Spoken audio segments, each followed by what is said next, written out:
spirit of the Barbadian people. Joining me this morning is Major Alfred Taylor, or military commentator from the Barbados Defense Force, who will guide us through the intricacies of today's parade and help us appreciate the significance of each segment. So, welcome, Barbados. Welcome, Major Taylor. Thank you. Very good morning to you. Now, before we dive into the parade, can you tell us what goes into the preparation for such a grand event as our Independence Day parade, even as we look on as the various armed and unarmed troops prepare to get on the field here at Kensington Oval? Well, as you will imagine, a spectacle of this magnitude takes a lot of preparation and planning. Everything from the choice of the location, to the numbers of troops on parade, to the format and layout of the parade. Doesn't change very much from year to year, but of course we have different people doing things and they have to be taken through their paces.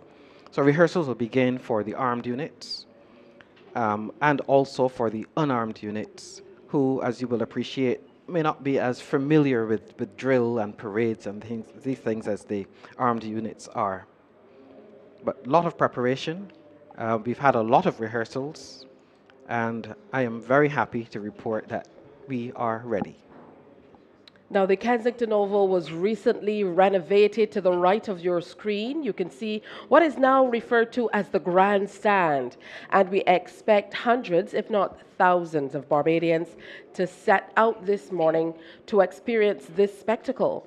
Not only here within the confines of Kensington Oval, but most certainly as the officers take to the streets around the immediate environs to march through Bridgetown. Today, the Prime Minister of Barbados, the Honourable Mia Amor-Motley, will take her salute in front of the Parliament building. Major Taylor, talk to us about what's happening. Well, so that the troops know exactly where they're going to be on parade, we have the parade markers in place. So each person standing there is the right marker for his detachment. When they march on, they will know exactly where to go and exactly where to halt. How many troops do we expect from the Barbados Defense Force to be on display in this morning's presentation? Well, naturally, we must have a guard of honor when we have the president in attendance. We will also have the usual detachments from the Barbados Coast Guard, a detachment from the Corps of Women of the Barbados Defense Force, a detachment from the Barbados Regiment Reserve, and of course the bands, massed bands of the Barbados Police Service, Barbados Defense Force, and Barbados Cadet Corps, and 3 armed units from the Barbados Cadet Corps. I know that the Barbados Youth Advance Corps featured heavily last year, and there were so many females who had become a part of that organization that they had their own outfit. Indeed, indeed, and a pretty impressive spectacle it was. Now, I know that you are one of the people at the helm of the Barbados Cadet Corps. Explain to us how you go about determining precisely what they wear. There are a number of different ceremonial outfits that we've seen from the Corps over the years. This year, again, they're wearing this special uniform that we know was designed for a very special occasion. Well, as you would expect, the military has different standards of dress for different occasions. So we have our training wear when we're out in the field and getting all muddy. And we have our usual parade uniform when we do our parades at school, etc. And of course, on days like today, we have our ceremonial uniforms. And the Cadet Corps is no different. In fact, all of the armed units on parade will be wearing their very best ceremonial uniforms today. We're now looking at the march on of the armed units, led of course by the parade adjutant, Captain Natalie Haynes, and we see marching on the first detachment comprising the Barbados Coast Guard, followed immediately by the Corps of Women of the Barbados Defense Force. And it's mixed. So we are seeing ladies from the Coast Guard, as well as Right across the breadth of the Barbados Defence Force, the women have come together to form a special detachment for today's parade. Barbados Coast Guard in their iconic white uniforms. Corps of Women led by Second Lieutenant Josephine Aline, and carrying their submachine guns. Now we know there are going to be a number of firsts for today's presentation. Namely, we're going to have 3 ladies who are going to take on very important roles. Well, this is quite an occasion. The parade commander, the parade second in command, and the parade adjutant, all women.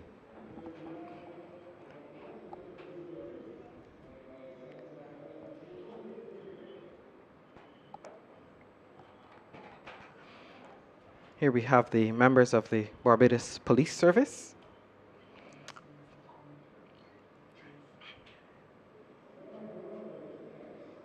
Marching proudly with a very good arm swing.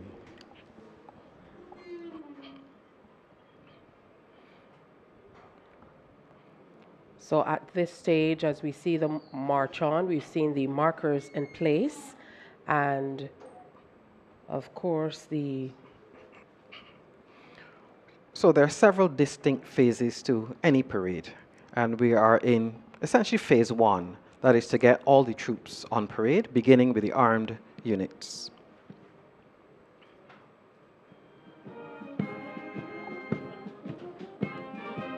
Now we've mentioned the armed units who will be on parade.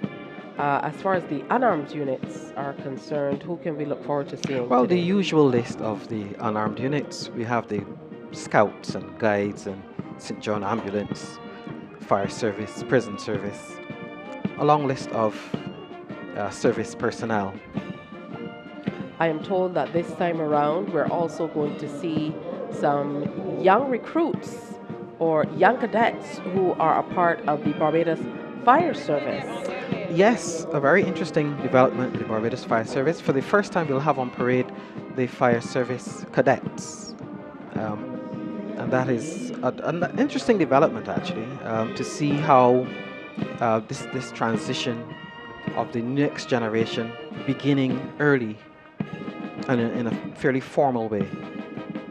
And as we look at these young faces marching by, talk to us, particularly in your role as a head of the young part of the BDF through the cadets, of how important it is for the participation of the Barbados Cadet Corps in terms of fostering a sense of patriotism among our young people. Well, you're looking at it. You're looking at the future. All of the high achievements that we will witness in later life begins with a solid foundation. The Barbados Cadet Corps is committed to providing that solid foundation as it has done for the past 120 years. So if you're just joining us, we are still getting in place the armed people who will be on parade today are just making their way onto the field here at Kensington Oval, onto the parade square as it is referred to. And there you can see the precision with which they are getting into place. Indeed, all set up very nicely by the markers who are in place, and they will mark the spots where each detachment halts. And if we get it right, and I'm sure you will, it will be a perfect hollow square. As we reflect on all that has happened before, and most certainly look forward to what we can expect today, let's take a brief look, Major, at the importance of having the military at the helm of events like the Independence Day Parade. Well, planning and the execution of any activity is very much part of the military way of doing things.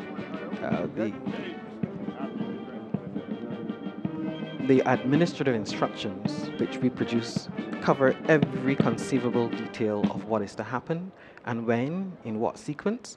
And that is something that the military is particularly skilled at.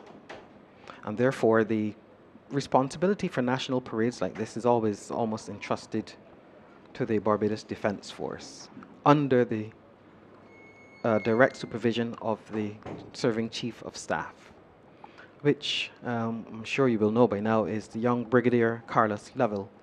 This is his first Independence Parade, and if you know anything about Brigadier Lovell and understand the kind of standards he sets for himself and others, you know that every single detail has been taken care of on this parade.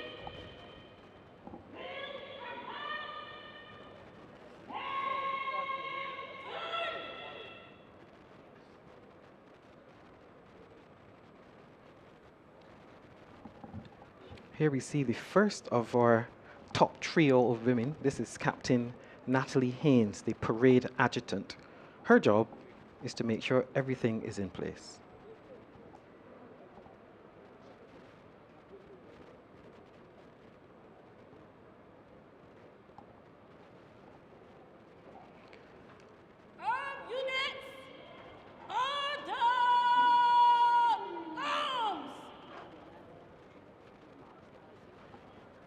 So she will get all the troops in place in preparation for handover to the parade's second in command.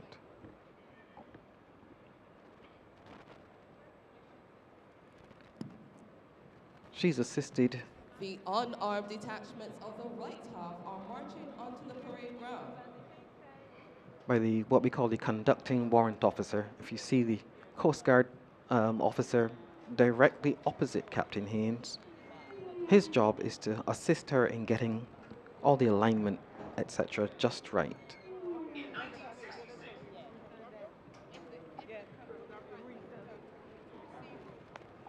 Barbados 58th Association and their band are the first detachment, led by Venture Scout Zachary Hoyt.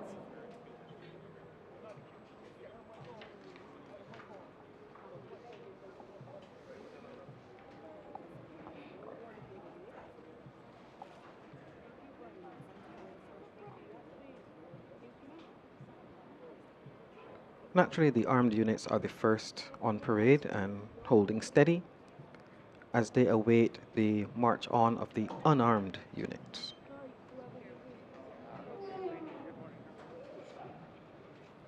And this must be quite a proud moment, particularly for the members of these various organizations who've not had an opportunity to participate at the national level and on this stage.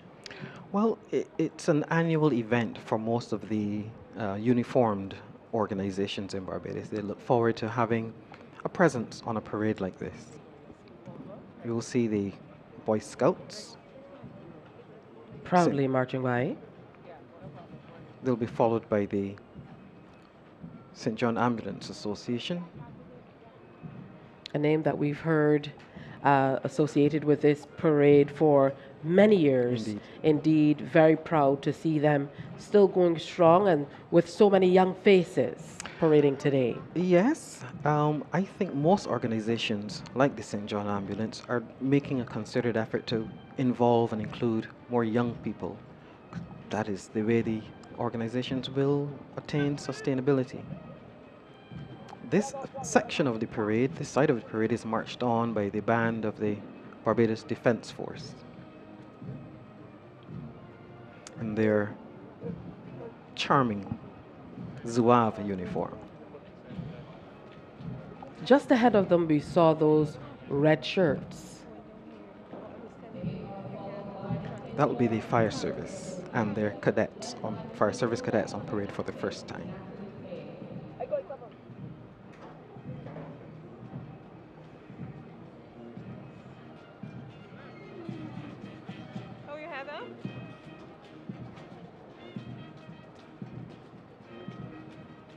Another group that used to feature heavily at this parade, the Barbados Landship Association. The Barbados Landship is back, and back with a bang, I think.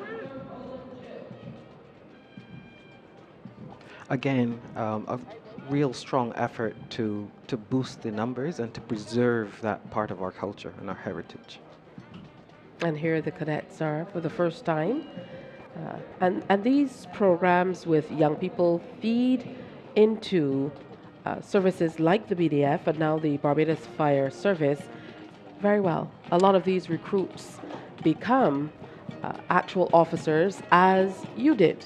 Indeed, and this is very much part of I want to say, a national plan to make sure that we keep our organizations alive and well by training young people into the philosophy and the culture of these organizations from as early as possible. The Barbados Cadet Corps, as I mentioned, has done that for many, many years. I'm happy to say I'm a product of that training.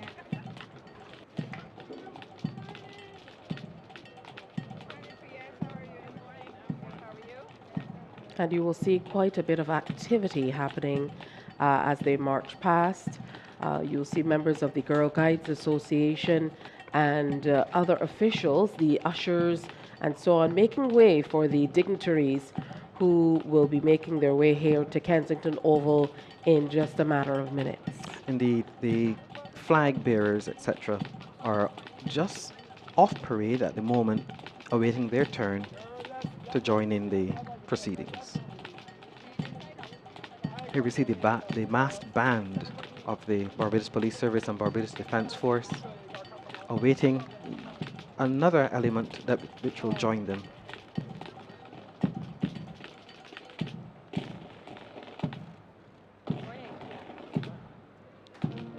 The Barbados Youth Advance Corps there in the foreground a moment ago.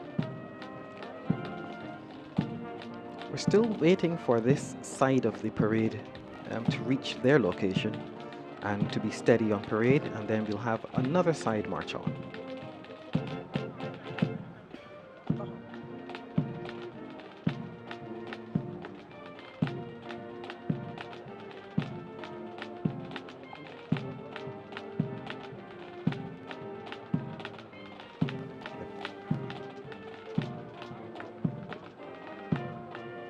To the untrained eye, it seems as though they're going all around.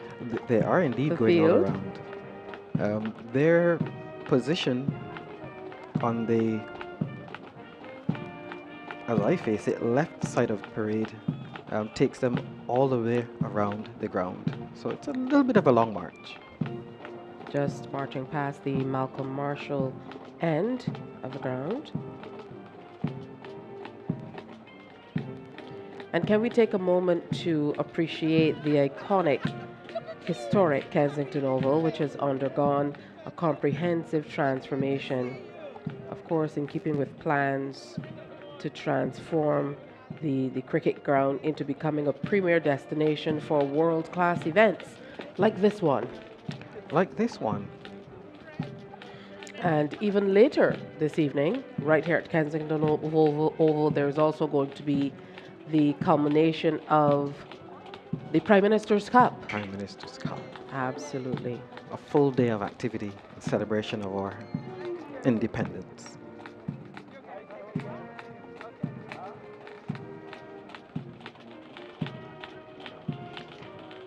The fire service and their cadets finally reaching their spot on the parade. They will advance and stand at ease as we await the next group of the unarmed units, which will comprise the Government Security Guards, the Barbados Youth Advance Corps, and the Girl Guides Association of Barbados.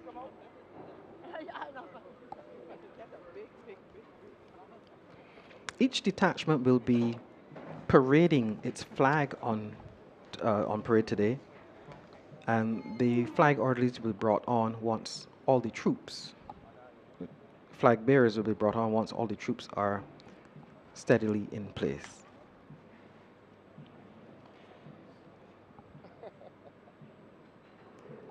Center screen, we see the Guard of Honor made up by the members of the Barbados Regiment.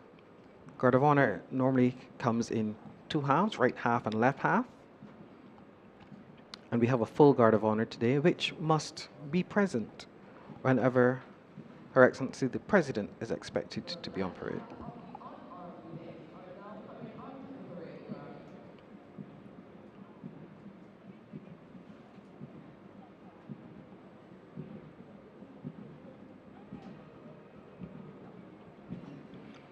Led by the Barbados Prison Service, followed by the Barbados Government Security Guards. They are being marched on to the parade by the band of the Barbados Cadet Corps, regaining strength and sounding pretty good. All right, he has to go upstairs. Hold on.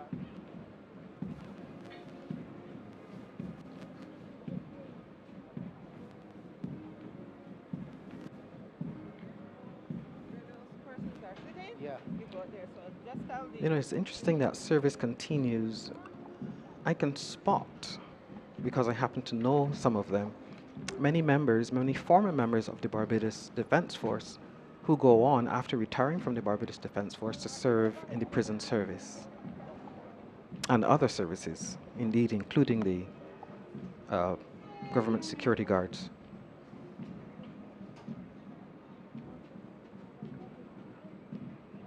All right. I guess you can so that we got there, got walk so far. Band of the Barbados Cadet Corps in their But I will walk to you. rather attractive toy soldier uniform, which made its debut actually many years ago.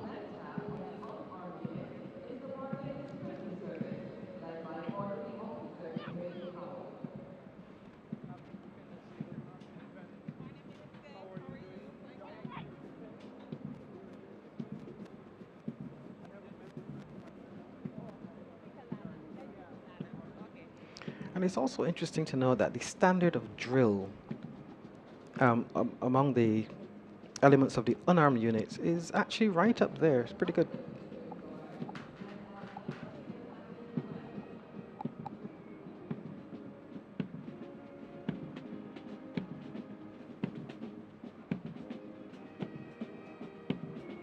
And the venue commentator is just kind of bringing up the rear of what we told you a few moments ago.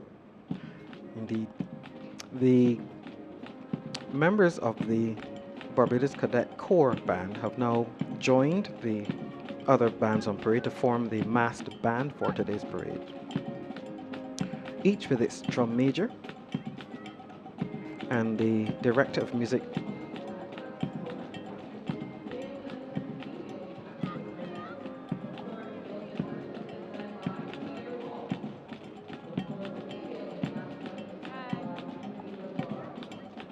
Yeah, morning. How are you? Thank you for joining us. Oh, congratulations! Very much happy Independence Day. Hi, you in the coalition? One of the remarkable things about today's parade is that wonderful mix of youth and experience. We have some of the, tried and tested service persons on parade, giving guidance, giving of their experience, and then a lot of young people. I dare say I have seen far more youthful faces.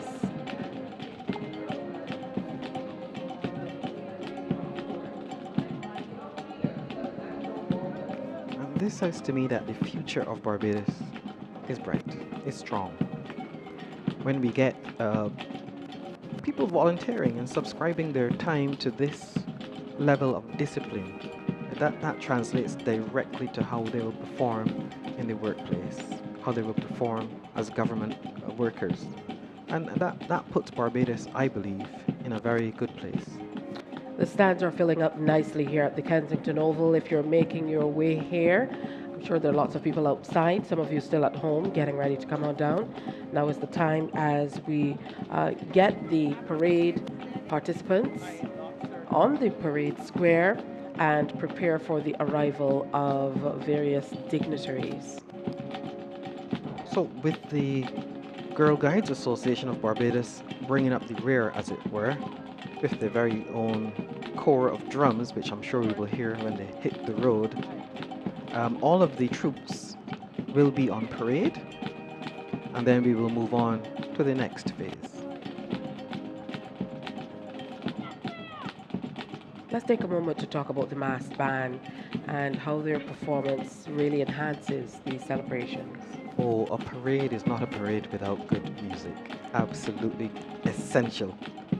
And we have a pretty good selection of music today, most, if not all of which, will feature music composed or arranged by bandsmen or former bandsmen.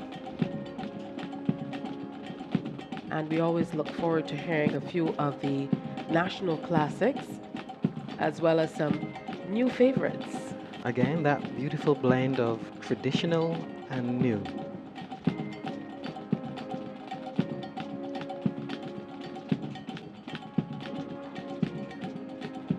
So getting settled, getting steady on parade. The final group of unarmed units. We'll wait for the command to be advanced.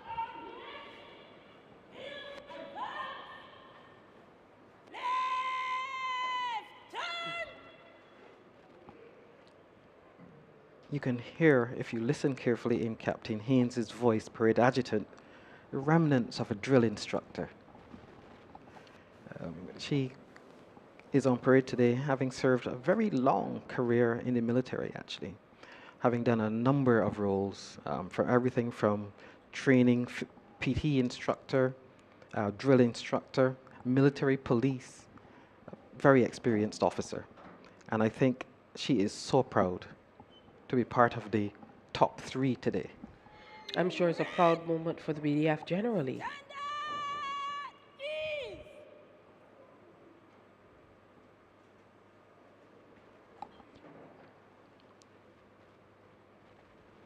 I might mention that Captain Haynes worked with me in the Cadet Corps headquarters.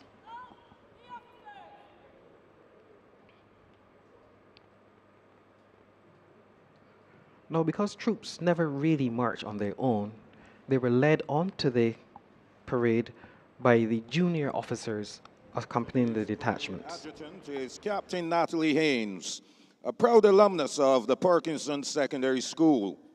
She enlisted in the Barbados Defense Force in August of 1994 and is a qualified drill instructor, range instructor, and military police.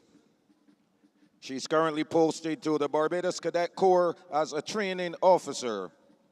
She's also the officer in charge of the number 14 Cadet Company, Graydon Sealy Secondary, and the officer in charge of the Cadet Catering Unit. Captain Haynes holds a distinction in the practice of education. She's trained in protection laws for children and also as an investigator.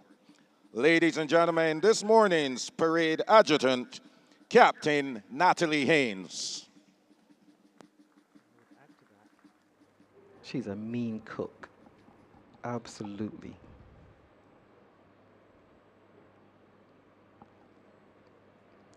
Her job, though, will be to make all ready for handover of the parade to the parade second in command.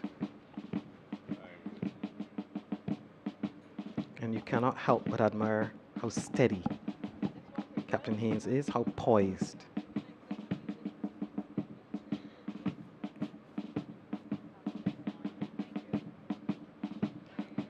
Her shiny medals are the General Service Medal, the Services Medal of Honor after 15 years of exemplary service, and of course the Humanitarian Award.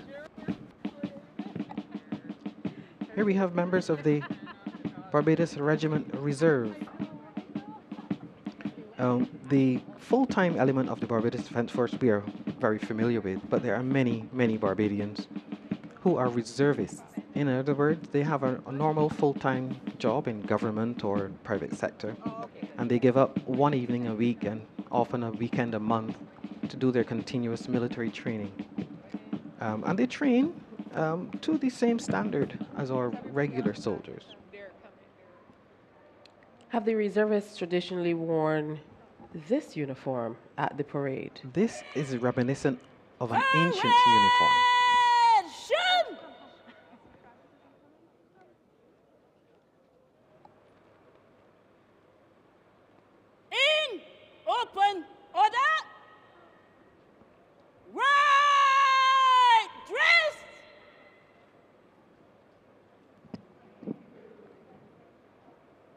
No, because they've marched on and they've The parade halted. is now being dressed by Master Chief Petty Officer Class 1, Derek Grosner, the conducting warrant officer for this morning's parade.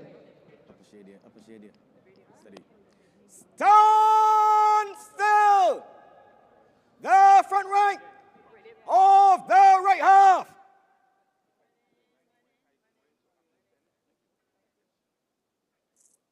Stand still! The front rank of the left half.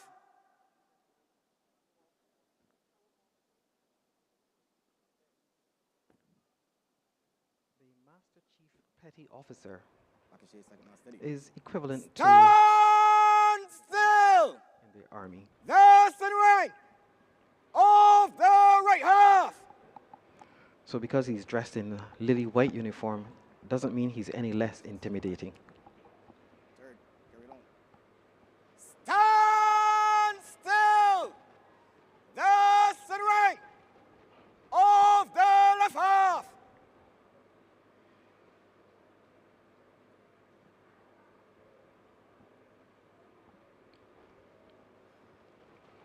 Steady.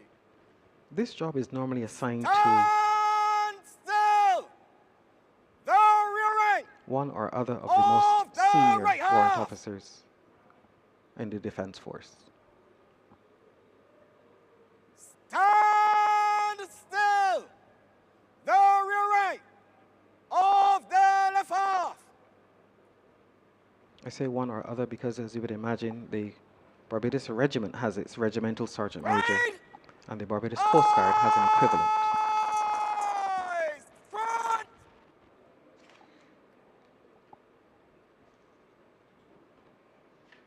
Fine work by Master Chief Petty Officer Derek Grosvenor.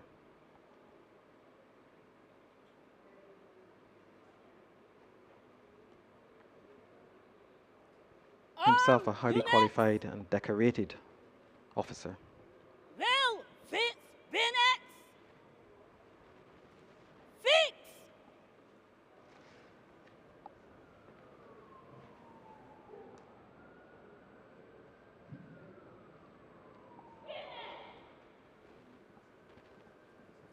As part of their ceremonial get-up, parades often have armed units with fixed bayonets, Shin. traditionally used for close quarter Red. combat. Standard is. And while they look very attractive on parade, you don't want to meet with one of The those. Corps of Drums battle. will now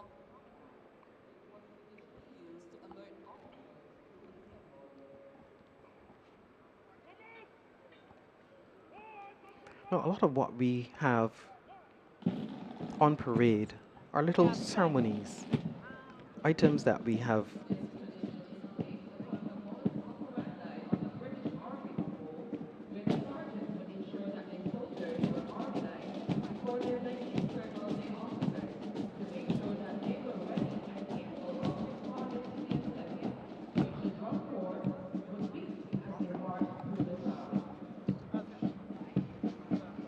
So this little ceremony that we call the promenade, as you heard from the parade ground commentator, it just memorializes a process that we employed many, many years ago.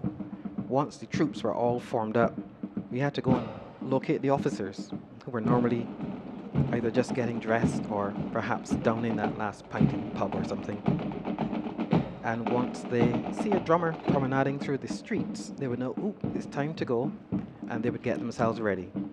So that idea is captured ceremonially in the promenade by the Corps of Drums.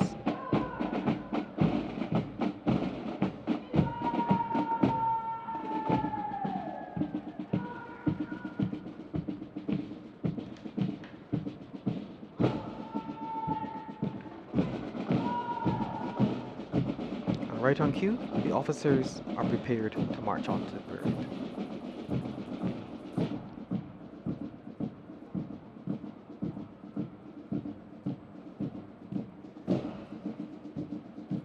And I'm liking the colors on display here today. Officers, move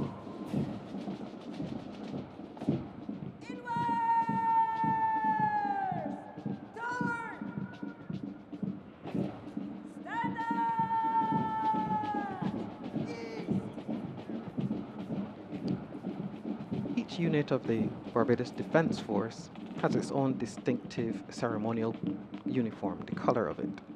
Regiment, of course, you will recognize in their green, Barbados Coast Guard in their white, and the Barbados Cadet Corps in their blue.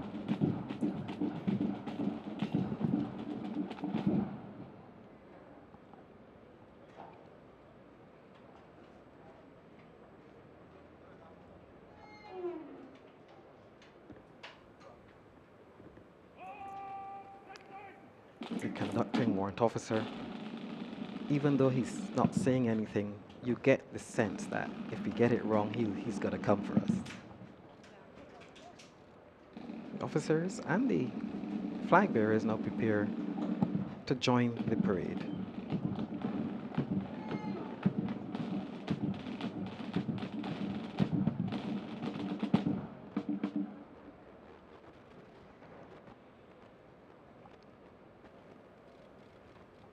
Again, a lot of youth on display here today.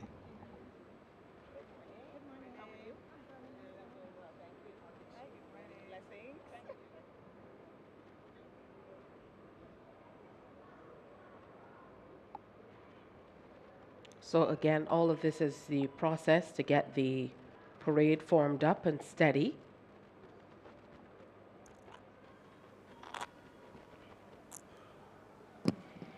Captain Haynes, parade adjutant, will give them the shoulder arms adjutant. to prepare to receive them.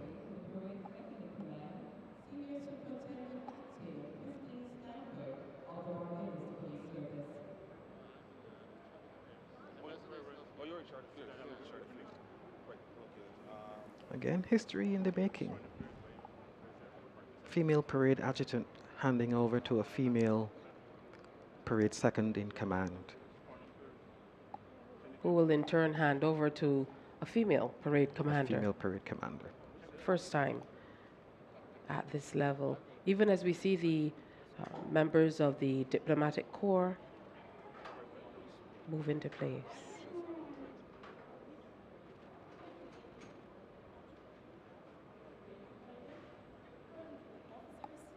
Officers, 883 are the ranks.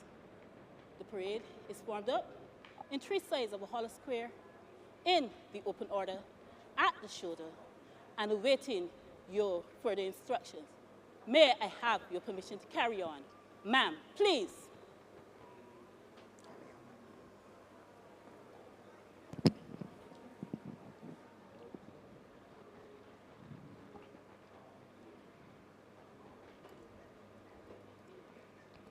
There I say, every bit as sharp The as parade the men.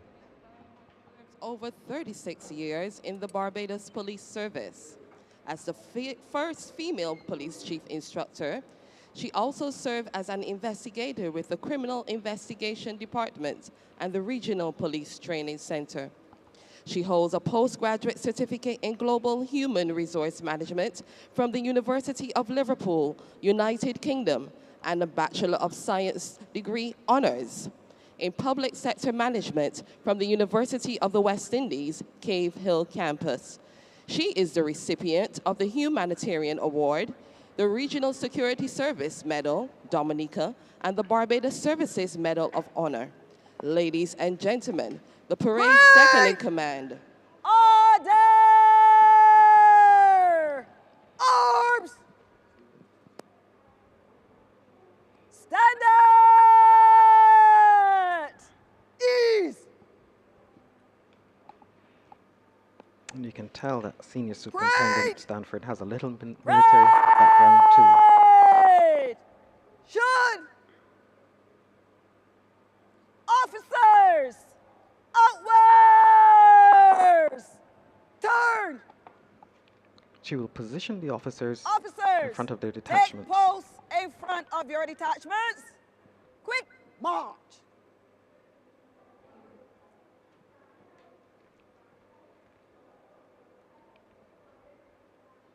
All scripted and planned to deliver a smooth, Officers! seamless execution of the To your parade. detachments.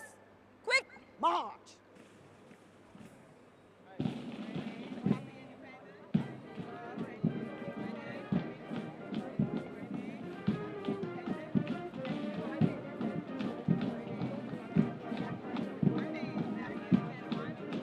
guarantee you there's nowhere else in the world you're going to hear this music played on a parade. This is 100% Barbadian. The iconic Pap She Back.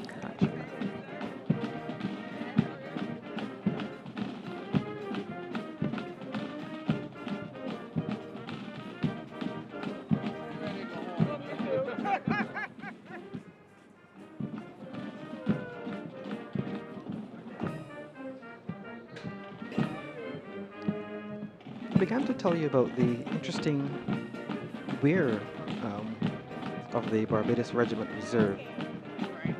Wearing a uniform reminiscent of the days of the Barbados Volunteer Force. Somebody thought it would be a nice touch to present that uniform, and I think I quite agree.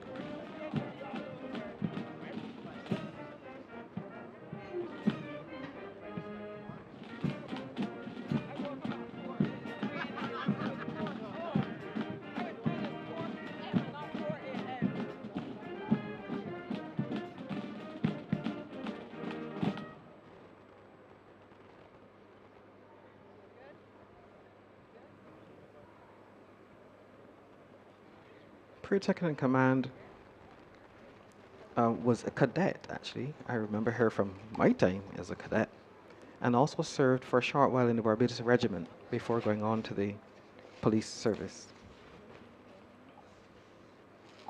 Officers! Steady! Parade! Shoulder! Arms! Flag bearers! To your detachments! Quick march! Officers in place, it is the turn now of the flag bearers to take up their positions with their respective detachments. Again, good Barbadian favorite tune.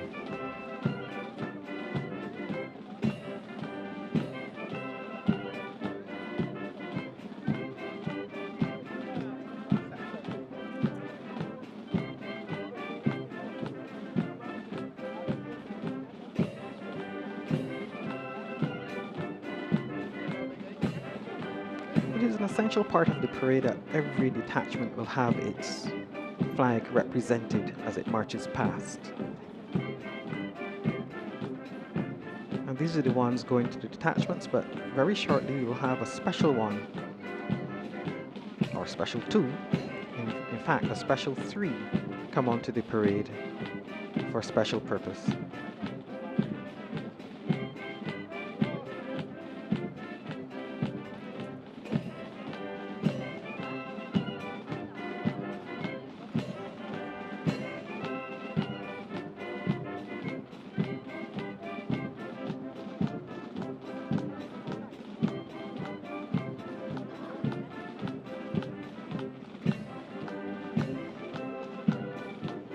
And the honor of carrying your detachment's flag is often afforded to the best, or the most promising. Parade! Order! Arms! Stand at ease!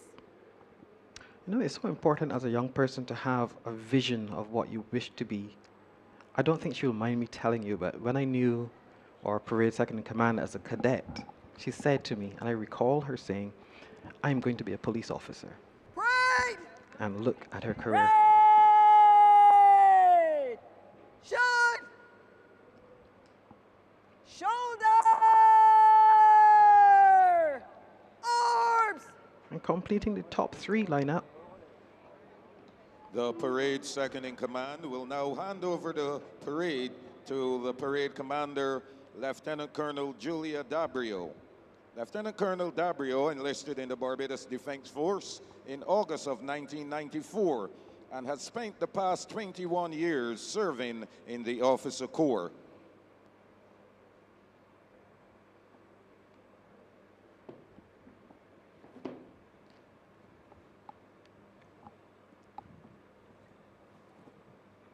Good morning, Madam. I am Christine Stanford, Senior Superintendent Acting of the Barbados Police Service, and second in command of this parade, commemorating 58 years of independence. On parade are 919 officers and other ranks, formed up in 3 sides of a hollow square, at the open order, at the shoulder arms, awaiting the pleasure of your instructions. May I have permission to carry on? Ma'am, please. Yes, sir.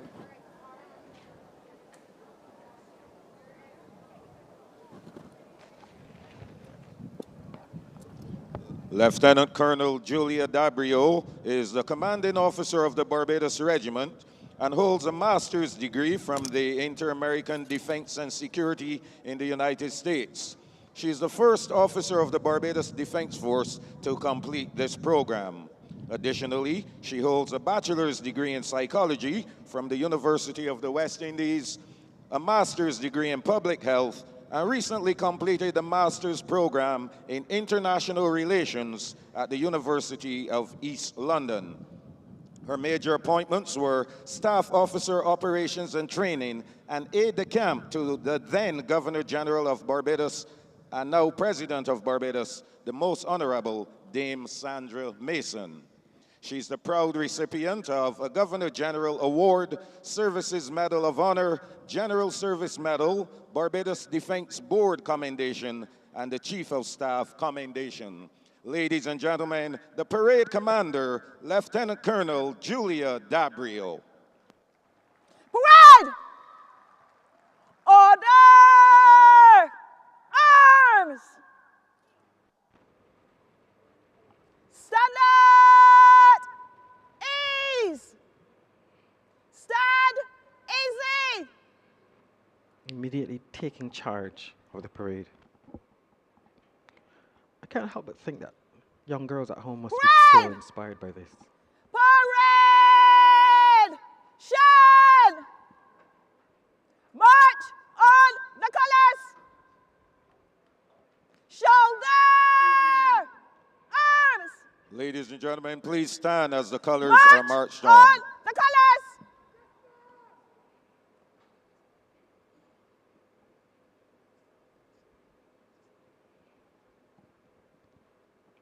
This is the final General element salute! Present! Arms!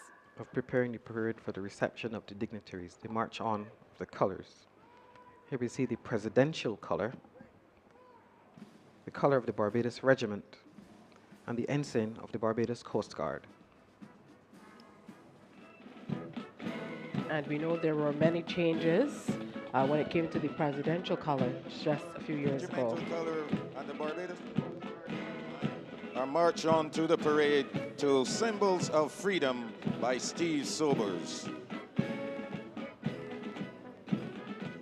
And this was just 3 years ago as Barbados became a republic. Indeed, that change in status required a new stand of colors entirely.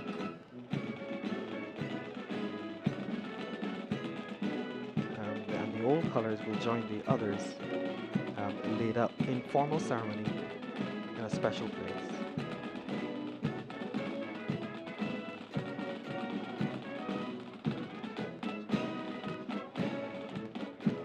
Repeat for us the significance of the display of the colors.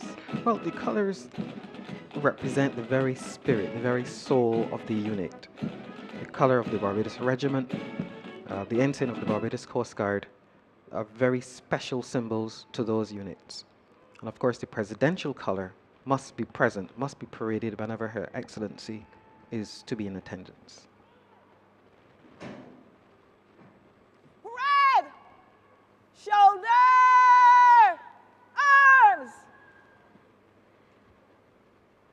In the old days, the Order! Arms! battered old colors were the rallying point of a regiment or Stand unit. at ease! Ladies and gentlemen, please be seated. And indeed, in very old regiments or units, the battle honors, that is, the places where they fought, would be inscribed, embroidered on the colors. We now acknowledge the arrival of Brigadier Carlos Lovell, Chief of Staff, Barbados Defense Force, and Mr. Richard Boyce, Commissioner of Police. And this is Brigadier Parade! Lovell's first parade in this Parade! position.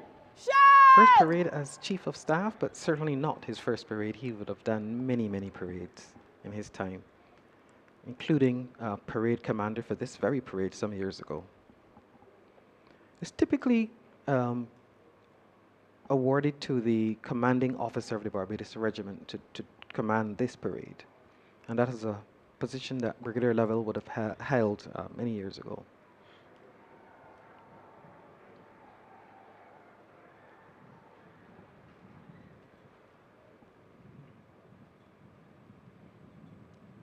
And most certainly, as a sign of the times, we are seeing even the Barbados Defense Force move into hybrid and electric vehicles. And very nice they are. But returning to this theme of youth, I'm not going to tell you his age on camera, on screen, but suffice it to say, Brigadier Lovell is quite a young man. He's 45. There you go. And quite an accomplished man at that age. His Deputy Chief of Staff, Captain Mark Peterson, Standard! is Ease! likewise a young man.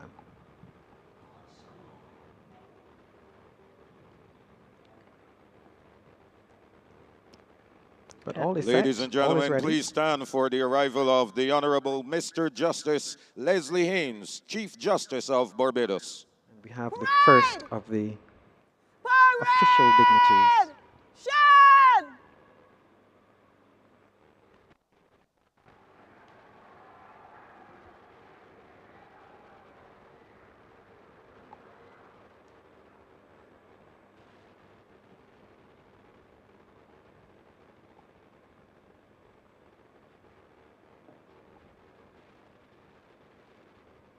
I believe this is the Chief Justice, the Honorable Mr. Justice Leslie Haynes, first. First of the official Parade as well. dignitaries to arrive. He'll be greeted by the Chief of Staff together with the Commissioner of Police. There he is with Mrs. Haynes.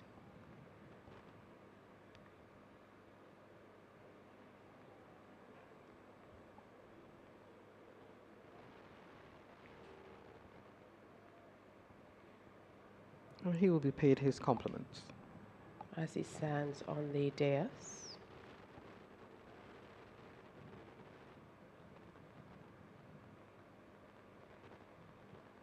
Parade! Standard! Ease! You may be seated. Parade then stood at ease as we await the next dignitary. Prime Minister of Barbados, Indeed. the Honorable Mia Amor Motley.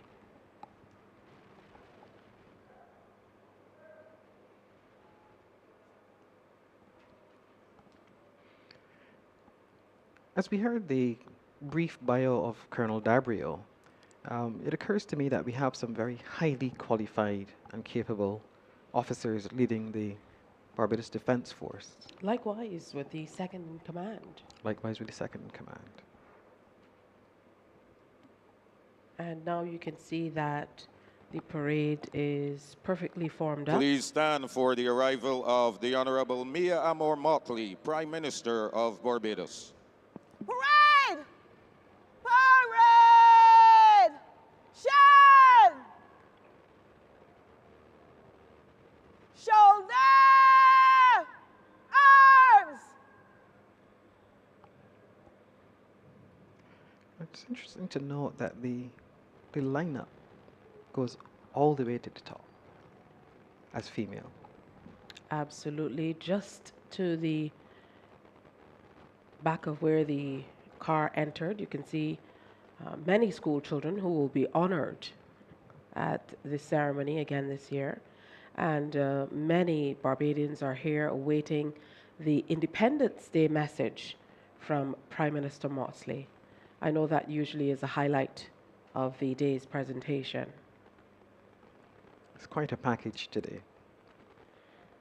And PM looking quite dapper, if I might say so myself, in her national colors of General white. salute! Present! Arms!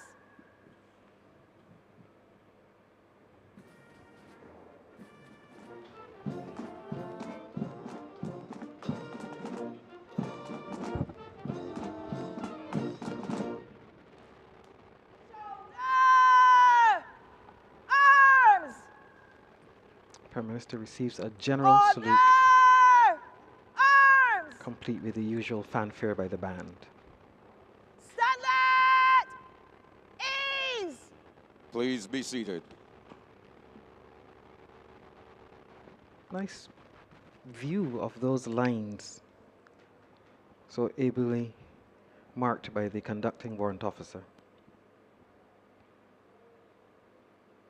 And many Barbadians out with their national colors and flags to represent on this day set aside to honor regular citizens, military personnel, and Barbadians generally. It's a day for everybody.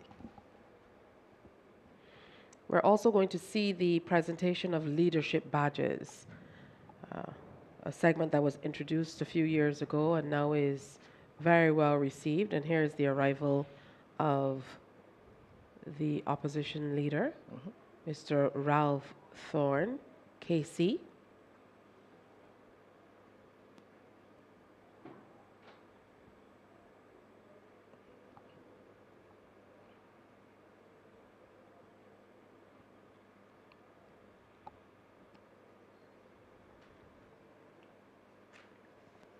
One must admire the general steadiness on parade, which is very much part of the military spectacle. We're getting ready now for the Ladies arrival and gentlemen, of the please President. stand for the arrival of the Most Honorable Dame Sandra Mason, President of Barbados, and kindly remain standing until the inspection commences. Parade! Parade! Shun! Shoulder! Arms!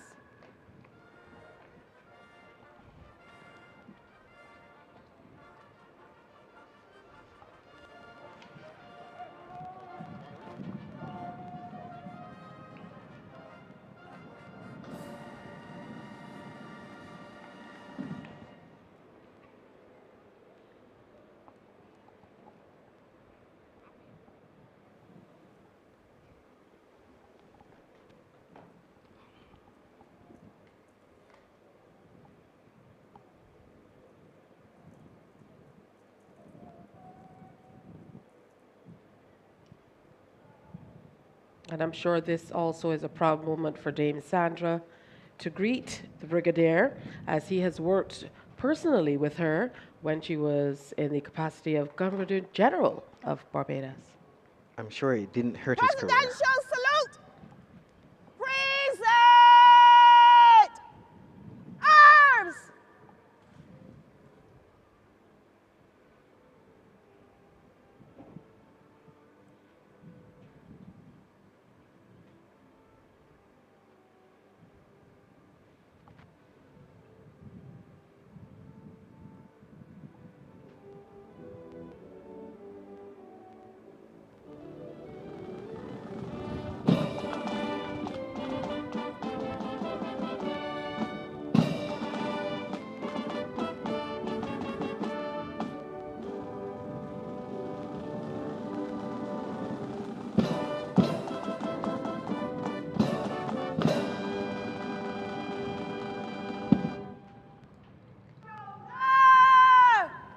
Arms!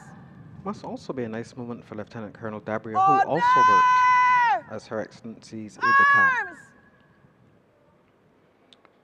She will reduce The parade to commander the will now order report arms and report the state. parade to Her Excellency and invite her to inspect the detachments on parade.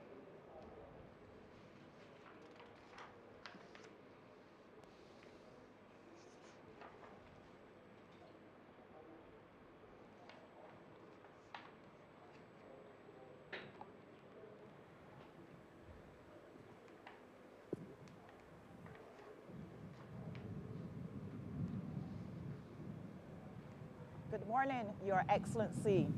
I am Lieutenant Colonel Julia Dabrio, the parade commander for Barbados 58th Independence Anniversary Parade.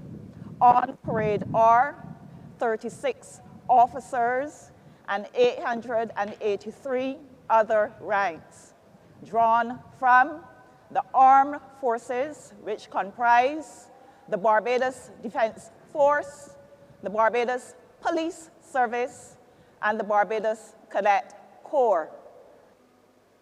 Armed units are drawn from the Barbados Prison Service, the Barbados Fire Service and Cadets, the Barbados Boy Scouts Association, the Barbados Youth Advance Corps, the National Security Guards, the Barbados Girl Guides Association, the Barbados Red Cross Society, the Barbados St. John Ambulance Association, the Land Ship Association of Barbados, the Barbados Legion. Also on parade are the Mounted Troop of the Barbados Police Service and the Mass Band of the Barbados Police Service, the Barbados Defense Force, and the Barbados Cadet Corps. The parade is formed up in 3 forms of a hollow square at the open order, awaiting the honor of your inspection, Your Excellency.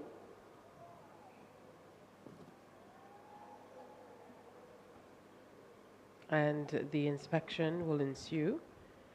I know there's much significance with this vehicle. Well, this is the ceremonial Land Rover. I think it would take some time if we were to inspect this parade on foot, and so the Land Rover is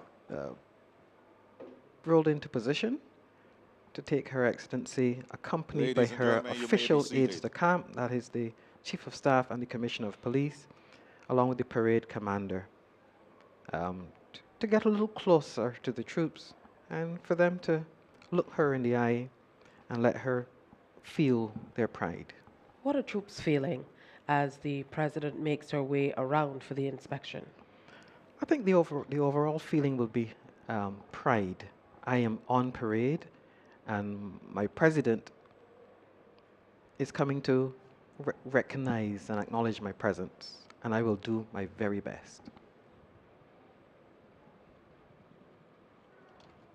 Smart salute from the massed band as the President passes by. Must pay their compliments, and as soon as she's passed, they will commence the inspection music. And I know generally we single out a few people.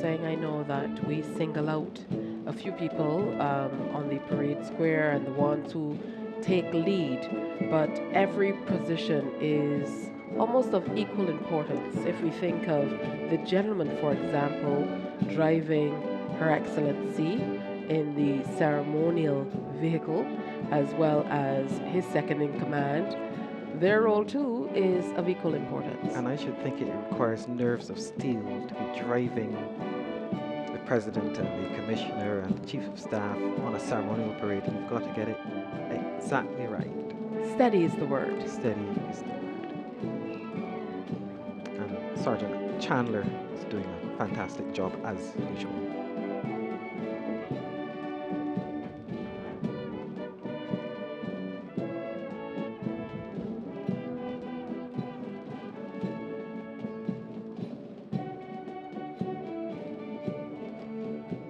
You have to achieve perfect pace, perfect braking.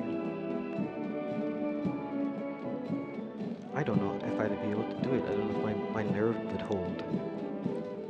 Certainly doing a good job. I'm sure he had lots of practice, even as we listen into beautiful Barbados.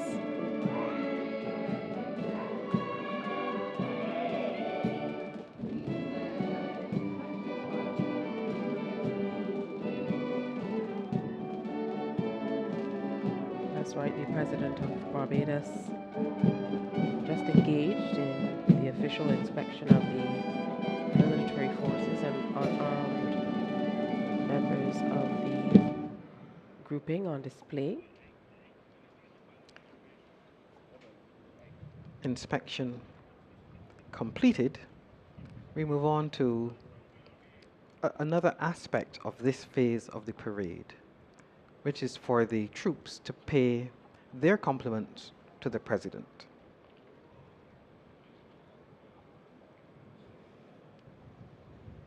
We're still essentially in the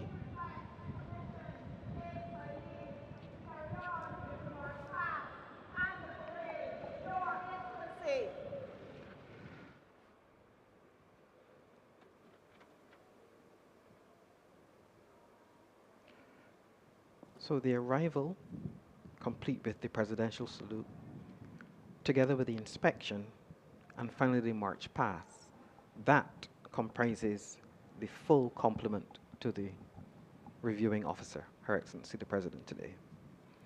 So the troops will be prepared to march past and pay their personal respects by detachment to the President.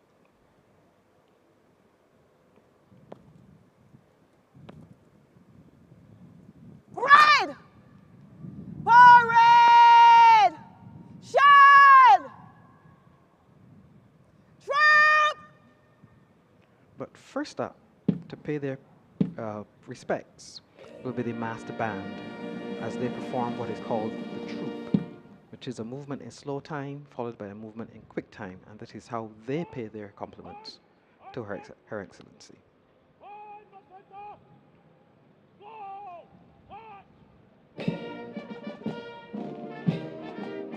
Drum major leading the mass band today is Station Sergeant Jerome Clark.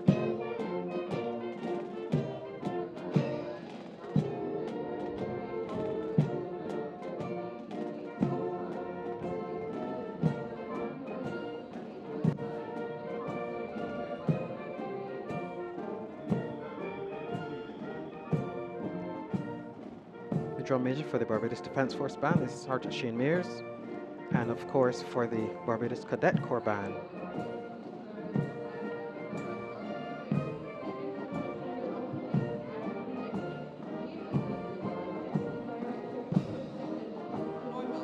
and the drum major is Station Sergeant Jerome Clark.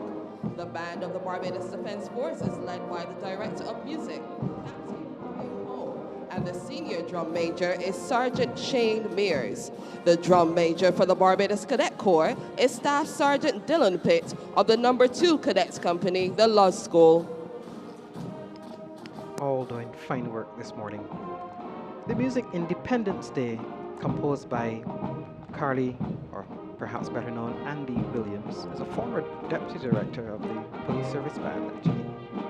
This is a really stirring march. And the march in quick time is going to be another march composed by a former director of the police band, Mr. Prince Cave, and that's called the Conciliator, which Bajans I'm absolutely sure will recognize as connected in an inseparable way from the Barbados Police Service, or in the old days, the Royal Barbados Police Force. Well, this march past not only highlights the dignity of the office, but I'm sure it also underscores the strong relationship between the armed forces and the nation's leadership as well. Indeed, this idea of a massed band on a national parade is something that we hold to that tradition very, very strongly. And the inclusion of the Barbados Cadet Corps is also special. And as we see throngs of Barbadians who have now taken up their vantage point here in the stands at Kensington Oval, we can only feel a sense of pride and patriotism.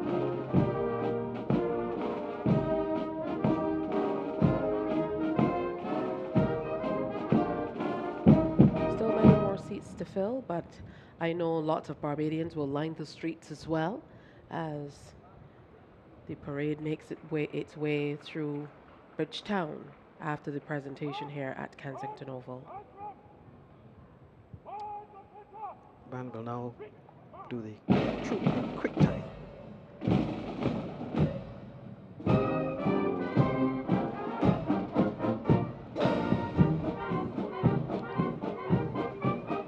This beautiful march, the Conciliator, composed of course by Prince Cave, a former director of the old band of the Royal Barbados Police Force.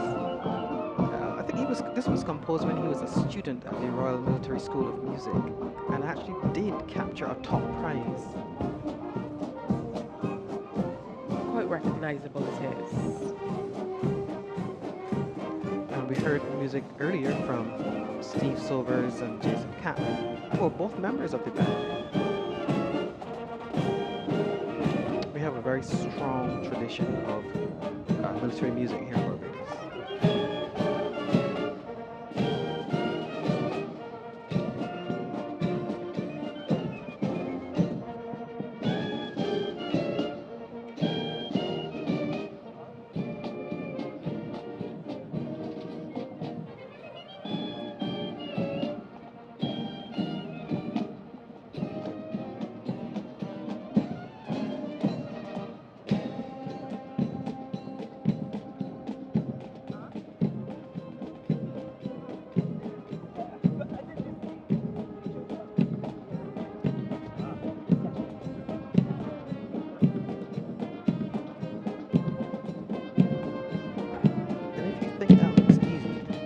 Imagine marching, playing, keeping your dressing, having an awareness of where you are and what you're doing, all at the same time. Dress! The band having completed their compliments to Her Excellency, the troops, the armed units first, prepare to pay their compliments.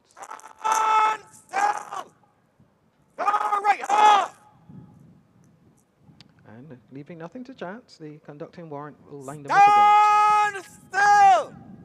Don't lift off! Not much to do this time. Breathe! Eyes! Front! Now, this is one of the more demanding aspects of the parade, because the troops will march past, and that dressing has to be absolutely right as they come down what we call the passing line to look Her Excellency square in the eye. Arm units! Arm units! Shan! Shoulder! Arms!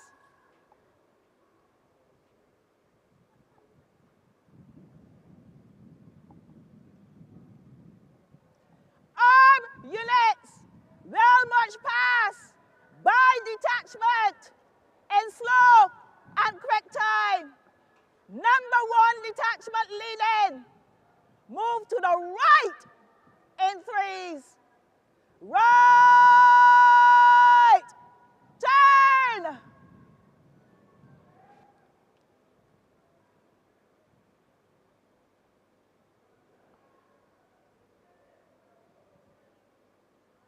That little maneuvering by the colors is unique to the color party because they have to get themselves in a particular lineup before they march past.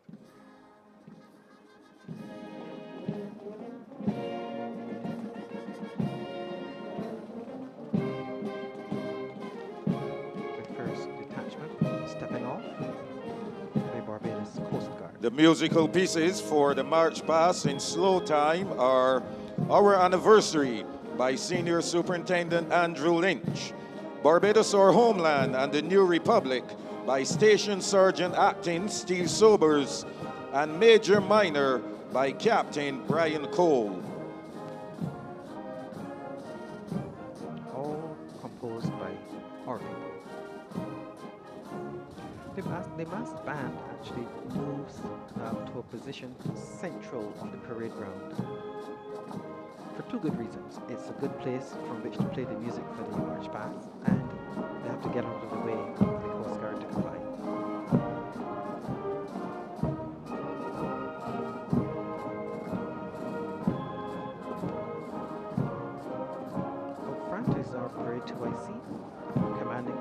Coast Guard today is Lieutenant Sean Hazelwood, and he has with him Lieutenant Elvis King and Sub-Lieutenant Chad Calise.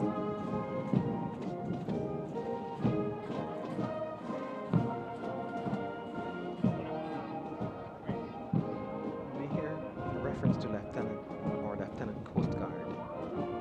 It's slightly complicated because the rank lieutenant in the Army and in the Coast Guard are different ranks. So we have to clarify it sometimes by adding Coast Guard.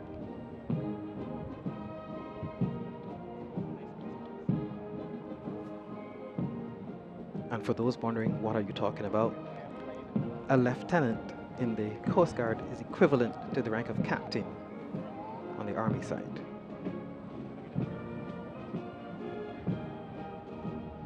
Likewise, a sub-lieutenant or sub-lieutenant in the Coast Guard is equivalent to a lieutenant on the Army side. Of course, the Coast Guard presenting a striking and quite impressive appearance in their crisp white uniforms. As always.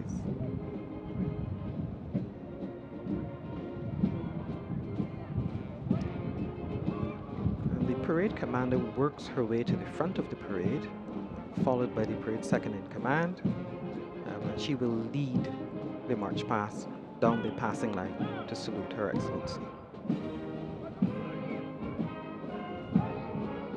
Perhaps the tensest moment of the parade, because they know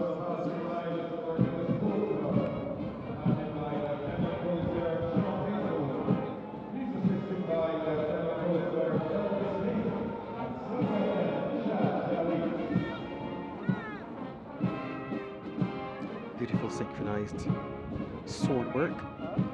But they know that regular level will be looking for anything out of place.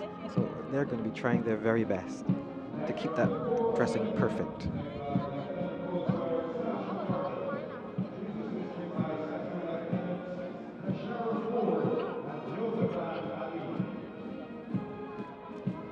The Corps of Women led by very young officers actually.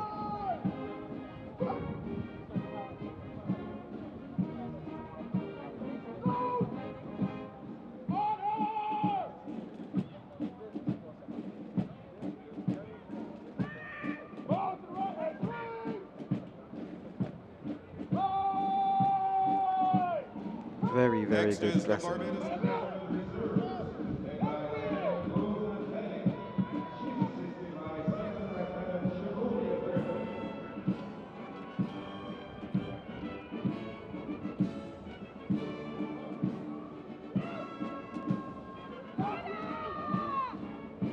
The Corps of Women represent a fairly modern aspect of the Barbados Defence Force. Of course, you have women serving in just about every aspect of our service.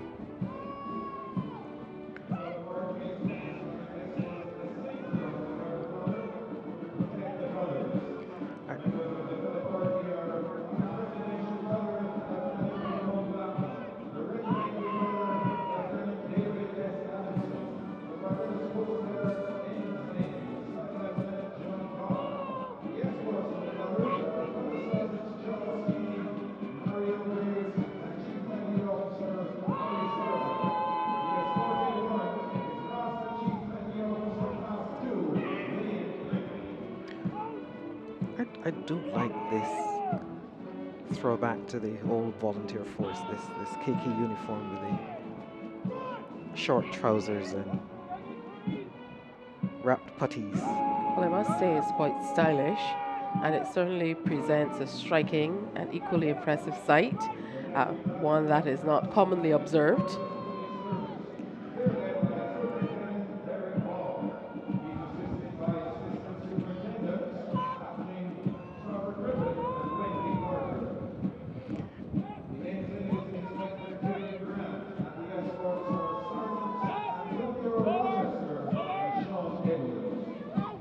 It's not a particularly warm day, but I think the old volunteer force uniform with the short pants was a good call.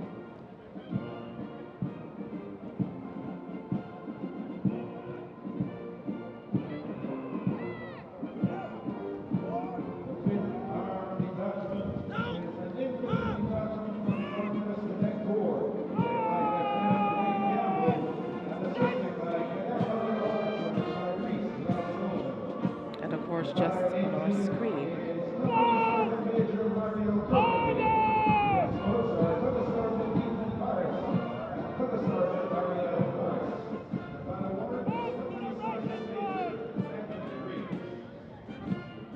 just on our screen, we are seeing the Barbados Police Service.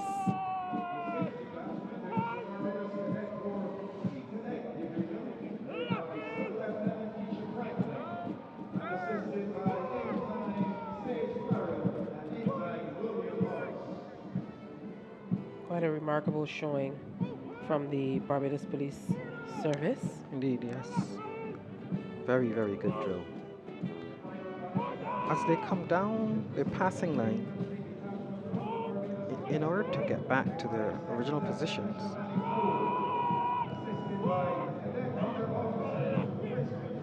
they have to do a curious maneuver where they have to do a right turn followed by two quick left wheels. And at that point, you really must keep your head on to keep your dressing just right. And what a beautiful illustration of it here by the Barbados Cadet Corps. And again, the display of youth. So many young faces as a part of this magnificent display during the parade, showcasing their discipline and dedication. This takes a lot of time to be able to get to the place where they are marching in this way. Very good show by the Barbados Cadet Corps. In this particular uniform that I dearly like, actually, it screams patriotic.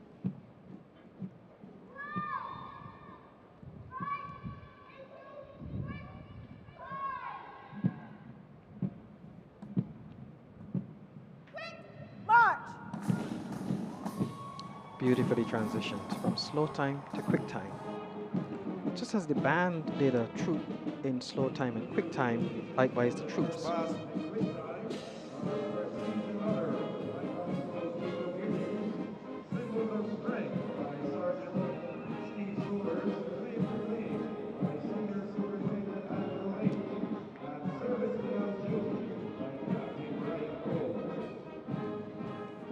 Again, all locally composed marches.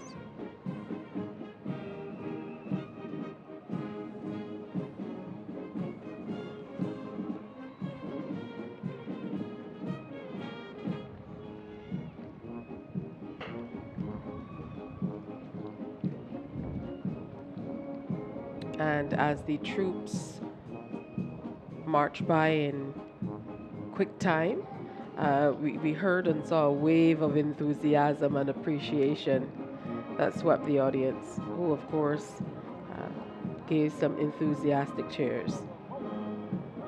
And I know that many people come out because they are truly captivated by the impressive display expressed through their admiration for the discipline and dedication and just how precise everything always seems to be. Rehearsed to perfection, of course.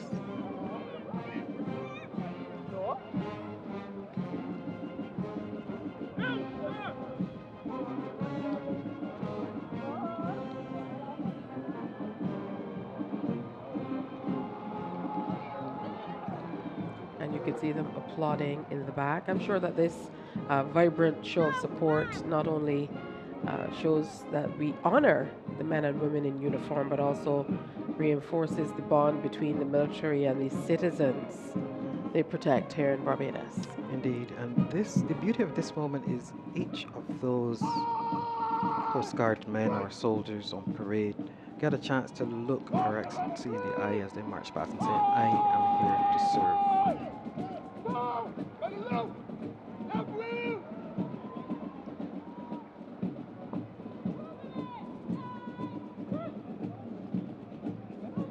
Interesting, the Barbados Regiment Reserve commanded also by two women.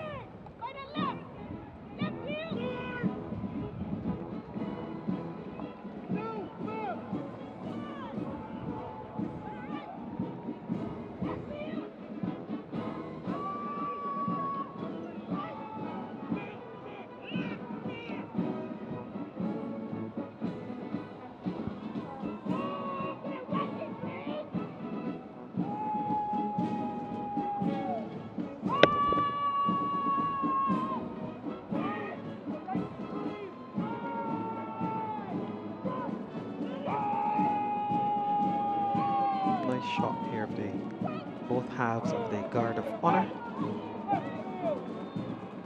with the presidential regimental colors and the Coast Guard ensign.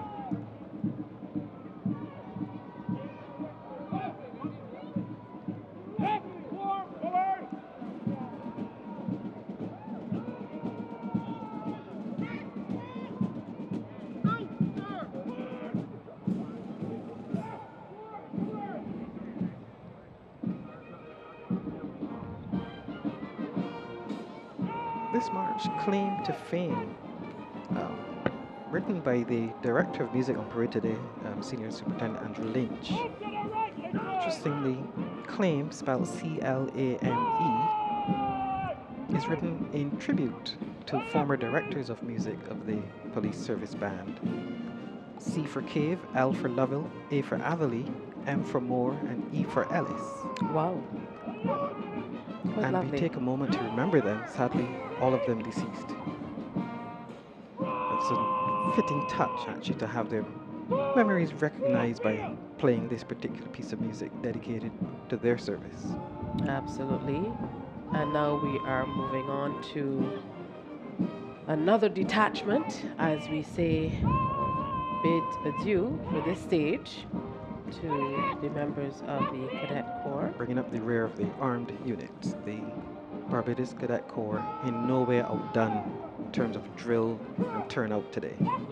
Very, very good. You need to add, if I might say so myself.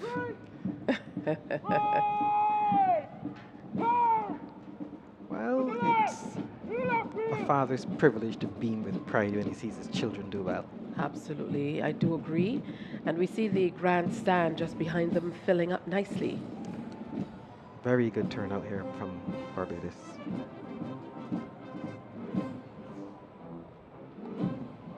And I know loads of Barbadians get up early to see this parade, as is customary. Quite interesting to have the occasion on a Saturday. I can't remember in recent history where we've had a parade Independence Day celebration on a Saturday. It does happen very occasionally. And one of the, I suppose, inadvertent effects of that is that we don't have the Barbados Pathfinders on parade today.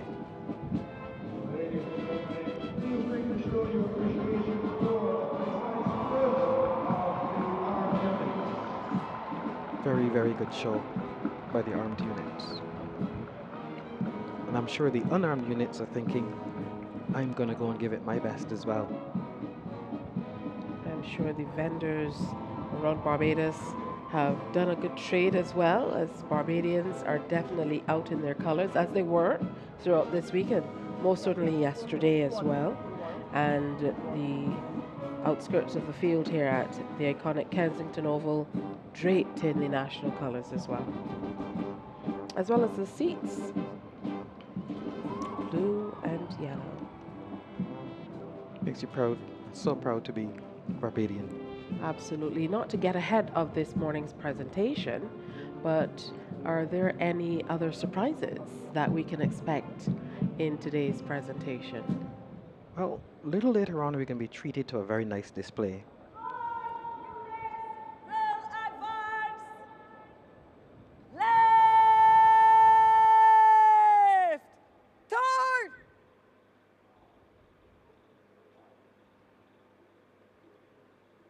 Sharing the workload, the parade second in command gets the unarmed units ready.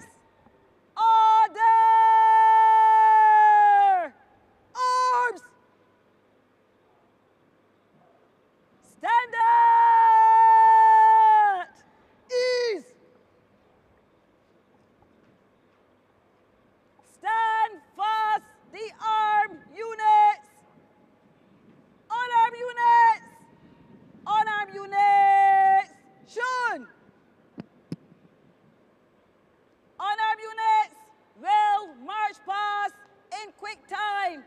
by detachments, the Barbados Boy Scouts Association leading. Move to the right in column of route. Right. Turn.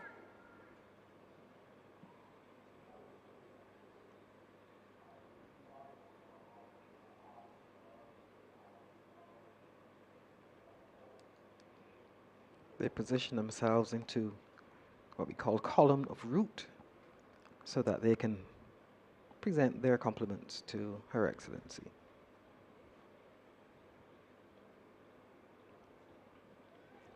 With their flags held high up front. The unarmed units will now pay compliments to Her Excellency. The musical pieces are A Proud Occasion by Constable Jason Catlin, Blue and Gold by Senior Superintendent Andrew Lynch, Guardians of the Ensign by Station Sergeant Acting Steve Sobers, and Crown of Glory by Captain Brian Cole. Again, in keeping with that theme that you talked about of seeing many youthful faces, we're also hearing some youthful names. Indeed. Yes.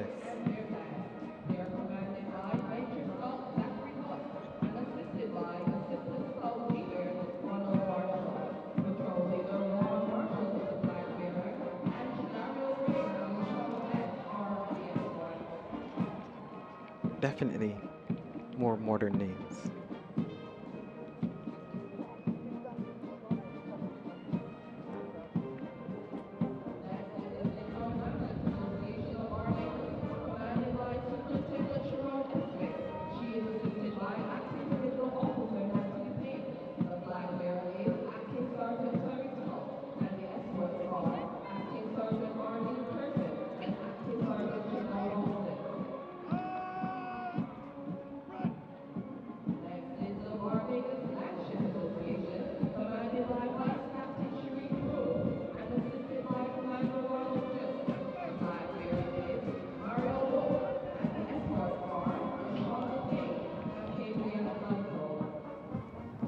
I'm not certain you would see this scene anywhere else in the world.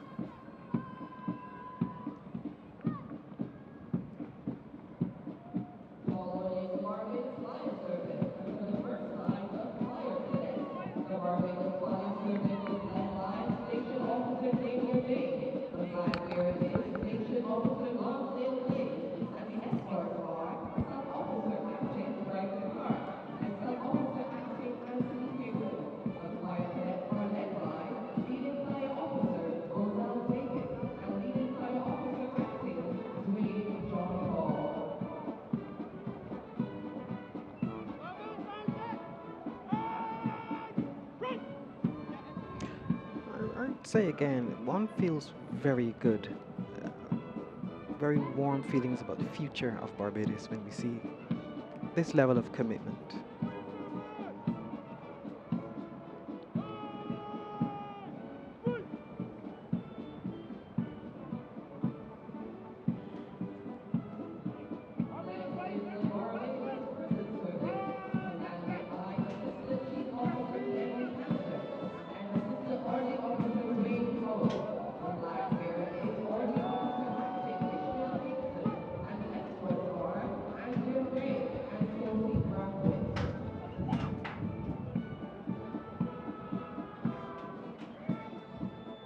Those who know will spot some familiar faces of those who have served previously in the Barbados Defence Force.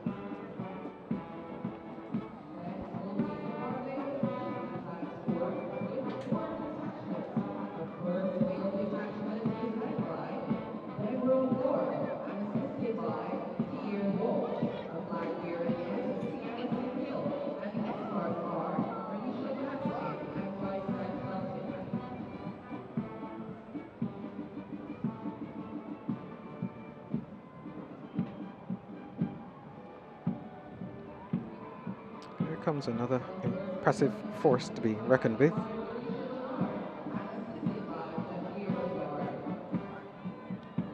A fantastic program provided to our youth, the Barbados Youth Advanced Corps. Previously, the Barbados Youth Service.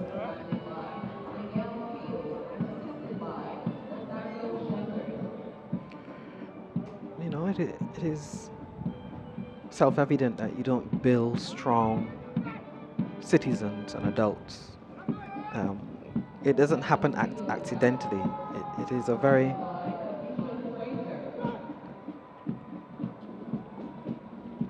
well-considered program of training that puts our young people in a place where they can be at their most productive as citizens. And it's really wonderful to see so many young women as a part of the Barbados Youth Advanced Corps. This, of course, is not what we saw in the early years. It certainly seemed as though it was geared toward Quite male-dominated young men in a lot more, the early yes. days of the old youth service. Several of whom actually went on to become very good members of the Barbados Defence Force.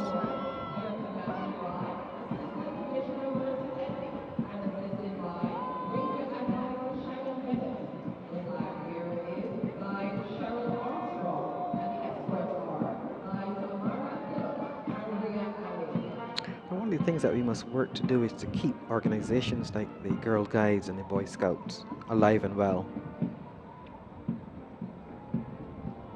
Even the landship. Even the landship. Absolutely. Here we see the Corps of Drums of the Girl Guides Association. They will no doubt be doing their thing as we march through Bridgetown a little later on. And the Girl Guides Association, made up of young women from a number of schools. We'll see a number of our head boys and head girls honored a little later in the ceremony through leadership badges presented by various members of our government. There was a time actually when this particular detachment of the Girl Guides used to be rather large. It used to be one of the largest units on parade. And I'm sure we will see those days again. And here they are just walking by our vantage point at the Garfield Sobers Pavilion.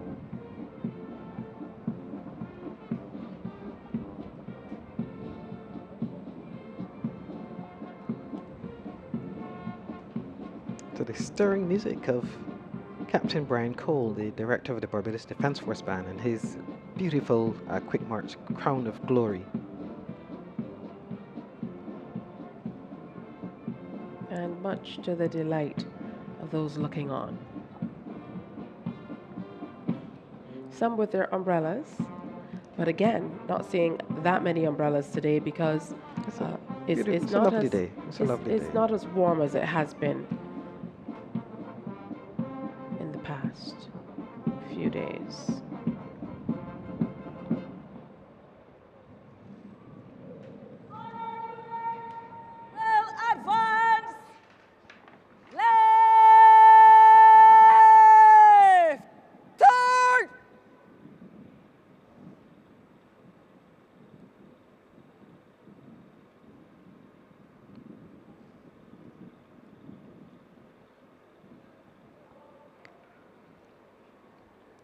We expect to see also coming to pay their compliments members of the Barbados Legion. Just a few weeks ago, we celebrated them on their own parade. Stand at ease!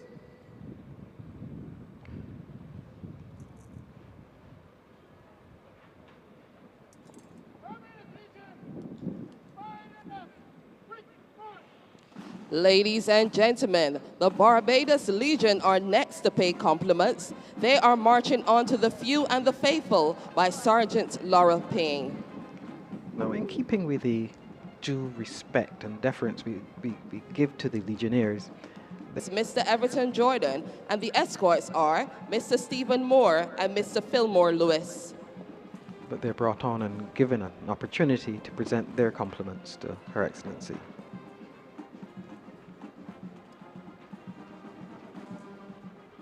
Again, those in the know will spot some very familiar faces from the Barbados Defence Force.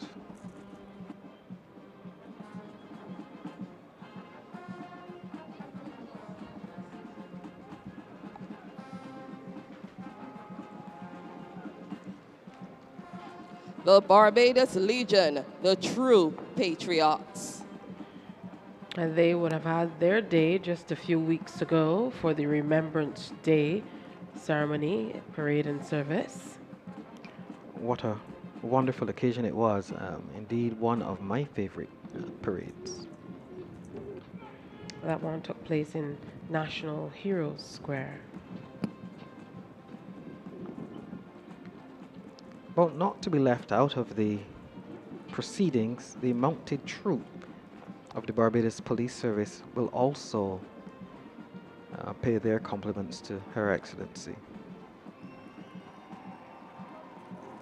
Very much to the delight of the spectators here at Kensington Oval. Especially the children. The children love the horses. I can't say that I do, but the children love the horses.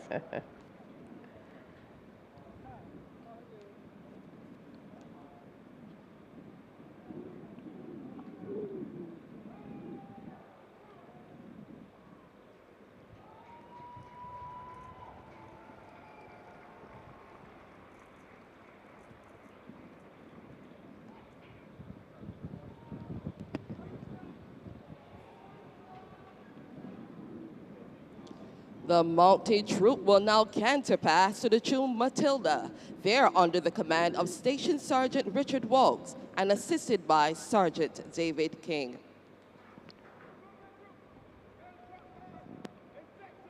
And if you think marching in line is tricky, let's see how they maneuver these horses.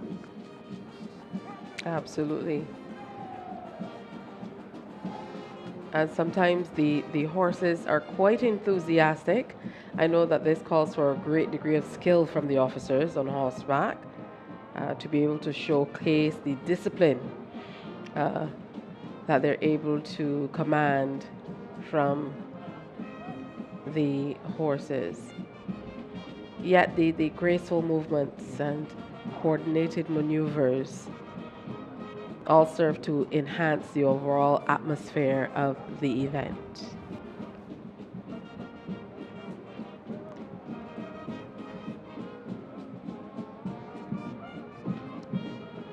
I love my Barbados, a can-do nation.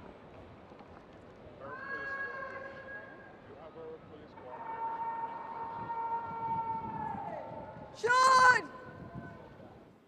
Shoulder! Arms! So the march past, all of them completed. We move on now to another phase of the parade, because you might have not have realized it, but everything up to this point was compliments to the reviewing officer. That is now completed.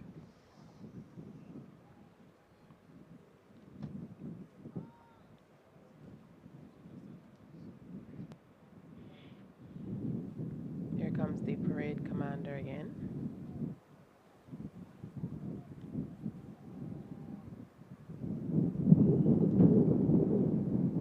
As they set up for a little treat. Maybe the treat you were talking about before? Order! Arms!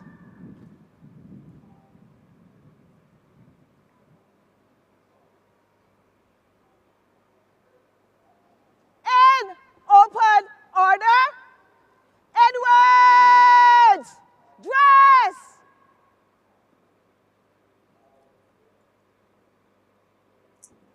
It might seem a little excessive dressing the parade so frequently, but when you realize that every camera shot from the front, from the side, even to the ground, you want to present right half!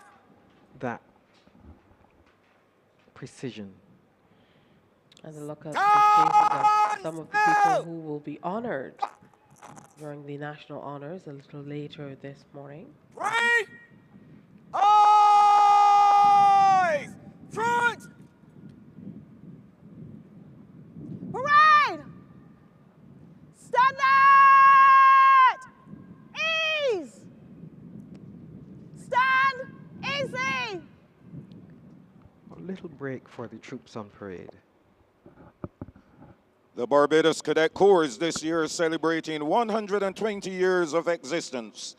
They have been accorded the privilege of presenting this year's display. The Barbados Cadet Corps is a military organization that was established at the Lodge School in 1904. The youth arm of the Barbados Defense Force, it is a well-disciplined organization. From its inception 120 years ago, the Corps has grown from strength to strength, producing parliamentarians, commandants, chiefs, and deputy chiefs of staff, and national heroes. It is their honor to showcase to the entire world in our display that journey of dedication and creating bold, courageous citizens of our nation. The Corps continues to use challenging activities and military discipline to create model citizens among a wide cross-section of young Barbadian boys and girls in educational institutions. The year was 1904 when Captain Radcliffe Hall of the Lodge School followed his vision. Indiscipline in schools bothered him, but he was not daunted. So a paramilitary movement was indeed started. His motivation was simple: keep boys on the right track, with discipline and focus always moving forward and never looking back.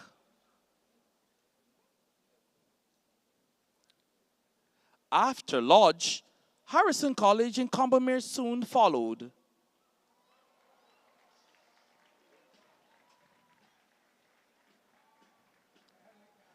As more boys joined the Corps, you see, lives were changed for the better. Boys became men, men who were fitter, stronger, men who were leaders. In 1973, 5 young ladies went before Colonel Banfield, the commanding officer of the Barbados Defense Force. These ladies were from the foundation school doing sixth form at Combermere. Today we salute these bold, pioneering ladies: Angela Amy, Margot Green, Marlene Sivers, the late Roseanne Jones, and Marianne Redmond.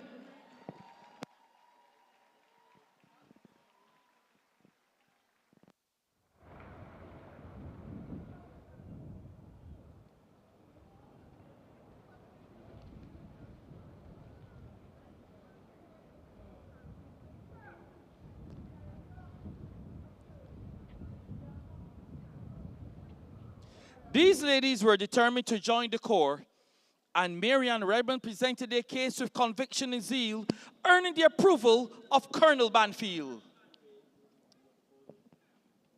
Cadets are leaders in every regard, whether here at home or beyond our shores. In every field of endeavor, in every way of life, cadets leave their mark wherever they go.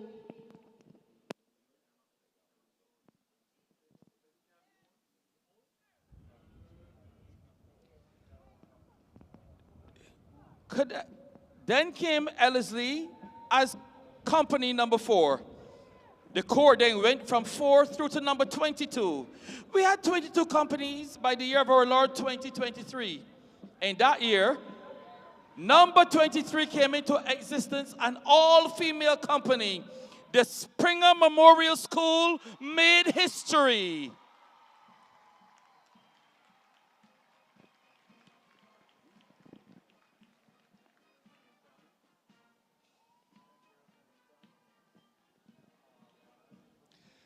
Now let's give you some insight as to why when you pass the school you hear, "Pride, preaching."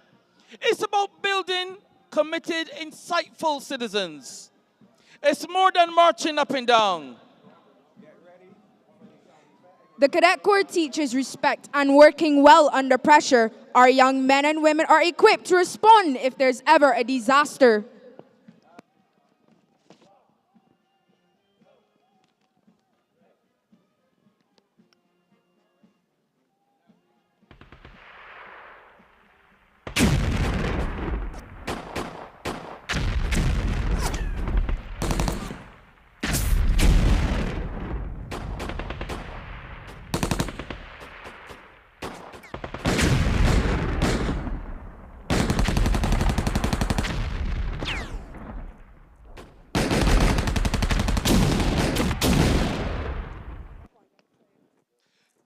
cadets have used this movement as a stimulus to grow.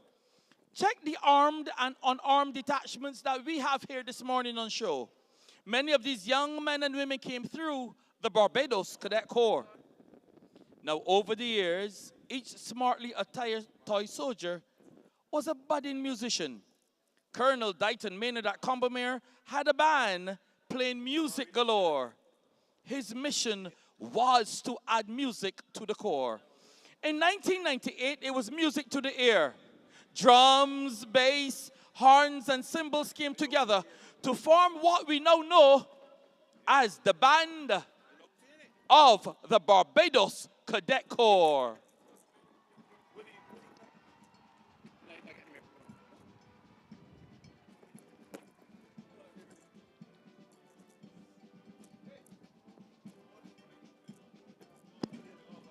Our institution is proud of our legacy. We even have cadets who love the sea. This division was their 1993.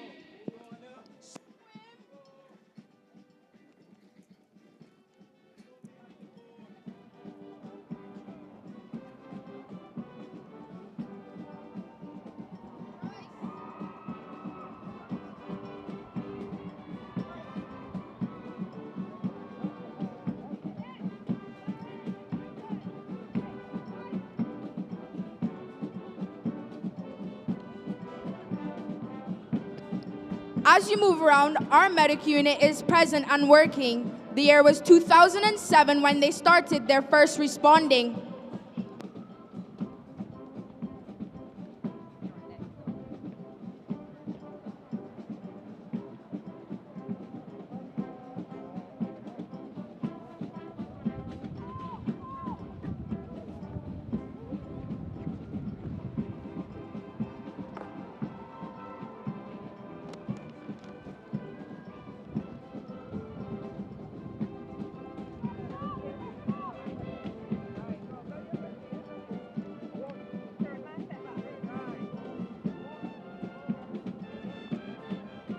Now, 2023 was a year of food, craft, and cuisine artistry. The catering unit was given recognition. They even cooked at the president's residency.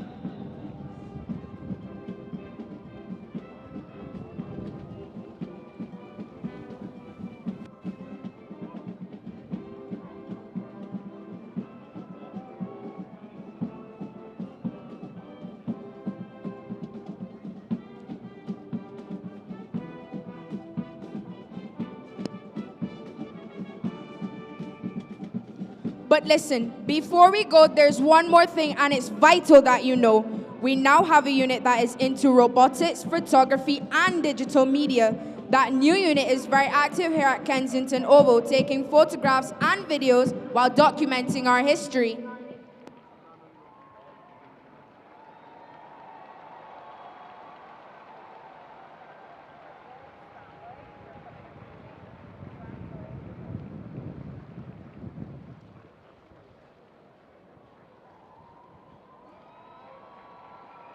One 120 years, ladies and gentlemen.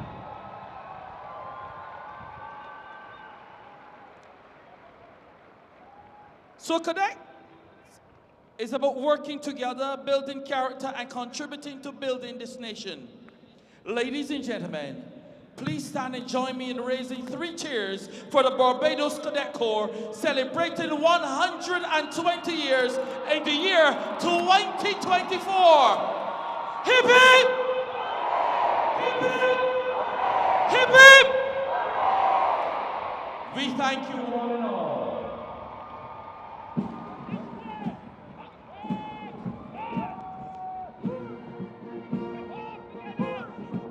Now sitting in a position where you are a commanding officer. May I have a tissue?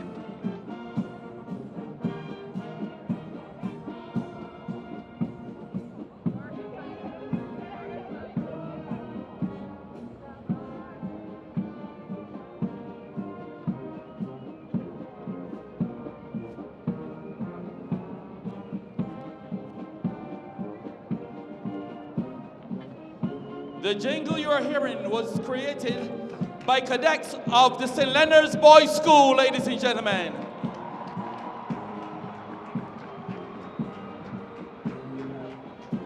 Just all the way through with so many different elements. From 1904 Many thanks to 2024.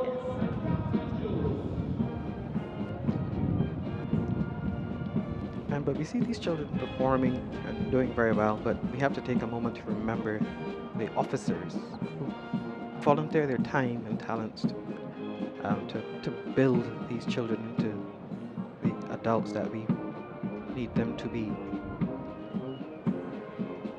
Quite an impactful presentation that I'm sure we'll be hearing about for years to come.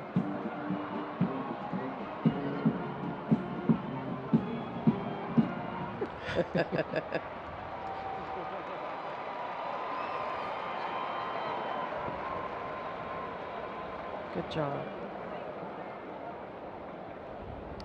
We'll also enjoy a series of performances and speeches a little later on as we reflect on our progress and our aspirations. This will include a special video tribute to Shirley Chisholm and a speech from the Honorable Hakeem Jeffries of the U.S. Congress. Order. Edwards! Dress! So that phase of the presentation today completed, we now move into the next phase, which will be the presentation of awards. Stand still! The right.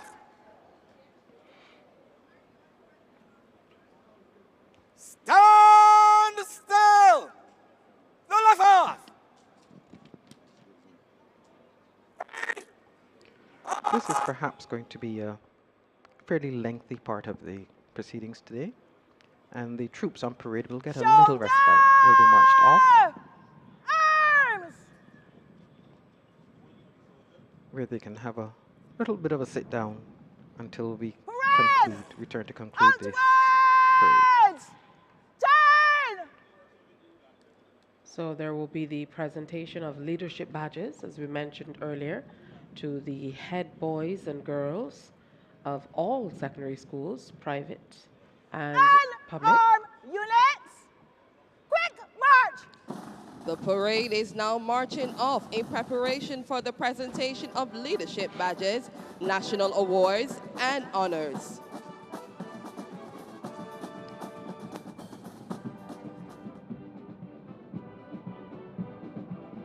Indeed, bless his bin.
another iconic song playing as the armed and unarmed troops march off under the watchful eye of the President of Barbados, other dignitaries, the Prime Minister, diplomatic corps, and of course, spectators from at home and abroad.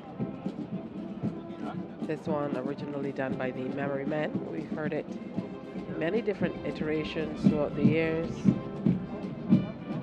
folk versions and otherwise.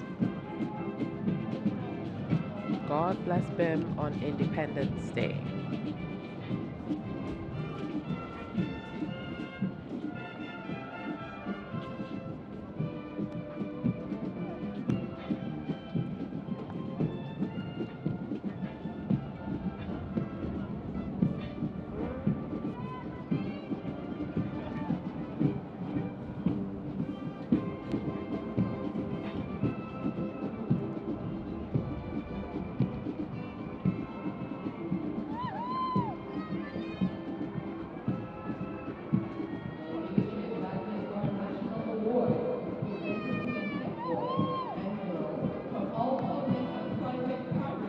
Secondary schools.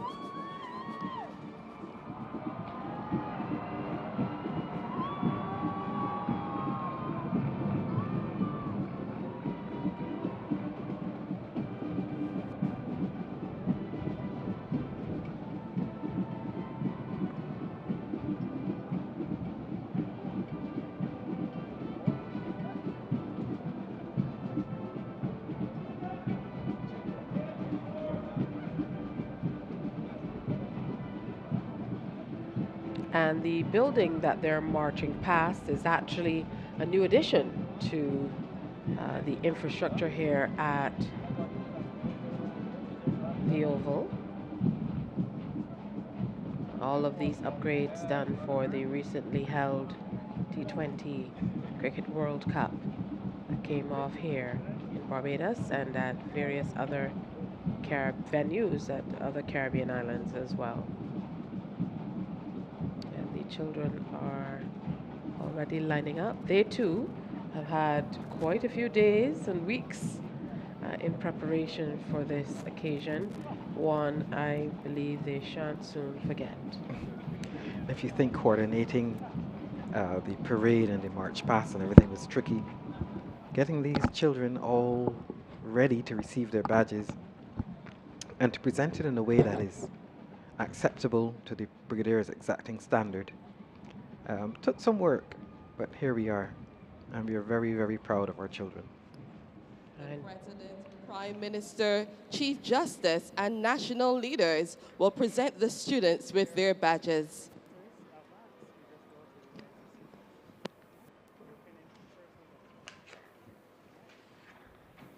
And we see some familiar faces from the Cabinet of Barbados making their way out.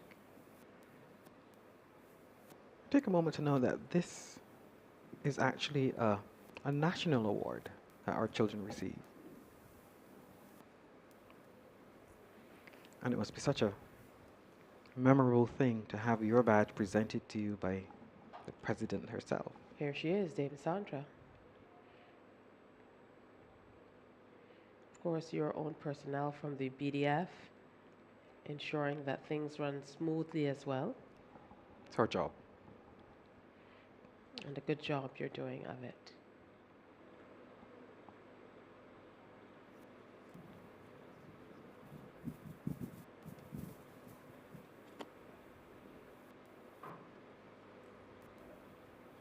And again, both these children and their relatives and communities must be beaming with pride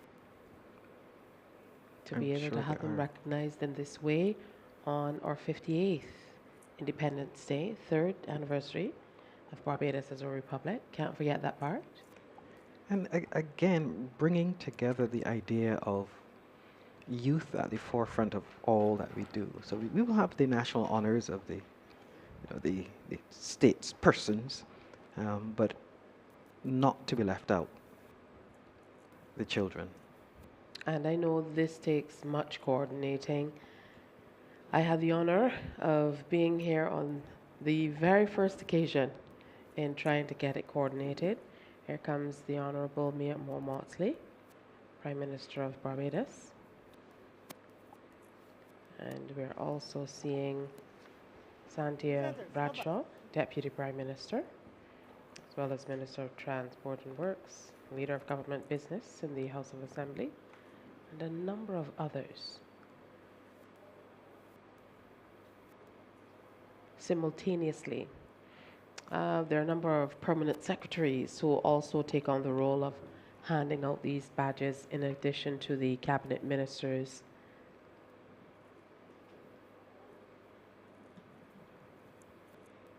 Well coordinated, very inclusive effort. And I believe this speaks to the commitment of the government to the youth of Barbados as well. They are indeed the future, and we should let them know.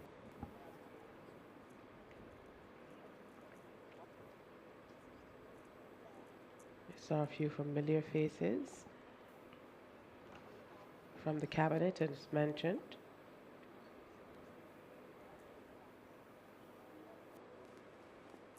Our Chief Justice enjoying the moment, it seems. And taking this opportunity to have a word with the young leaders of Barbados.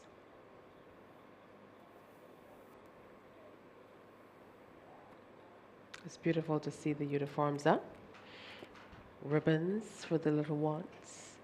I can just imagine putting them together on this Saturday morning. Again, much pride for the parents and guardians, relatives generally, and communities, as well as the schools, teachers involved. They're all here this morning to join and celebrate with the children.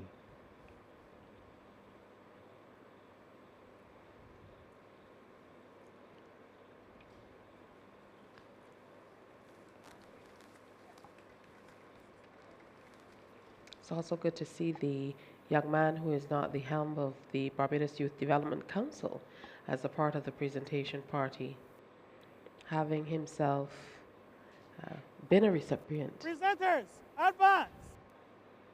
of this honor.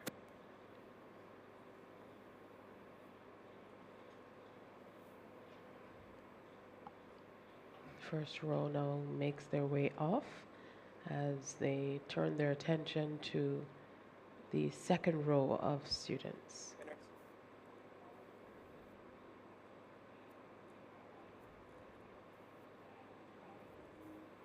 I see Ambassador Nias of the U.S.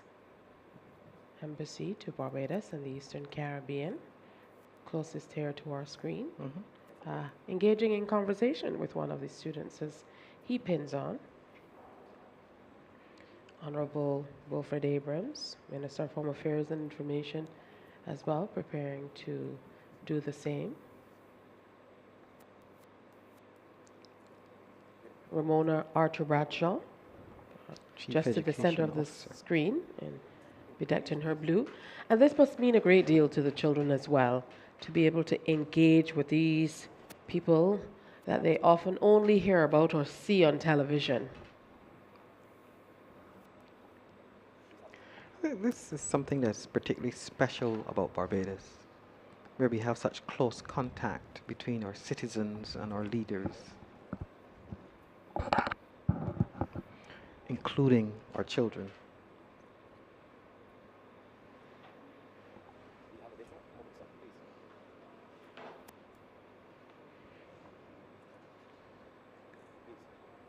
And just stepping up to pin as well, the Honorable Charles Griffith, Minister of Youth, Sport and Community Empowerment. His role, a grand one as well.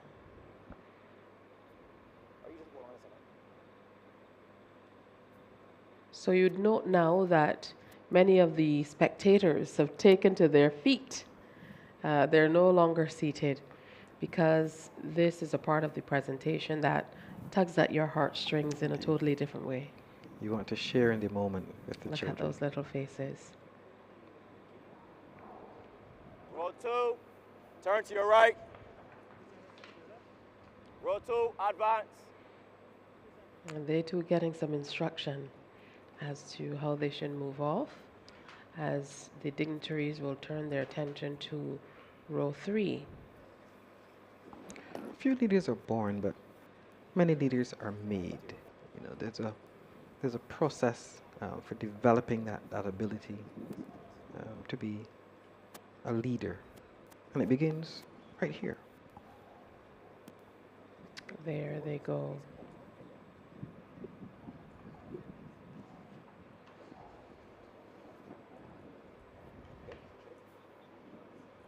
Presenters, advance.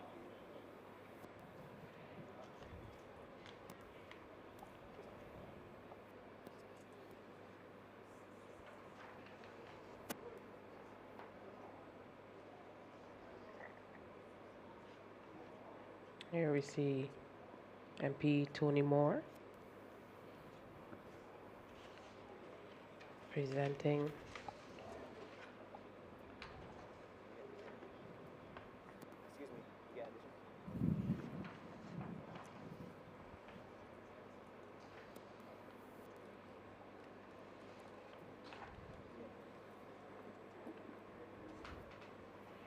And I love that we take a pause to be able to do this, to show the youth the importance space that they take in this morning's presentation.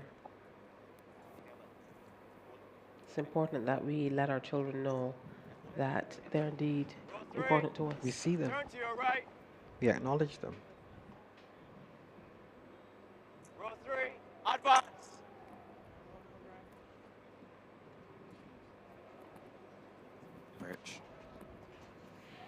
And we're seeing some other MPs at this time. Dr. Ramel Springer, Parliamentary Secretary in the Ministry of Transport and Works, is up next, as well as Senator the Honourable Lisa Cummins, Minister of Energy and Business Development and Leader of Public Business in the Senate, as well as Senator Dr. the Honourable Chantal Monroe-Knight, Minister in the Prime Minister's Office. And there goes Disabilities Advocate Senator Andwele Boyce, doing much work and hoping in another few days to work with the Ministry of People Empowerment to lay some new legislation meant to advance the cause and lift the voices of the disabled community here in Barbados. You'll hear much more about that in the coming days. Also coming up in a little bit here, I told you a little earlier, we're paying tribute to Shirley Chisholm in a grand way in Barbados. This year would have marked the centenary year of her birth. An American politician who has deep roots here in Barbados, still has relatives here, and who credited Barbados and her early schooling here as the reason for much of her success.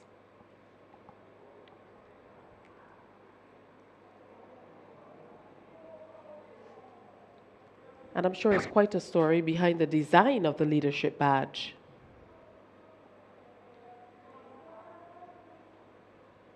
We now see the ambassador for the UK presented as well, as well as the head of the European delegation, again engaging in conversations with these young leaders. So members of the diplomatic corps also stepping forward to present. There is the ambassador of Argentina, close to the middle of the screen.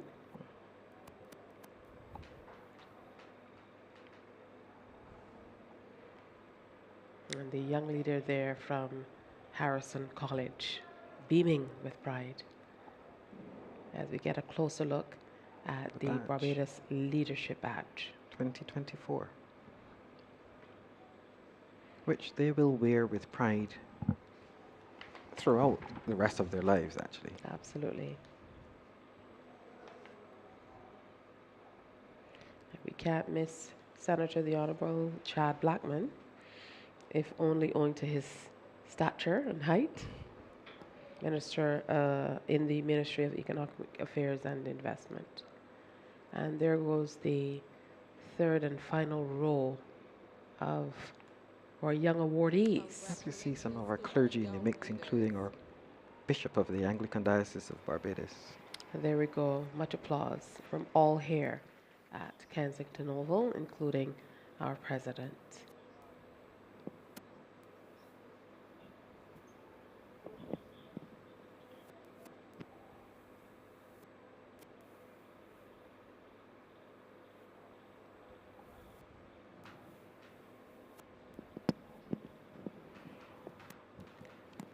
So coming up next, we're going to have the presentation of national awards and honors. The Shirley Chisholm tribute, followed by the Prime Minister's address. Mrs. Carol Roberts Reefer will lead the citations for the national awards and honors and insignia. Her Excellency, the Most Honorable Dame Sandra Prunella Mason, President of Barbados. The Honorable Mia Amor Motley, Prime Minister. The Honorable Mr. Justice Leslie Haynes, Chief Justice. The Deputy Prime Minister, Attorney General, senior ministers and other members of Cabinet. Leader Hakeem Jeffries and members of the U.S. Congressional Delegation. Other visiting dignitaries. Leader of the Opposition, former Chief Justices, holders of high honors, President of the Senate, Speaker of the House of Assembly, members of the clergy, members of the Diplomatic Corps, members of the Judiciary, permanent secretaries, members of the Senate, members of the House of Assembly, chairpersons of the commissions established under the Constitution, head of the Public Service, directors general, permanent secretaries, and other senior government officials, specially invited guests, distinguished ladies and gentlemen. This morning, on the 58th anniversary of our independence, 37 outstanding citizens, 36 of whom are present today, and who are awarded in this year's Independence Honors, will be acknowledged and presented in the warrants. 4 Public Service Awards of Excellence will be presented, 2 to the organization and 2 to the leaders of said organizations and their members of staff. The Public Service Leadership Award, presented to Mr. Damien Jose Harford Gaskin for inspirational leadership of Kensington Oval Management, Inc. to transform Kensington Oval for the ICC Men's T20 World Cup 2024. Mr. Gaskin will pay his respects to Her Excellency and receive the Leadership Award from the Honorable Prime Minister. Damien is the Chairman and CEO of Kensington Oval Management, Inc., the management company responsible for the operations here at Kensington Oval.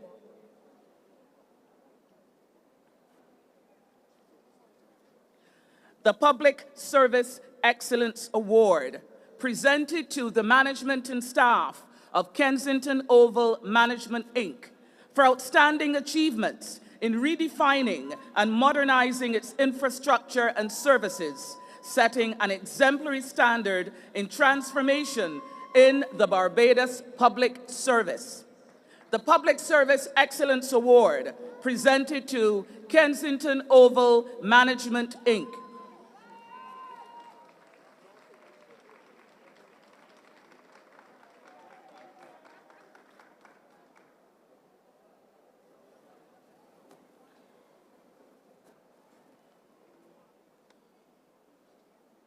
The Public Service Leadership Award, presented to Mr. David Arthur Donaldston McCollin for inspirational leadership to transform the Lands and Surveys Department into one of the leading geospatial organizations in the Caribbean, meriting international recognition.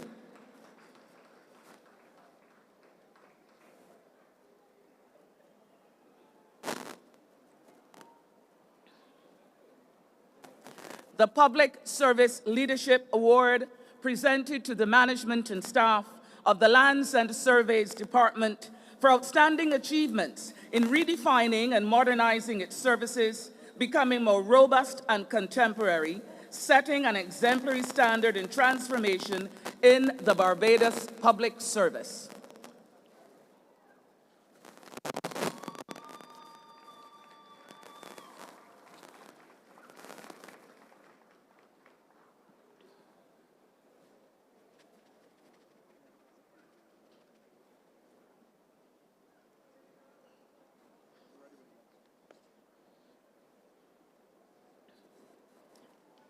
Thank you, Madam Prime Minister.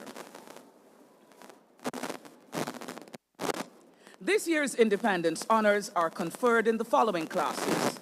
The Order of Freedom of Barbados, National Honor, constituted by the Order of Freedom of Barbados of 2019. The Order of the Republic, the Honorary Order of the Republic, the Gold Award of Achievement, the Gold Trident of Excellence, the Silver Trident of Excellence, the Barbados Service Star, the Barbados Service Medal, and the Barbados Bravery Medal. Your Excellency, the Order of Freedom of Barbados is conferred on a person who was born in Barbados, is a citizen of Barbados, or is entitled to be registered as a citizen of Barbados, and who has distinguished themselves by extraordinary service to Barbados, the Caribbean diaspora, or to humanity at large. The Order of Freedom of Barbados, conferred on Mr. Christopher Arthur Blackman for his distinguished career as a Justice of Appeal and High Court judge in Barbados and throughout the region. His exemplary service to the government and people of Barbados, whilst serving on several eminent boards and commissions in the private and public sector, and in particular for his exceptional leadership of the Constitutional Reform Commission.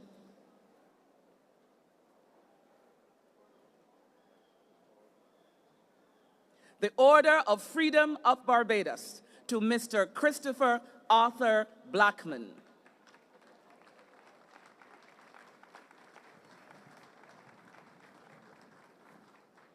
The Order of Freedom of Barbados to Mr. Richard Linton Vere Edgell for his distinguished career as an engineer and contractor, sterling contributions to the construction, real estate, hospitality, and tourism industries in Barbados, and his renowned entrepreneurial endeavors that have contributed to the social, economic, and environmental development of Barbados.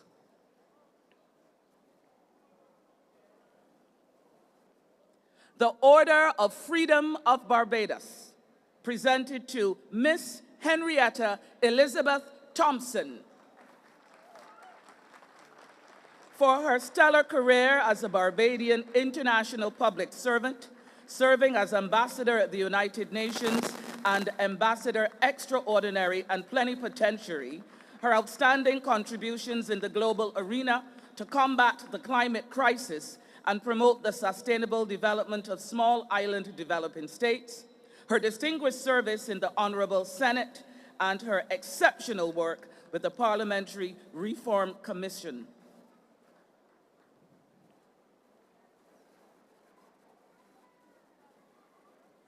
The Honorary Order of Freedom of Barbados is presented to a distinguished person who is not a citizen of Barbados, and it may be conferred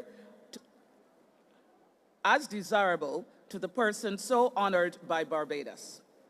The Honorary Order of Freedom of Barbados presented to Sri Narendra Modi, who is not with us today, but will be represented.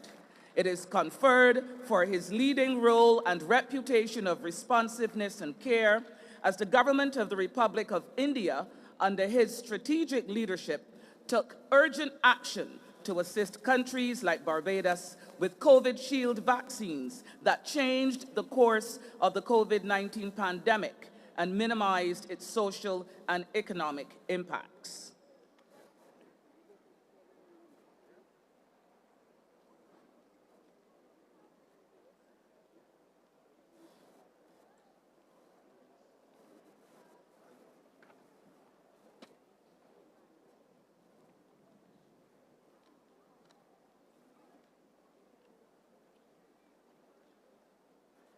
The Honorary Order of Freedom of Barbados, presented to Mr. Edmund Eddie Montague Grant, who is not with us today.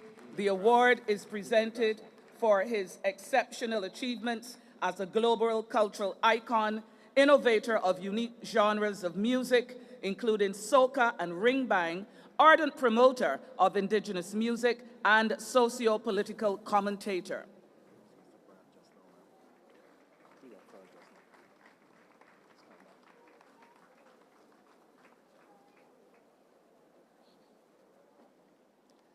The Order of the Republic for distinguished national achievement and merit. Reverend Dr. Joel De Courcy Cumberbatch. For his distinguished career as a spiritual advisor, administrator, and educator, playing a leading role in the revision of the religious education curriculum throughout the Caribbean, for 47 years of dedicated service to ministry and the church, in particular to the local, regional, and international Wesleyan Holiness Church, and his outstanding contributions to youth and community development.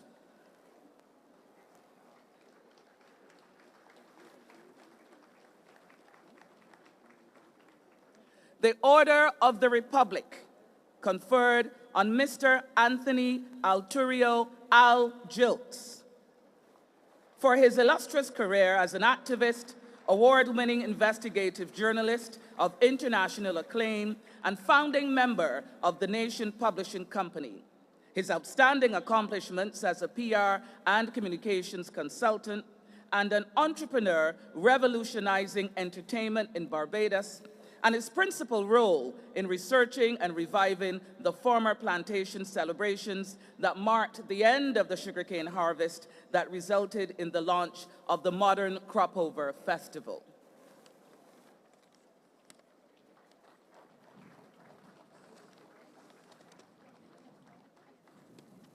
Mr. Jeffrey Jarvis Hoyt, for nearly 60 years of distinguished work as an entrepreneur that paved the way for his extensive contributions to Barbados's economic diversification, his notable achievements, innovation, and expertise in the retail, waste management, and green energy sectors, and his unwavering dedication to providing employment opportunities, shaping the next generation of entrepreneurs and building resilient communities.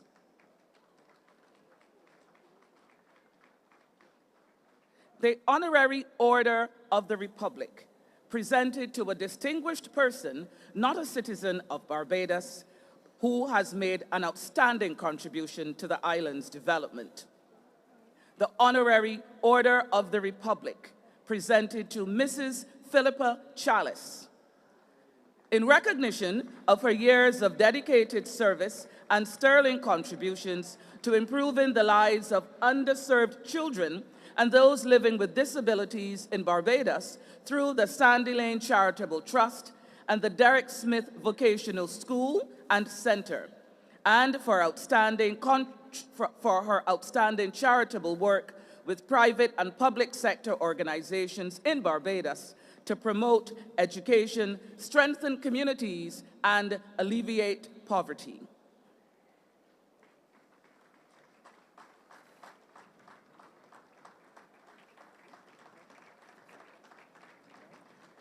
The Honorary Order of the Republic, conferred on Miss Regine Six, who stands as a remarkable figure in global business, philanthropy, and international relations. Her multifaceted career has been instrumental in shaping the worldwide mobility sector, while advancing humanitarian causes throughout the world, and particularly in Barbados.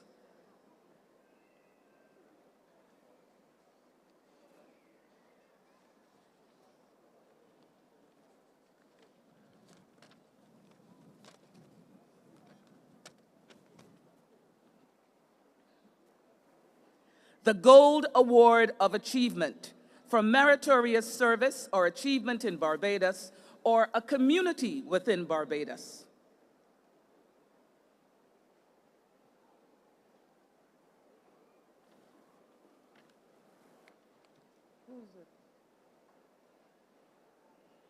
My script says Farrell. My script says David Anthony Farrell.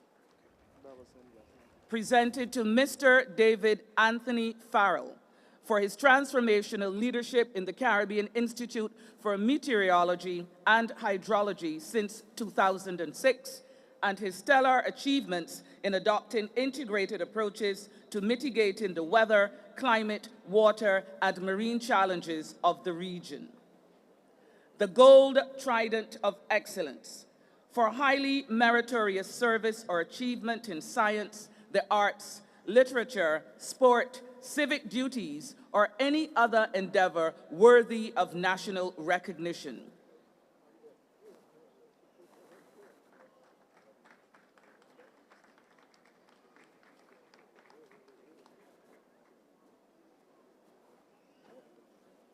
The Gold Trident of Excellence, presented to Miss Yvette Gianna Urita Gibson for her tireless and outstanding contributions to the labor movement in Barbados, for her dedicated service as a leading advocate for wage equity, conducting research and advancing a platform of worker and employer education that has resulted in many improvements in workers' conditions of services, specifically for women in the workforce.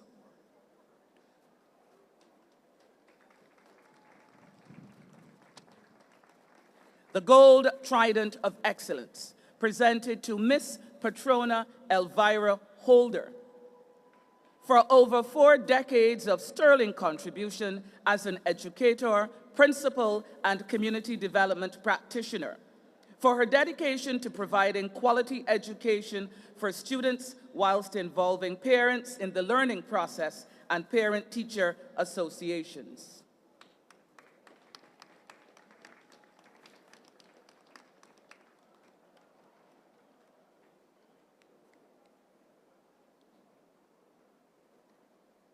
The Gold Trident of Excellence, presented to Dr. William Frederick Huey for 60 years of outstanding service as a veterinarian dedicated to the care of animals, for his excellent achievements as a founding member of the Barbados Veterinary Association and tireless work with the Barbados RSPCA to improve animal health and welfare, provide quality and compassionate services for companion animals, farm animals, and horses, and assisting in the control of outbreaks of swine fever and Newcastle disease in Barbados.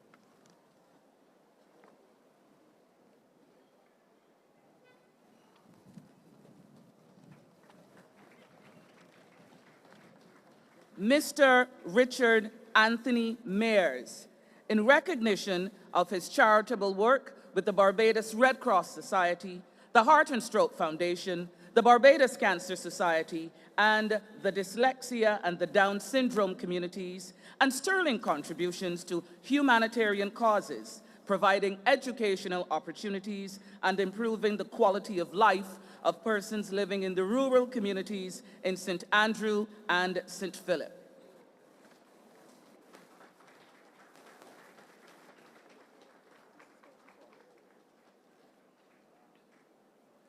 Mrs. Cicely Veronica Spencer Cross, in recognition of her 50-plus years of commitment and dedicated service to the development of theater arts in Barbados, and the award-winning actress, educator, director, producer, administrator, and theater coach who positively impacted the cultural landscape of Barbados and the diaspora.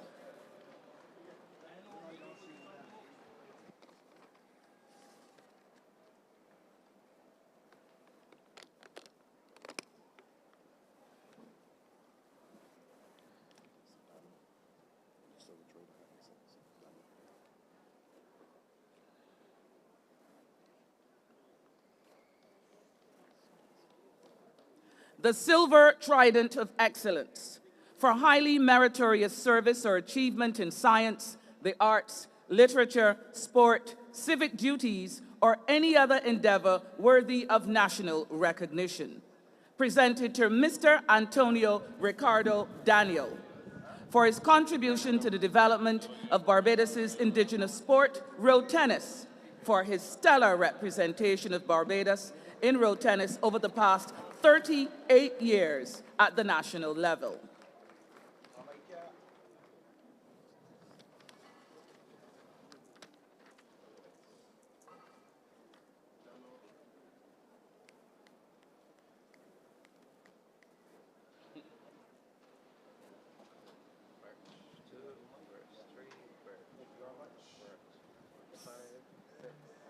Yes, sobers. Just remember that. And I tell you at sobers at 4 for the name, man. She ain't getting the car to script. Mr. Stephen Anthony Lashley for his artistic excellence and outstanding contribution to the performing arts, for his achievements in bringing global recognition to Barbados, honoring his roots through his inspiring musical journey as a member of KC and the Sunshine Band and performing with iconic artists such as Ron Wood of the Rolling Stones, Kimani Marley, Taylor Dane, Kathy Sledge of Sister Sledge, the Tavares, Gloria Gaynor, and the Tramps.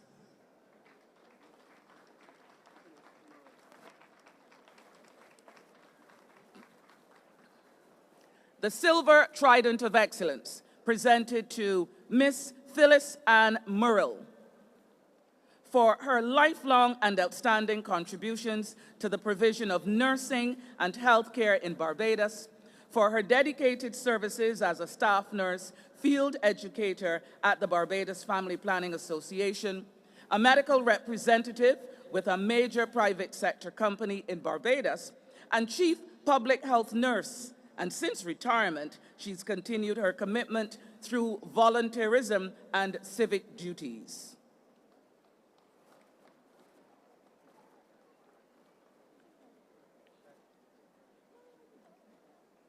The Silver Trident of Excellence presented to Mr. Walter DaCosta Phillips for his distinguished career as an educator, notably in the teaching of mathematics and as a publisher of several globally accepted textbooks on the Common Entrance Mathematics examination, for his long and dedicated service over the past 56 years of tutoring hundreds of primary school students in math, English, grammar, and composition, and for the past 44 years, preparing hundreds of secondary school students for CSEC examinations in mathematics.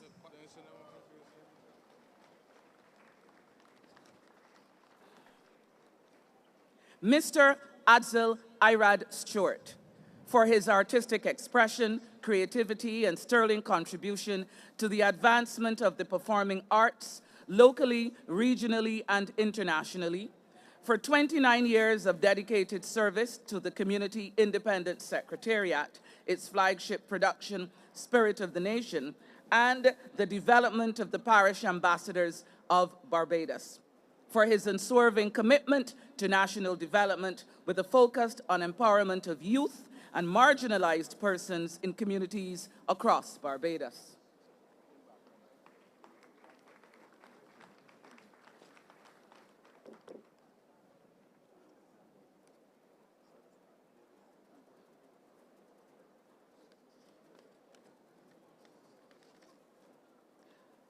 The Barbados Service Star for meritorious work in the public, fire, military, police, prison, or other protective services, or in any other similar field of endeavor.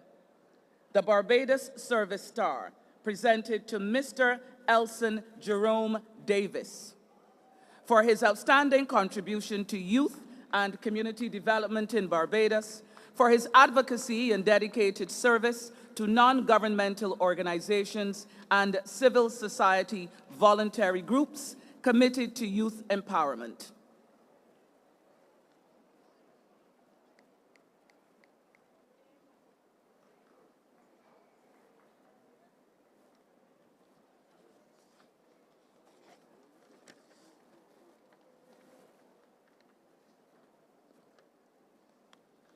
Mrs. Maureen Susan Harris, for her commitment to uplifting her community, her philanthropy, and her selfless dedication to supporting children and the needy in the parish of St. James.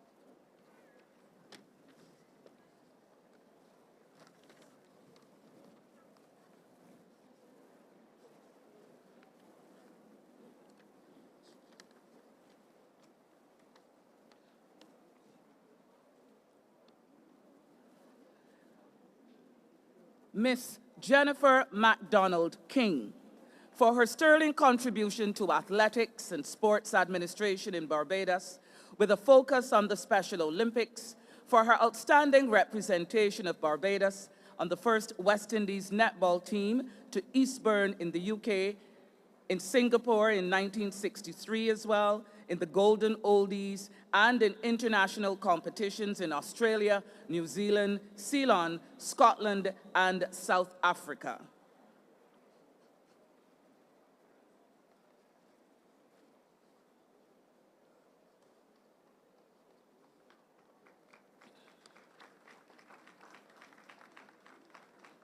Mr. Victor Cornell Knight, for his achievements as a cricket administrator, philanthropist, who supports several charitable causes, and Barbadian businessman who has leveraged his specialized skills as an experienced locksmith to provide services for established companies and train persons across the region as locksmith technicians.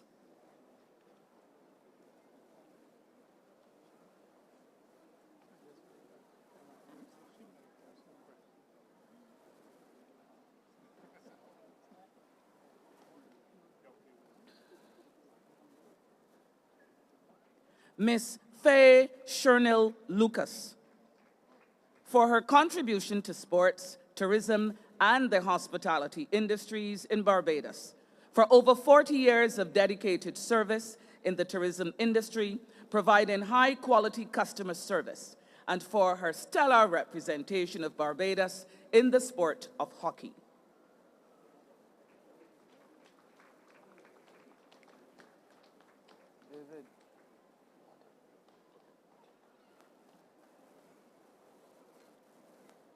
Reverend Angela Dolores Phillips, for her commitment to community work in the parish of Christ Church, assisting the poor and needy, and for her tireless service to various church organizations, helping to improve their ministry and their physical structures.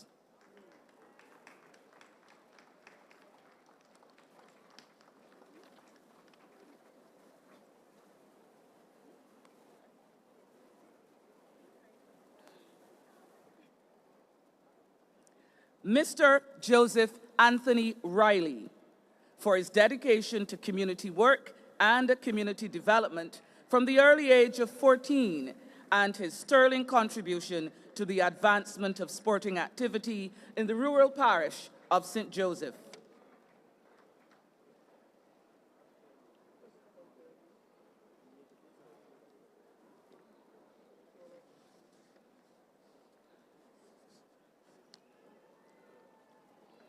The Barbados Service Medal, awarded for meritorious work in the public, fire, military, police, prison, or other protective services, or in any other similar field of endeavor. The Barbados Service Medal, presented to Miss Maureen Burgess Thornhill, for her philanthropy, volunteerism, dedicated community service, and contributions to nation building.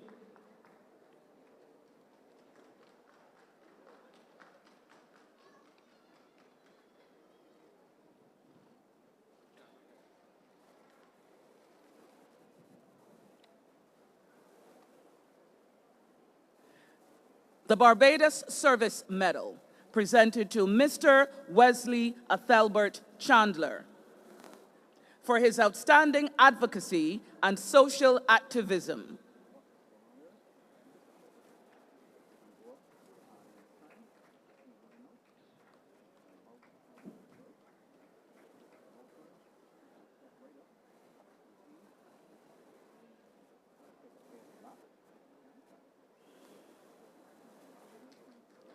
Miss Diana Yvette Drakes for her dedication to community work and care for children in her urban community.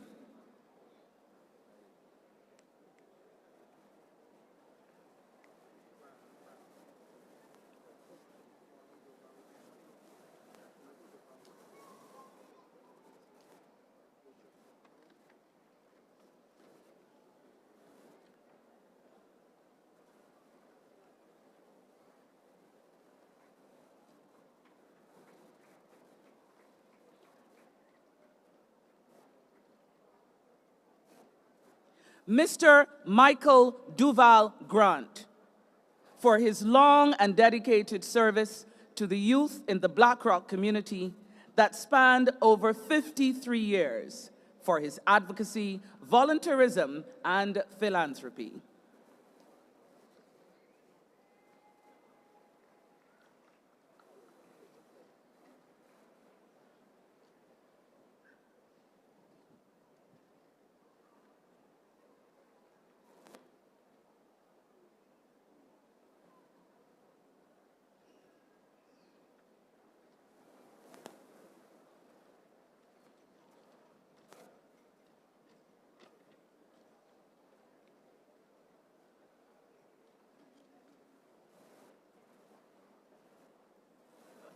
The Barbados Service Medal, presented to Bishop Clement Sinclair Howell for his outstanding contribution and dedication to the care of the vulnerable persons of the Black Rock community spanning more than 36 years, for his achievement with infrastructure development of the Mount Zion Meals and Wheels program and community outreach initiatives.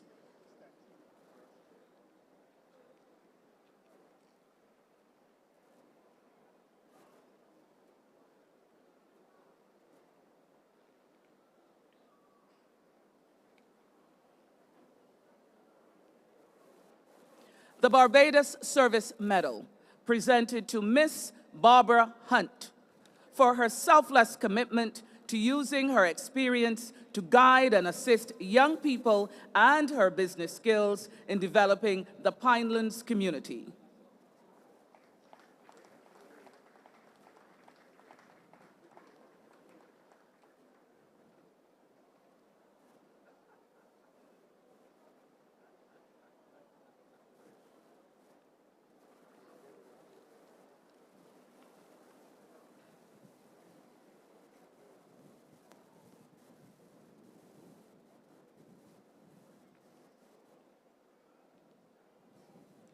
The Barbados Service Medal, presented to Mr. Easton MacDonald Lane for his contribution to the development of young people and the Paradise Football Club since 1978, for his dedication and commitment to training and motivating young people to make a positive difference in their lives.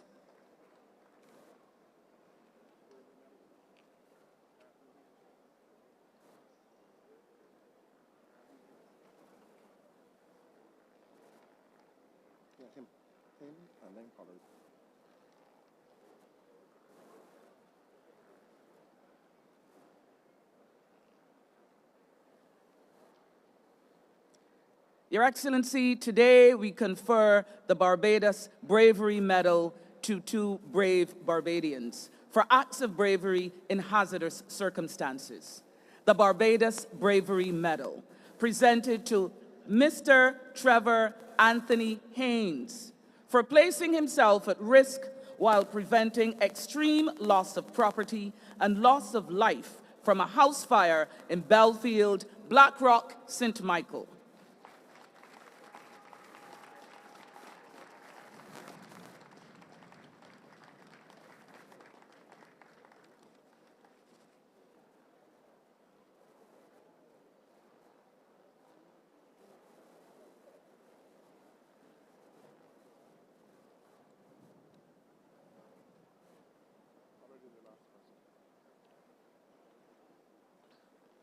The Barbados Bravery Medal, presented to Mr. Dwayne Andre Gladstone Pollard for placing himself at risk while preventing the loss of lives from drowning in the waters of Holetown in Barbados.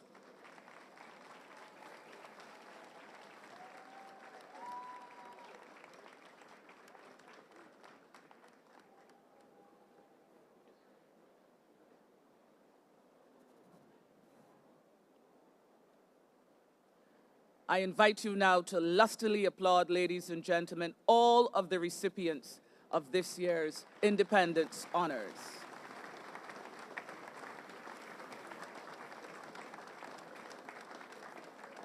Thank you, Your Excellency. I am obliged.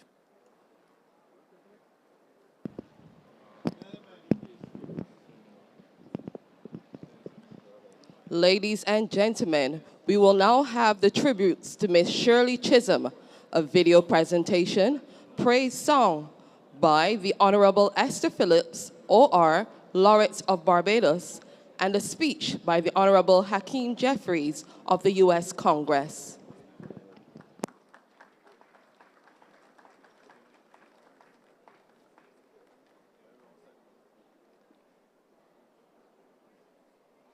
I stand before you today as a candidate for the Democratic nomination for the presidency of the United States of America. Shirley Anita St. Hill Chisholm was born in Brooklyn, New York on November 30th, 1924 to Charles St. Hill of Guyana and Barbadian Ruby Seal St. Hill. Chisholm, who created history in 1968 as the first African-American woman elected to the United States Congress, and in 1972, over 50 years ago, as the first African-American woman to run for a presidential nomination, spent part of her childhood right here in Barbados. I had 6 years upbringing in the island of Barbados. Our system was fantastic, really fantastic. Those early years of my life on the island of Barbados gave me the spirit, gave to me the spunk that was necessary to challenge all of these age-old traditions. I was never afraid of anything. I was never afraid of anybody, and today's the same way. I'm not afraid of anything, or I'm not afraid of anybody. You're going to hear from me. And hear from her they did. And the moment I made the determination that I was going to run, I knew that hell would break loose, and it did. Because look at who I am. I am a black female daring to have the audacity to say I would like to be the President of the United States of America. I am not running to become a vice president or to become a cabinet member. I am running very seriously to become the president of this country. Change doesn't come about by masses. Change comes about by capitalists who dare. Change comes about by those who put their neck on the chopping block and hopefully are able to withstand the insults, the giggles, the snickers, the laughter. Her list of achievements is long and impressive. Last year, right here in Barbados, the Vauxhall Primary School was renamed the Shirley Chisholm Primary School. And this year, in her centenary year, the Barbados government is honoring this trailblazer through the Shirley Chisholm Project, celebrating Shirley 100 years. It's been a remarkable thing for the government of Barbados, Black Caucus, everything, to recognize the woman and the works of Shirley Chisholm, what would have been her 100th year. When we start looking at things like Obama's Audacity of Hope, where he is actually citing this girl who grew up in Barbados, who's part of me, who shares DNA with me, I think as a family, it just ignites the fire within. And the fact that she is being recognized, it just sends us totally into orbit. I am so proud to say that I am related to Shirley Chisholm.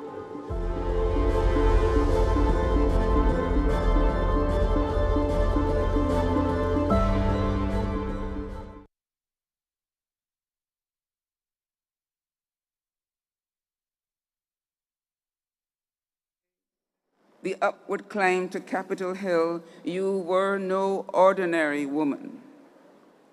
They did not know the fire that tempered the soles of your feet, burned in your belly, lit in your eyes that blaze that never cowered under the white man's gaze. They could not hear the generations of ancestral voices calling from the sugarcane, the cotton and tobacco fields, the cries of souls drowned in the Middle Passage, the anguish caught in the wind and wake of transatlantic slave ships, the sounds of suffering on the slave plantations. But you did.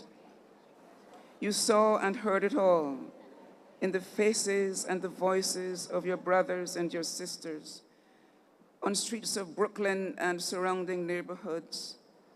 Poverty, racism, gender inequality, discrimination, exploitation, wall after wall designed to trap, deny, defeat a people. But is it not true your roots grew from the rock, the coral stone known for its strength, resilience, its resistance? Is it not true collision breeds a new horizon? Knowing that power concedes nothing without a demand, without a struggle, you pushed against barriers, broke down walls, first Black woman to sit in the House of Congress, first Black woman to run for the US presidency, triumphant in the legislation of childhood care, adult education, battles won for the health and welfare of the oppressed, the downtrodden, unbossed by the brokers of tyranny, unbought by those who did not know some values will not be exchanged for mammon or the soul. Today we call you back to this, your island home. Along the arc of history, you have helped to bend towards justice. Alight here, you with your steel-tipped wings. We call you blessed among your people. Walk here, walk through this guard of honor we prepared for you. A glory, hallelujah moment, for you have shown your sisters and your daughters that our only ceiling is the open sky. Our president, prime minister, deputy prime minister, members of parliament, each holding high the torch that you have lit for them. See how the old guard stands in the distance smiling. Among them, Harriet Tubman, Sojourner Truth, Rosa Parks, Nanny Grigg, Sarah Ann Gill. They know how time longer than twine, and yet at every intersection, another Moses stands ready to lead her people into greater victory, greater freedom. Light bearer, trailblazer, game changer, Shirley Chisholm, we salute you.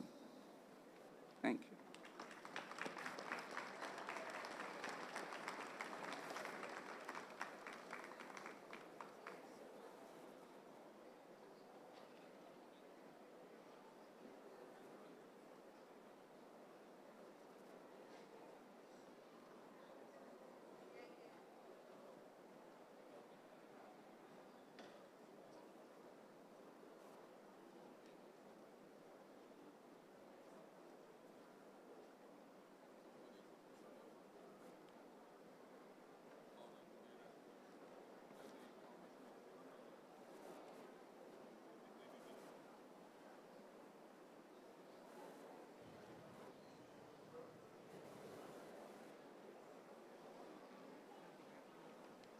you. To Her Excellency, President Sandra Mason, Prime Minister Mia Mottley, Mr. Justice Haynes, members of the Cabinet, members of government, members of the diplomatic corps, and all those assembled. Good morning and happy independence. Thank you, Prime Minister Mottley, for extending the invitation for our congressional delegation to participate in this grand celebration. Thank you for your partnership, thank you for your friendship, and thank you for your tremendous leadership. Barbados, the Caribbean, and the global South community are stronger today because of your visionary work and advocacy.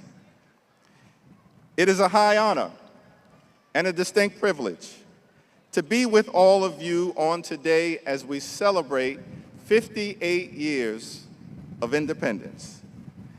We know that the people of Barbados are hardworking, entrepreneurial, family-oriented, spiritually grounded, patriotic, industrious, intellectual, inspirational, and you cook great food. That's an incredible combination. Now, Barbados has gifted the world many things. You have given the world Rihanna, Garfield Sobers, Eric Holder, Cuckoo, and Flying Fish, Crop Over, Rum, and of course, the great Shirley Chisholm. It is fitting, therefore, that on Independence Day, we also celebrate and remember the life and the legacy of the great Shirley Chisholm on the 100th anniversary of her birth. Congresswoman Chisholm once observed that she was looking to no man walking this earth for approval of what I'm doing. That sounds like something Mia Mottley might say. The groundbreaking, history-making, and trailblazing Shirley Chisholm would be proud that Barbados is now led by two groundbreaking, history-making, and trailblazing women, the President and the Prime Minister.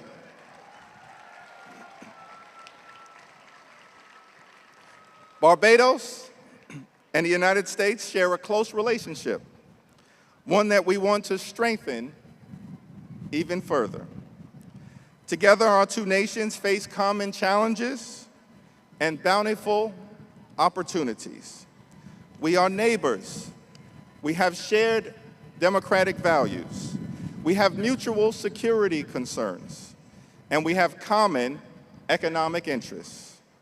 Our 10-person congressional delegation is committed to the economic growth of Barbados and to enhancing opportunity in every corner of this great republic.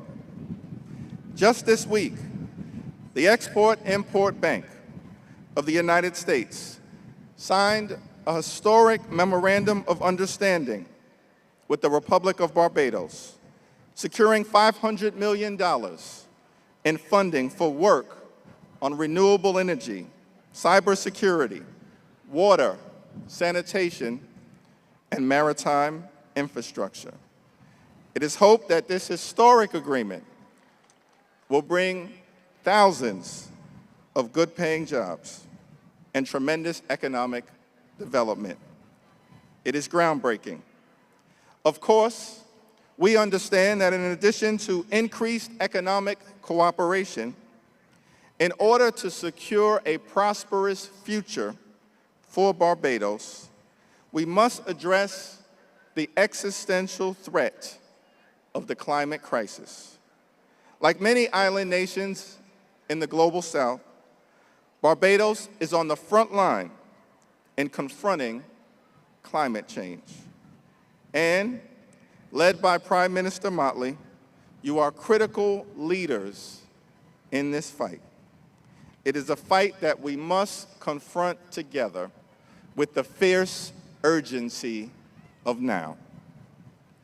It is, of course, a great honor to be here 100 years to the day that Shirley Chisholm was born. Congresswoman Chisholm spent much of her childhood right here in Barbados. She later credited her early years on the island as having given her the strength, the spirit, and the spunk to challenge anyone or anything who stood in the way of progress. In 1968, she became the first Black woman ever elected to the United States Congress. And just 4 years later, in 1972, she made an iconic run for president, unbought and unbossed. Joining me on this trip are 9 congressional leaders on issues of importance to Barbados and to the Caribbean. Our bipartisan delegation includes Delegate Amata Radawagan from American Samoa, the chair of the Congressional Black Caucus, Stephen Horsford, the top Democrat on the Financial Services Committee, Maxine Waters, the top Democrat on the Foreign Affairs Committee, Greg Meeks, and a total of 9 members of the Congressional Black Caucus, including Barbara Lee, an internationally renowned leader in the African diaspora, along with the Honorable Yvette Clarke, the Honorable Joyce Beatty, the Honorable Robin Kelly, and the Honorable Stacey Plaskett. In 1971, when the Congressional Black Caucus was founded, it consisted of 13 members, 12 men and 1 woman, Shirley Chisholm. Today, the Congressional Black Caucus has a record 60 members, 31 of whom are Black women standing on the shoulders of the trailblazing Congresswoman from Brooklyn, Shirley Chisholm. Since the beginning, the CBC has served as the conscience of the Congress and a voice for people of African descent all across the globe. It remains our mission to ensure that all communities have a seat at the table. That's what Congresswoman Chisholm instructed us to do. So standing before you today, I see a nation that for 58 years has embodied pride and industry at the highest levels of excellence. And for this reason, and many others, I know that here in Barbados, the best is yet to come. God bless all of you. God bless the United States, and may God always bless the Republic of Barbados. Happy independence.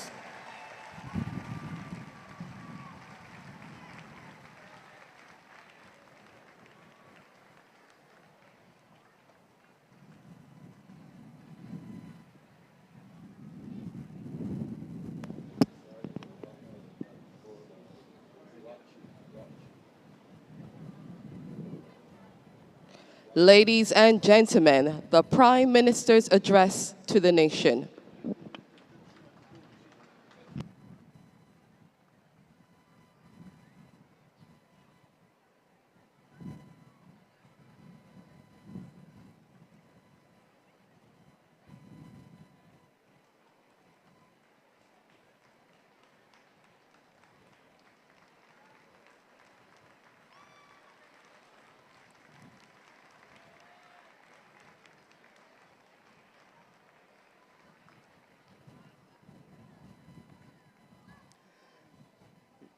Your Excellency, the Most Honorable Dame Sandra Mason, Chief Justice of Barbados,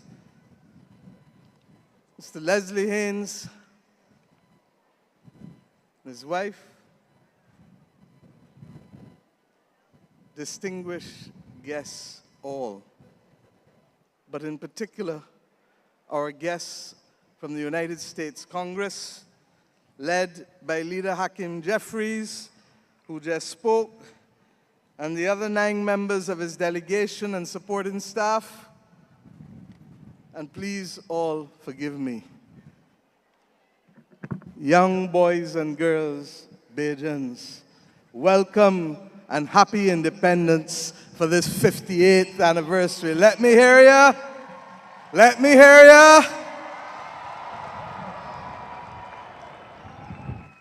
I'm not going to be long, but I want you, in particular, the young boys and girls, to talk to each other after I speak, because I want you, more than anybody else in this crowd today, to remember today.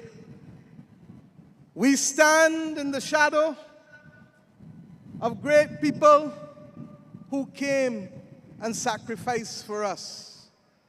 And there are so many. But today we chose to salute one. And her name is Shirley Anita Chisholm.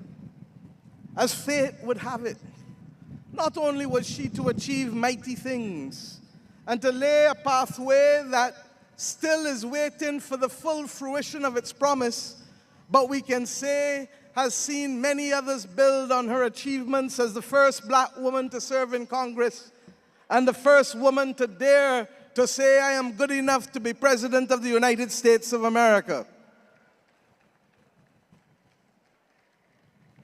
But I want you to go, all Bajans, but in particular our young people, to go and listen to the few interviews that exist on YouTube that speak to who she was and speak to what she stood for.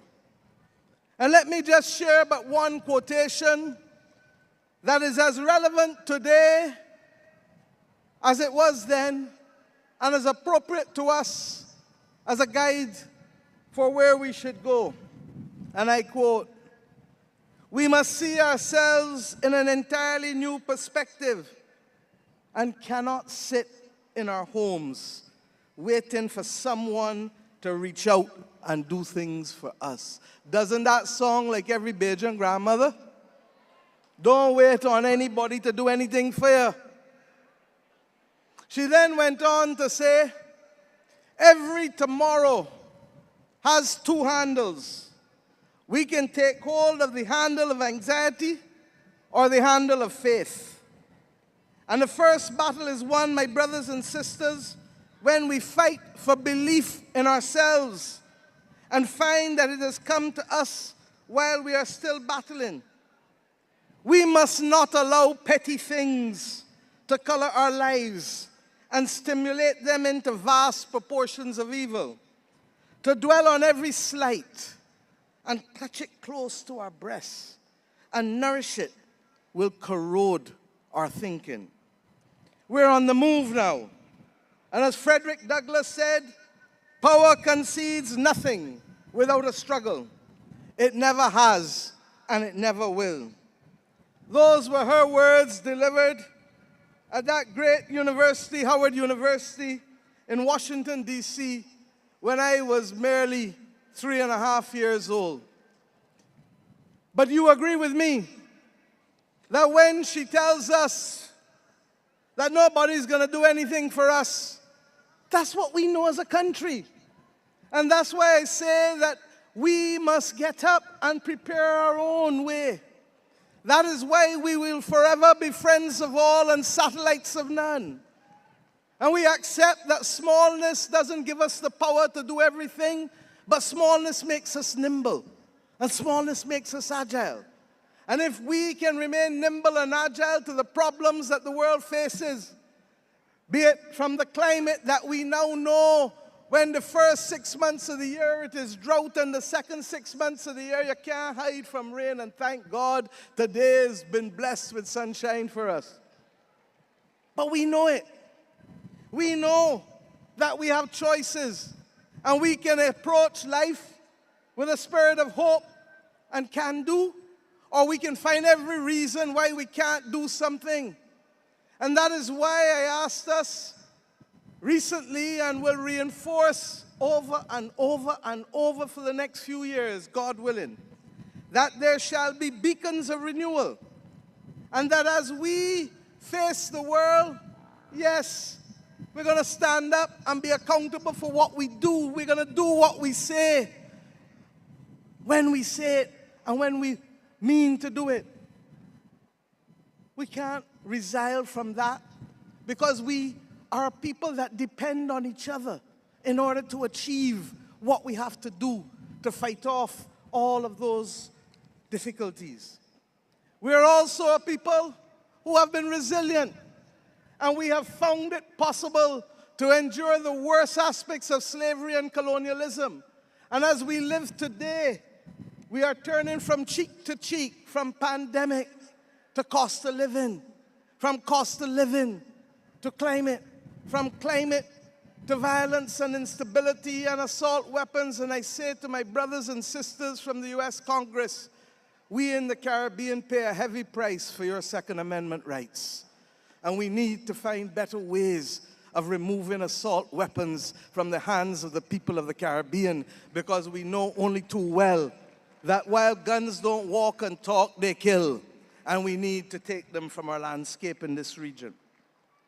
We also recognize that we must have respect for ourselves and treat each other with respect. And recognizing that not all have made this journey, but we have a solemn obligation to bring the rest of you. 6.5 years ago, we assumed the government as the third most indebted country in the world in terms of debt to GDP per capita. Today we stand with those problems literally melting away behind us. And by next year, I fully anticipate that our debt to GDP ratio will be down to less than 100% from the high of 177% we inherited it. But we didn't just bring it down by paying off debt and seeing money. We've seen people. We've ensured that you have been able to go back to the University of the West Indies and all tertiary institutions free of charge, because without education we have nothing. We've ensured that we've had to work hard to put buses and garbage trucks, and more are coming because we know that those which we brought 4 and 5 years ago need continuous replenishment, and never to fall in the habit where we leave these things unattended for a decade as happened before. We are aware that we have a responsibility to renew our social services.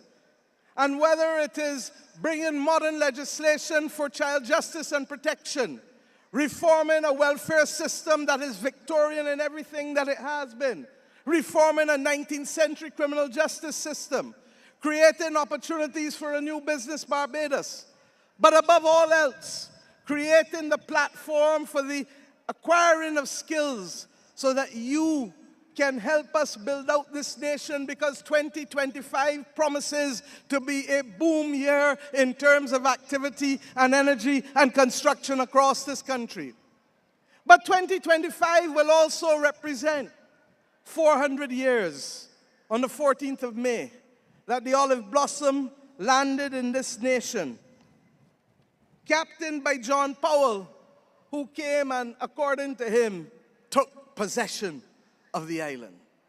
Well, mercifully, we have possession and ownership of the island today. We choose to celebrate that anniversary in 6 months' time, not by celebrating the arrival of the British, but by recognizing that their arrival caused the spirit of resilience to build among us in the midst of awful agony and tyranny. And at that Newton burial ground, where 570 slaves are buried, we will unveil a monument that is testimony to the resilience of the Barbadian people who endured almost 3.5 centuries of exploitation. My friends, 2025 will also be the year when we call you home. Come home, come home, come home. When we shall celebrate, we gathering. And for our friends, if Shirley Chisholm was alive, she would be coming home in the month of October to celebrate we gathering in the parish of Christchurch.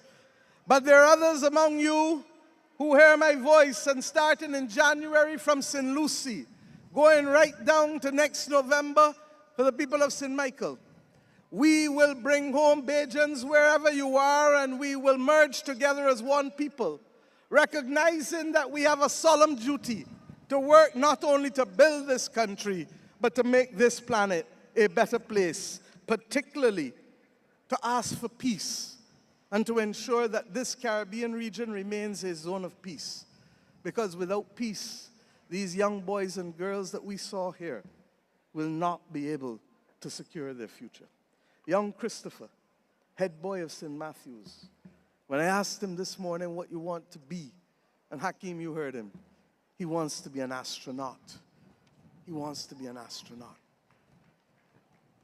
Geography does not limit aspirations and never should. And we work hard so that every one of our young people can be the best that they can be, global citizens with Bajan roots. I ask us, therefore, as a people today, to stand tall. This has not been an easy year. We had the ravages of Hurricane Beryl devastate our fishing industry, and 90% of our fishing industry has been affected.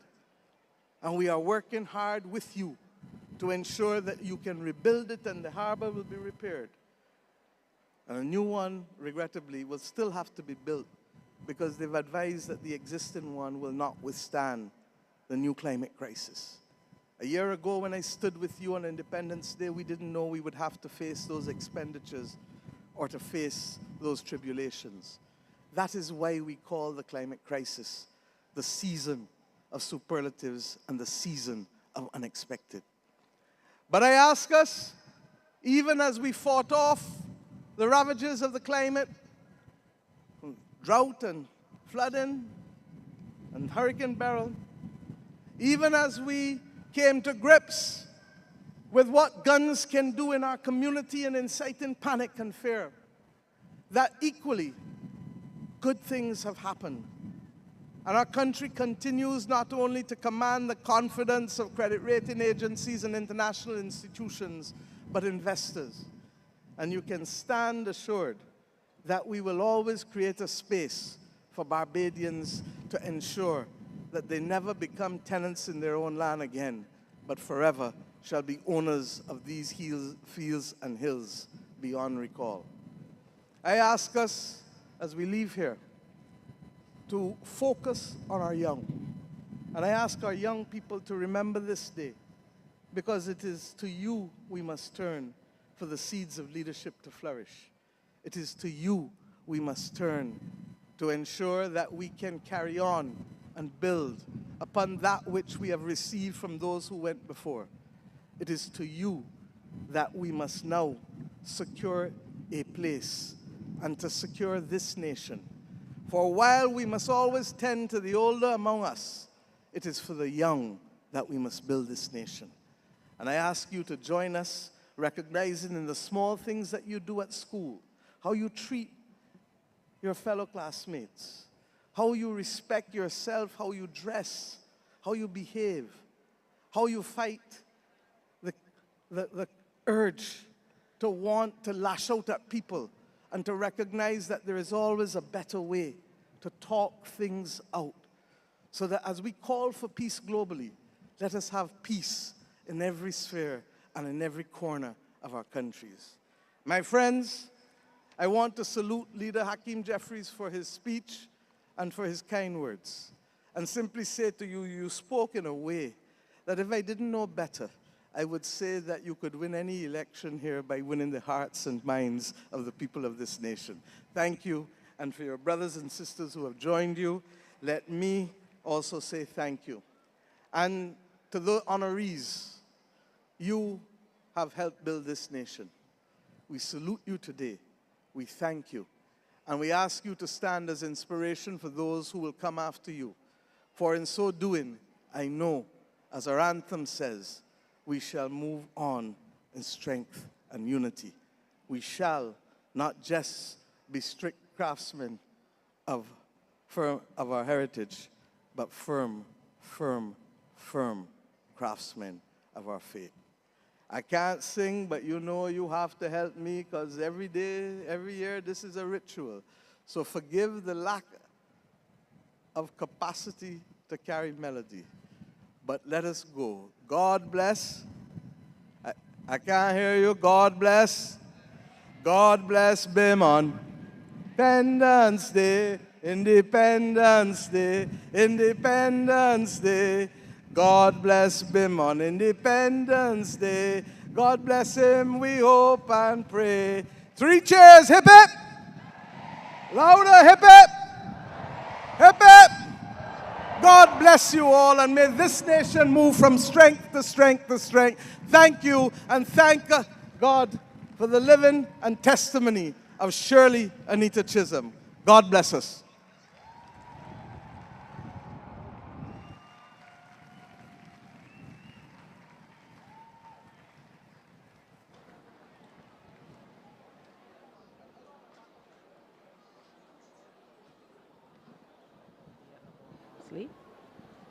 Of course, much of it dedicated to talking about Shirley Chisholm as well.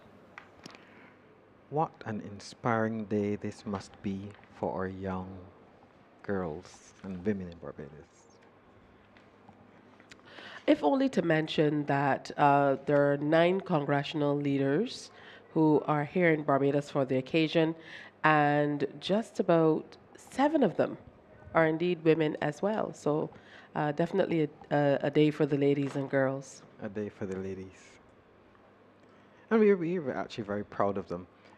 And this is particularly important to me because Soca artiste Natalie Burke will perform one of her hit songs, Colors. She will be accompanied on saxophone by Romaro Graves, on trumpet Kevin Lynch, and Jomo Slusher on trombone.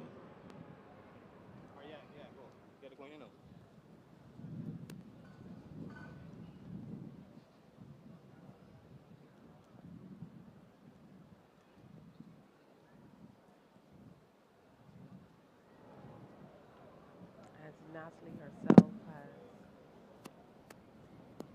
is a teacher by profession. Very proud occasion for her to be able to perform at this morning's Independence Celebration.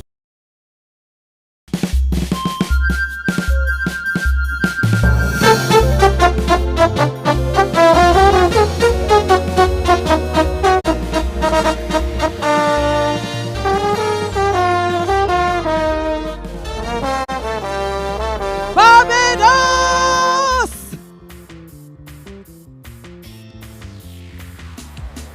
If you're proud to be a Bajan, put all your flags up, put all your flags up. And if you represent we nation, let me see flags up, let me see flags. We represent in blue, yellow, blue, yellow, blue, yellow, blue. We representing. You hear the rhythm of the top, them down behind the truck and the big man up on top. We come here to be free, so jam in unity and let the whole world see that we proud of we country. Sweet music playing and we behaving like there is no tomorrow. Bassline vibrating, the mood it creating, enough to wash away sorrow. This is one big jam, reflecting love and giving to God up for bringing us here. Another year we celebrating we culture. So if you're proud to be a Bajan, put something up in the air, let me see your flags in the air. And what we represent in blue, yellow, blue, yellow, blue. See my people represented. So long, this nation is we pride, together unified, 166 squared and one smile wide. They just big up yourself, it's you and no one else. Show some love for your country, let me see it now. Sweet music playing and we behaving like there is no tomorrow. This life we treasure, Bajan forever, lovely Barbados. Begging up my land, Barbados my home. No matter wherever I roam, we industry and we pride. Take it worldwide, never forget we culture. So if you're proud to be a Bajan,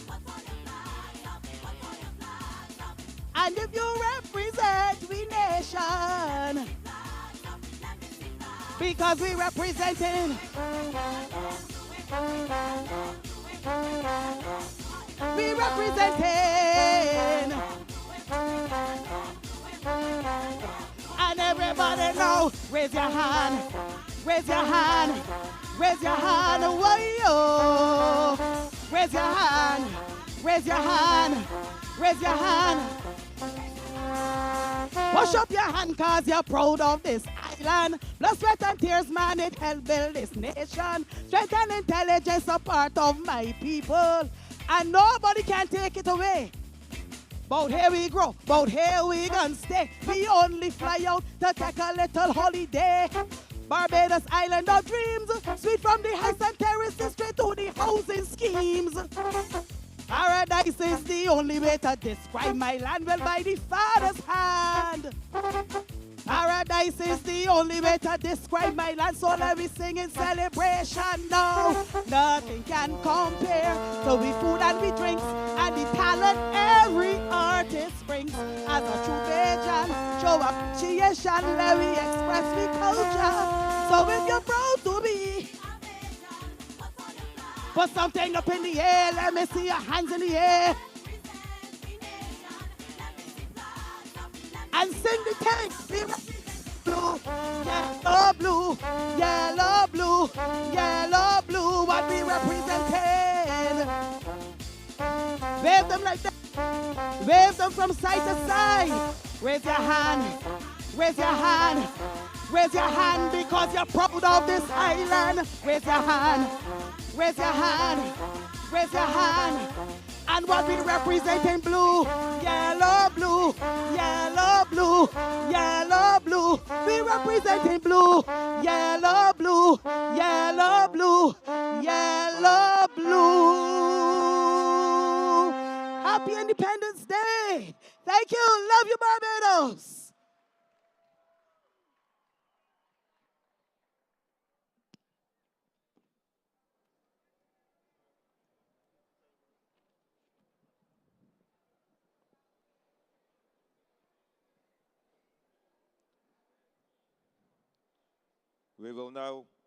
We will now be treated to a video presentation in tribute to Miss Shirley Chisholm.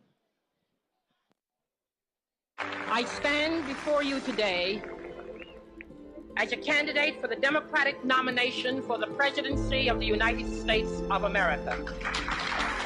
Shirley Anita St. Hill Chisholm was born in Brooklyn, New York on November 30th, 1924 to Charles St. Hill of Guyana and Barbadian Ruby Seal St. Hill.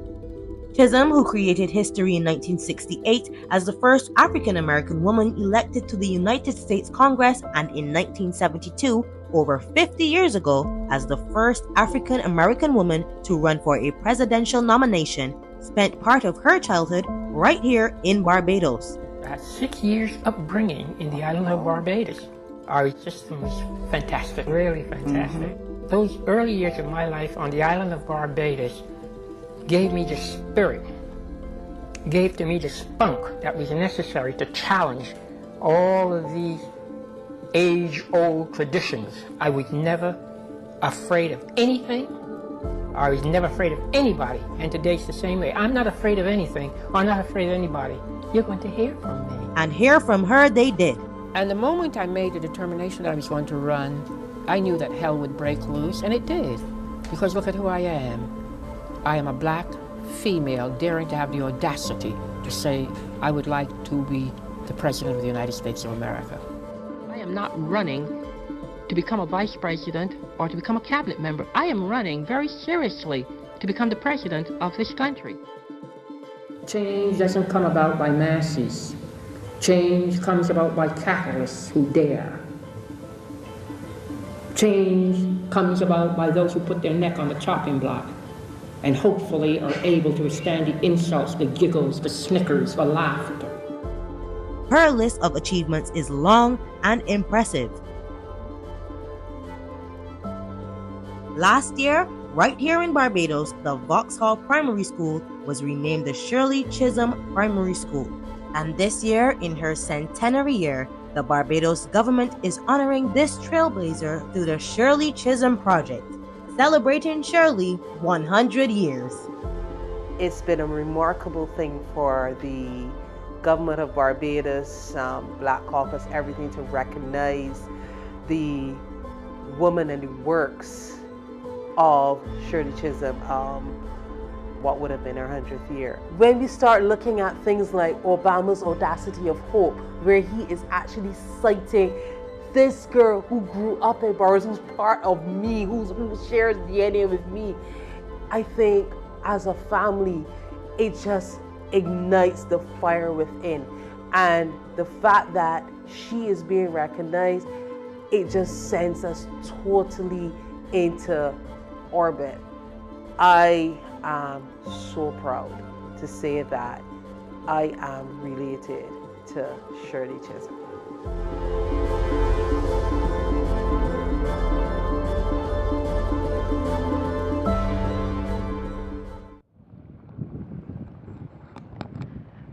What a beautiful view of Bridgetown and Kensington Oval.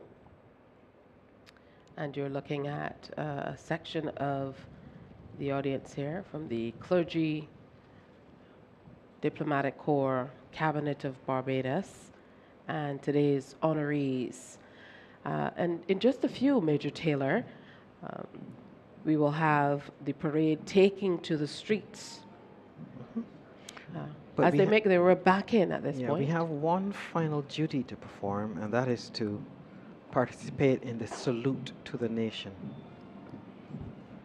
In this next phase, we will see troops form up. We will see the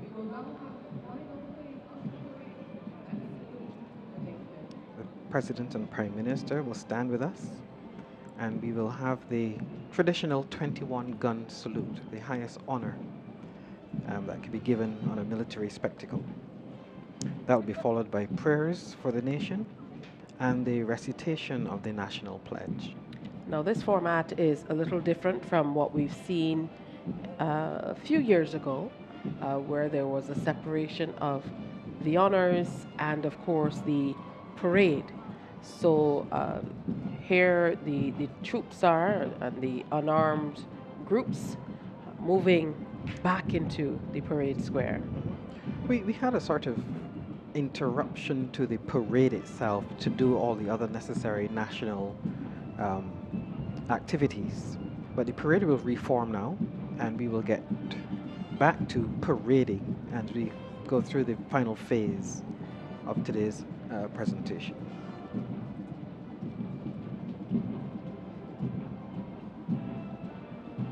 And that, of course,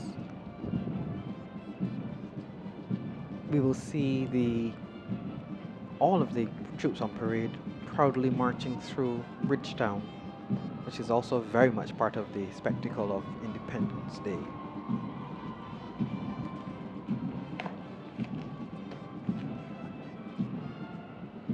Proud Barbadian.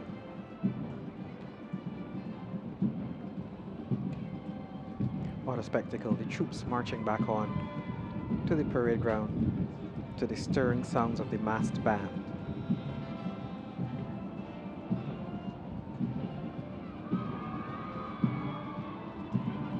As we watch the parade get back in place, what can the audience look forward to during the procession that will head through Bridgetown? Well, the usual spectacle, each of the units on parade will have, where possible, their own band. And it is traditional that we sound as festive and as national as we can. So you can expect the bands to be playing some of the latest calypsos. And I mentioned the band, but as you can, if you can just detect a spooge beat in there.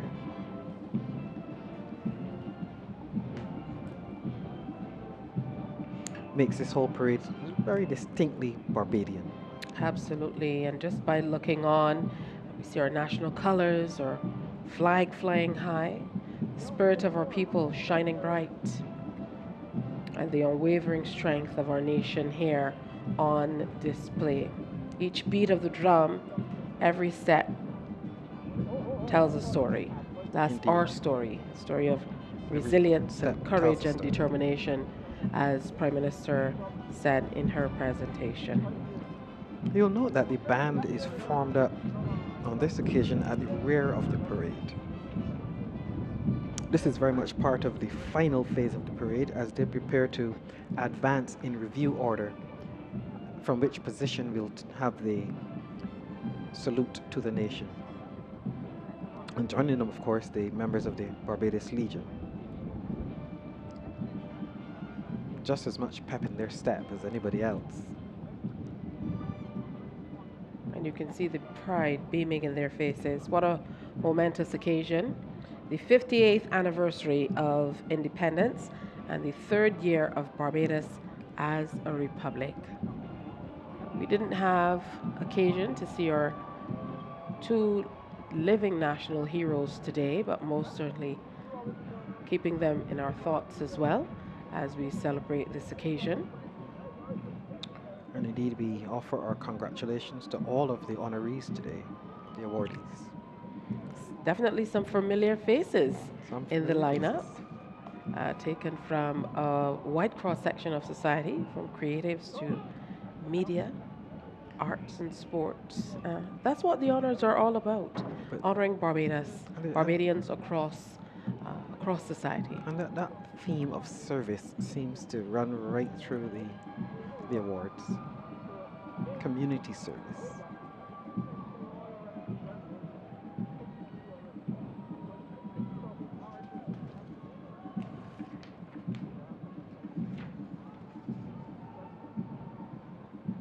And they're forming up fairly quickly.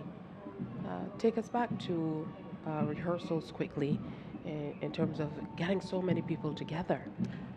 Well, it's a special skill of the military to be able to coordinate things. These things are fairly carefully planned. They will know exactly where they're going and how they will get back and the positions that they will occupy once they're back on the parade ground. All of this well rehearsed.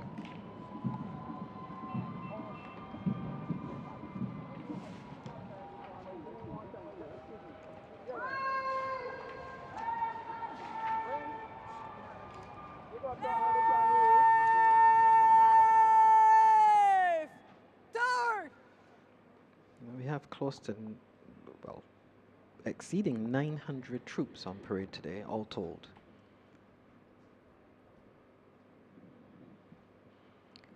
Formed back up now under the command of the parade second in command, Senior Superintendent Acting Christine Stanford.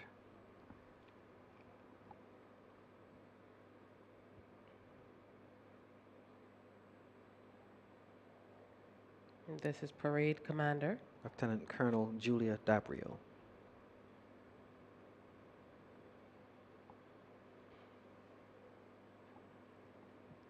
For those watching at home who may be familiar somewhat with military uniforms, I think, if I am not mistaken, this is the first time we are seeing that style of hat befitting the rank of Lieutenant Colonel in female style.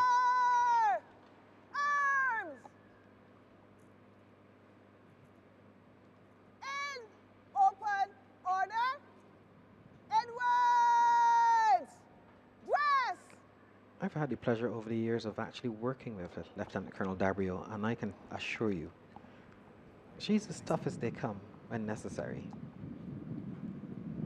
but yet as kind and compassionate as need Stand still!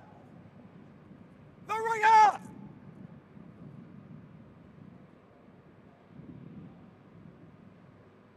Stand still! Deliver! Rise! Front!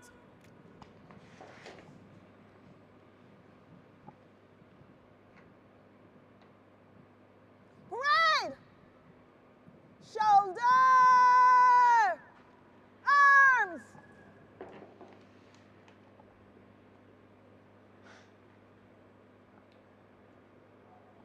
Unarmed units! Outwards! Turn! So the parade will advance a little closer to the The parade! central point for the final salute. Advance in review order by the center. Quick march! Please stand.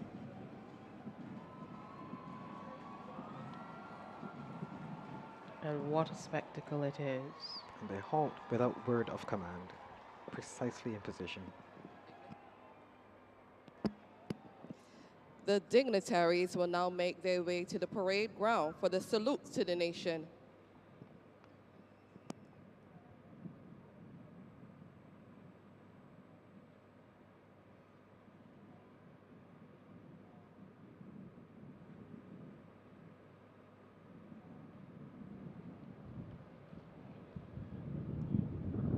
And for the first time, the Prime Minister and the President walking side by side. For the first time today. During the salute to the nation, the Quite a following moment. will occur: the presidential salute, the national anthem, and a 21-gun salute.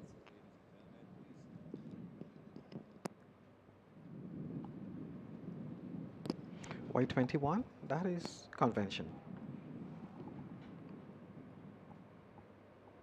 Salute to Barbados.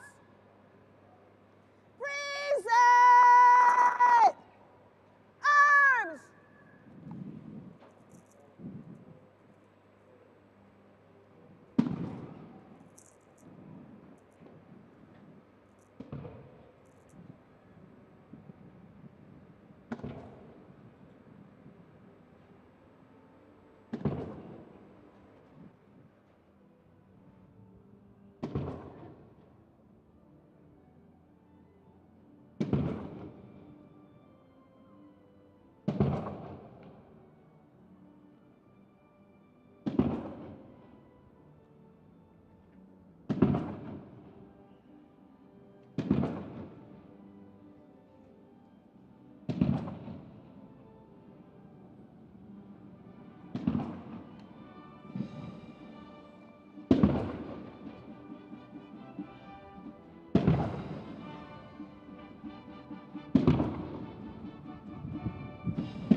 So during the salute, the flags dipped in sign of deference and The prayers for fealty. the nation will be delivered by Reverend Vasco Perry. We now have prayers to the nation, for the nation.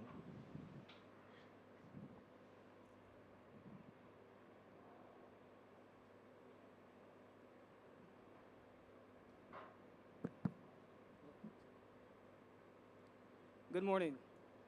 Protocol having been established, kindly let us pray. Dear Almighty God and Heavenly Father, Creator and sustainer of this world, we enter into your presence for the express purpose of seeking your blessing upon this, our island home. As we celebrate our 58th year of independence, we pray that you will graciously answer these prayers we now place before you. We pray for the leadership of this nation, more particularly Her Excellency, the Most Honorable Dame Sandra Mason, President of Barbados, the Right Honorable Mia Moore Motley, Prime Minister of Barbados, and all members of Parliament, the opposition leader, and members of the Senate. We ask, dear Father, that they will intentionally seek and choose your wisdom to guide their every decision. When they are confronted by difficult decisions, help them to understand your presence is a safe haven in which they can unlock the secrets of this life. We pray for the judiciary of this nation. May His Justice, Mr. Leslie Haynes, Chief Justice of Barbados, and every person associated with the judiciary again be guided by your infinite wisdom in dispensing justice in this island. Help them to always call to mind the sobering words of your servant James, who in James 3:70 writes, "But the wisdom that comes from heaven is first pure, then peace-loving, considerate, submissive, full of mercy and good fruit, impartial and sincere." Dear God, we also pray for the business owners of this island. Dear Father, we thank you for granting them the vision and the wherewithal to establish and manage their businesses. May they apply godly principles in every decision so that their businesses be successful and create consistent employment and generational wealth. We bring the farmers of this island before you. Graciously bless their labors by granting favorable conditions for the development of crops and livestock. Father, we also ask that you be with the protective and military services of this island. Theirs is at times a dangerous and thankless duty. We pray that you will give them courage, understanding, and wisdom to execute their duties while granting them divine protection at all times. Heavenly Father, may the employees in the private and the public sectors exhibit the quality of work which will make Barbados shine among its peers in the world, and may they be well compensated for their professionalism. Finally, Father, we ask that you will guide every citizen of this island. May we all be clear in our understanding that your word, which declares that Proverbs 14:34, that righteousness exalts a nation, but sin condemns any people, is still true today. Help us realize that to love the Lord our God with all our heart, and to love our neighbors as ourselves, and to do unto others as we would have them to do unto us, is still the most pertinent and relevant counsel by which mankind can abide. So, Father, we ask that you answer these prayers on this day and going forward. In Jesus' name, amen.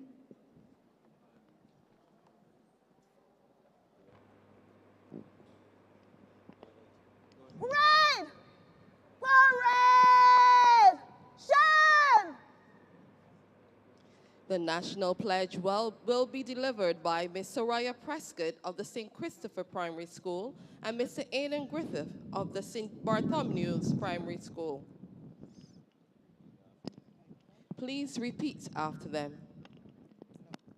I pledge allegiance to my country, Barbados, Pledge allegiance to my country, Barbados, and to my flag, and to my flag, to uphold and defend their honor, to uphold and defend their honor, and by my living, and by my living, to do credit to my nation, to my nation, wherever I go. wherever I go. Well, remove headdress! Remove headdress! 3 cheers for Barbados! Hip hip! Hip hip! Hip hip!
ladies and gentlemen, please remain standing for the departure of the Most Honorable Dame Sandra Mason, President of Barbados.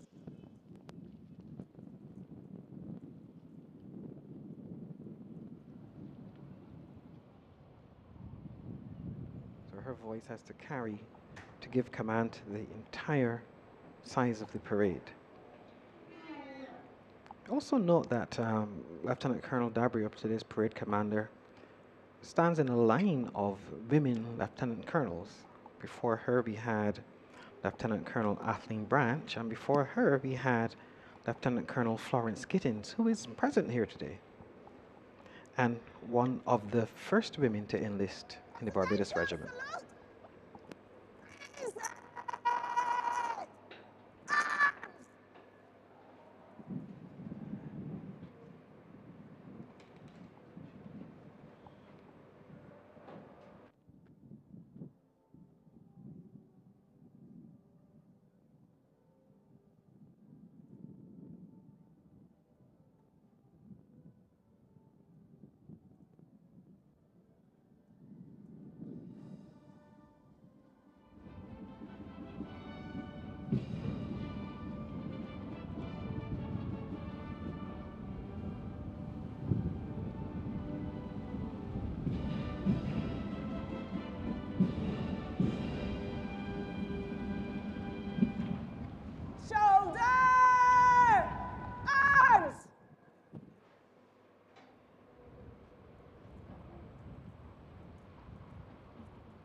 We're going to now have the departure of the dignitaries, starting with the President. Of course, I get asked, why do we hear the national anthem so many times on a parade like this? But of course, it serves different functions. We had the anthem played during the 21-gun salute. That's a salute to Barbados. And we heard the anthem again as part of the cheers to Barbados, and we recite the national pledge, and we have the national anthem. And of course, this last occasion was the presidential salute to the President. And there's where the President will take her leave. Of course, coming up a little later, there's still the actual toast to the nation at State House.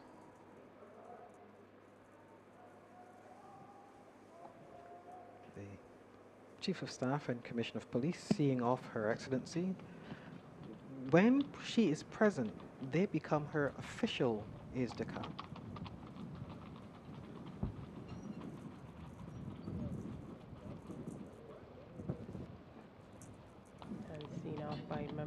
Kindly remain standing for the departure of the Honorable Mia Amor Mockley, Prime Minister of Barbados.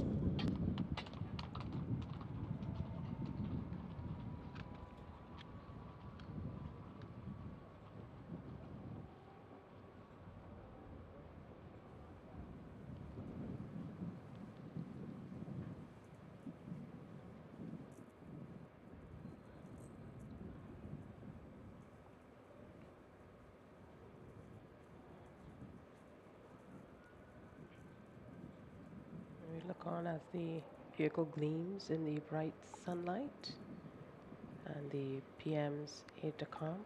This is Lieutenant Coast Guard Karen Carvalho. Enters. The Prime Minister will make her way to the Parliament of Barbados to take her official salute just after the ceremonial march through Bridgetown. And please remain standing for the departure of the Honorable Mr. Justice Leslie Haynes, Chief Justice of Barbados. The march through Bridgetown will take us all the way up to National Hero Square, where the salute will be given. But along the route, you can expect to see the troops marching proudly, moving to the very stirring music of the various bands. So speaking to those of you along the route here in Bridgetown, if you live in the environs or you want to get at a great vantage point to be able to see this march through Bridgetown, this ceremonial march through Bridgetown, now is a good time to get in position. The troops will make their way up Fontebelle and on to Lower Broad Street, Upper Broad Street, and then past National Hero Square. Quite a fitting way to end today's spectacle. You may be seated. Parading.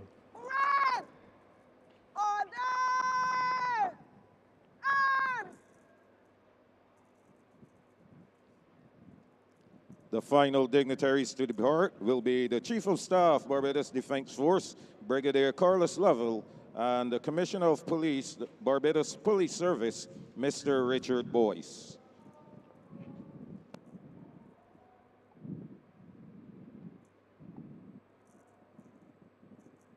And we always learn something new. I don't think I've ever heard in all the parades that I've watched since I was a little girl. I don't think I've ever watched any. We've all missed any. We've always woken up to watch the parade early in the morning.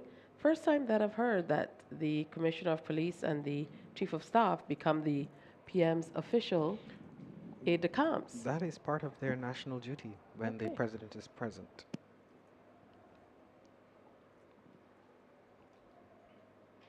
And we can see in the background members of the cabinet taking their leave. They're going to join the PM just outside of the Parliament of Barbados.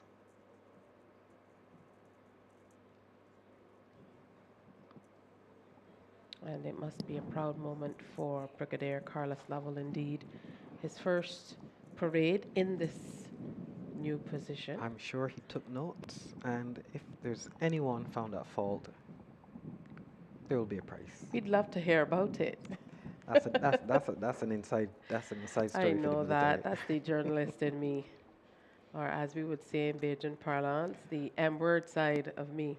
But from my vantage point, I think we had a pretty good parade, actually. Absolutely, I'd agree with that wholeheartedly.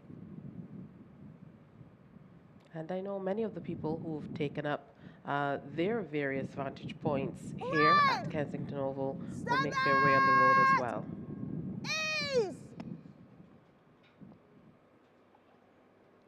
Lieutenant Colonel Dabrio will be relieved that The final phase of the parade will be the march through Bridgetown and the paying of compliments to the Prime Minister in Heroes Square. Ladies and gentlemen, thank you for joining us today and continue to enjoy your 58th anniversary of Barbados's independence. A very happy Independence Day to you. Of course, for parade commander, there are no notes, so she has to memorize the entire sequence. Shan!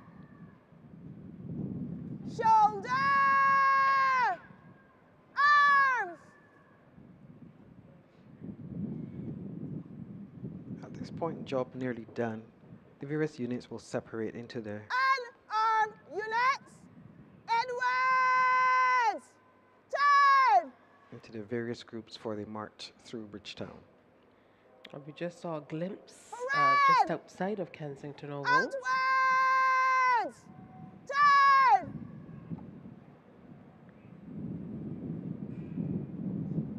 This is where the armed and unarmed units will be forming up to make that ceremonial march through our historic city.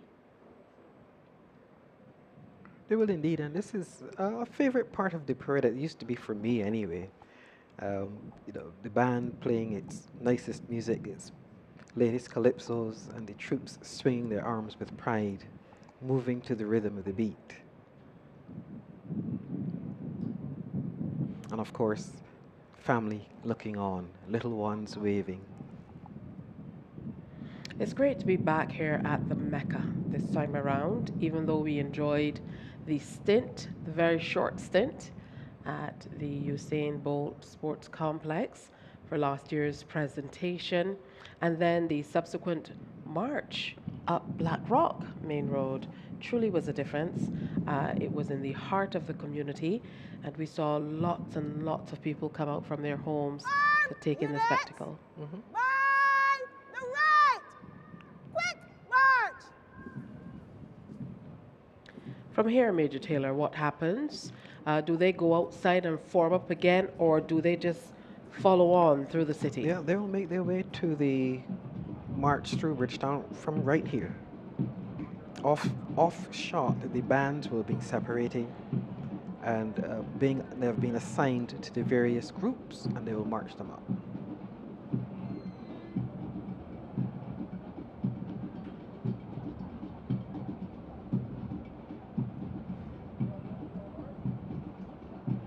Quite an interesting look with the panes in the background as they march by, almost doubling the numbers in size. That building, as I told you, is a new addition here at Kensington Oval, following the recent renovations for the T20 World Cup, the final staged right here, and very successfully so. Quite an impressive parade ground, if I'm honest. The garrison, while it has a lot of historic significance, the ground can be a little uneven, and the access to view the parade can be a little restrictive. At Usain Bolt, we had a lovely surface, but the capacity was somewhat limited. I think Kensington Oval brings just about the right balance.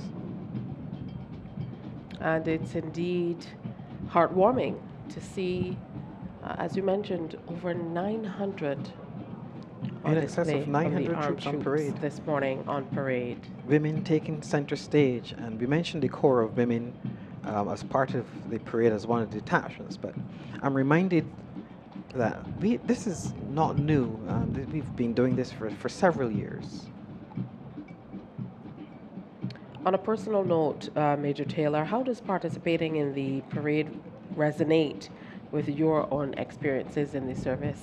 This time around, you, of course, are lending your expertise from this side of things. Truth be told, I actually miss being on parade.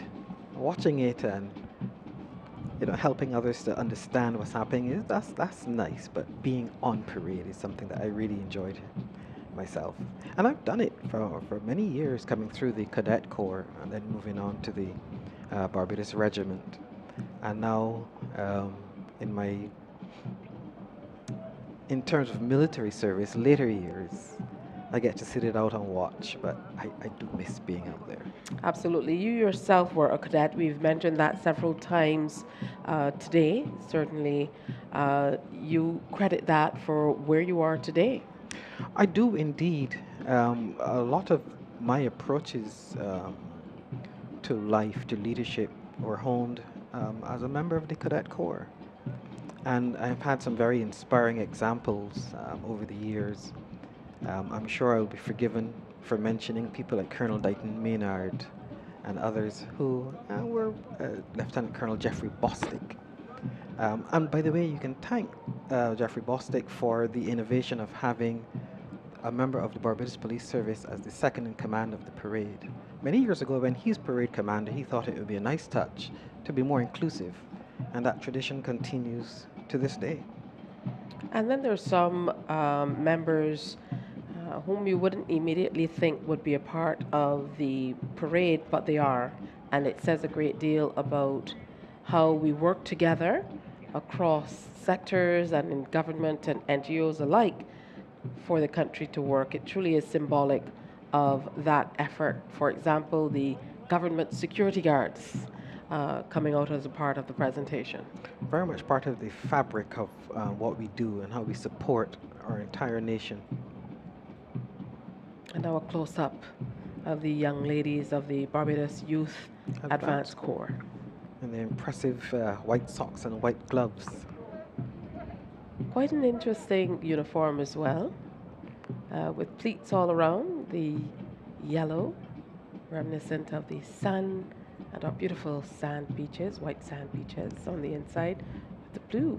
Mm-hmm. It's a clever idea, because if you see how the male uniform is shaped with the yellow piping, that perhaps doesn't work quite so well on a skirt, but to have the pleats showing the yellow, a nice touch, a nice touch. You also made mention of the parade commander's hat, which you said you thought was the first occasion that style of hat was being worn. Mm-hmm. First time I've seen it. If you look at it very closely, you notice that the style of hat for men and women. It's rather different. And if you look even more closely, you will note that the arrangement of the braiding on the hat is quite different as you go up in rank. So this special hat, I think it's the first time I've seen it on a parade in that style, befitting her high rank. And the showing has been exceptional from the masked band as well. Absolutely, absolutely. Barbados Police Service Band, solid as usual, supported very ably by the Band of the Barbados Defence Force, and I'm so pleased to see the cadets from the Band of the Barbados Cadet Corps. Are there any other occasions where we would see, contingents from the three bands coming together? I think Independence is perhaps the only occasion where we will see deliberately a masked band put together.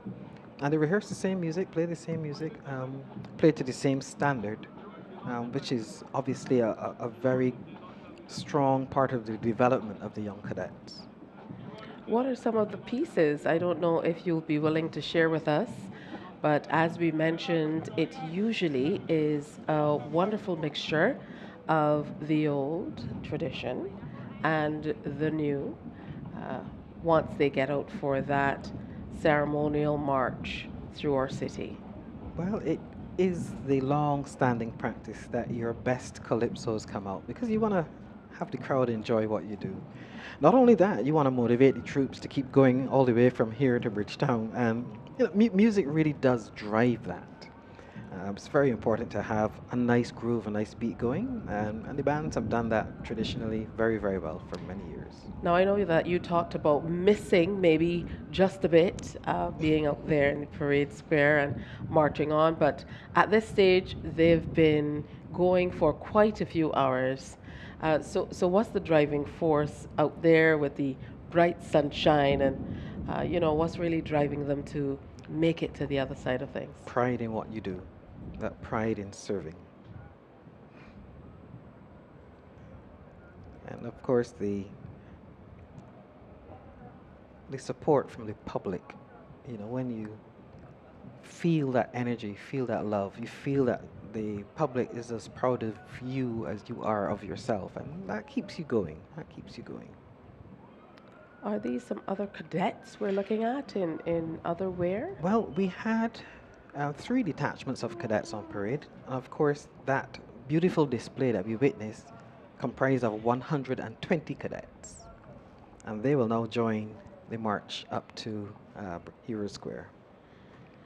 We're just looking at the car park area. Yep, they have retired to the Hanchelinist car park where they will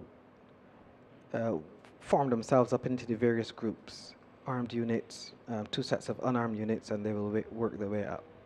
The bands will separate so that each group can have a nice engine behind them. Isn't it an interesting view of Bridgetown from the air? We're accustomed to seeing all of these buildings and spaces and roadways from ground level, but to look at Bridgetown from the air, it truly is a splendid view. It is a beautiful little town.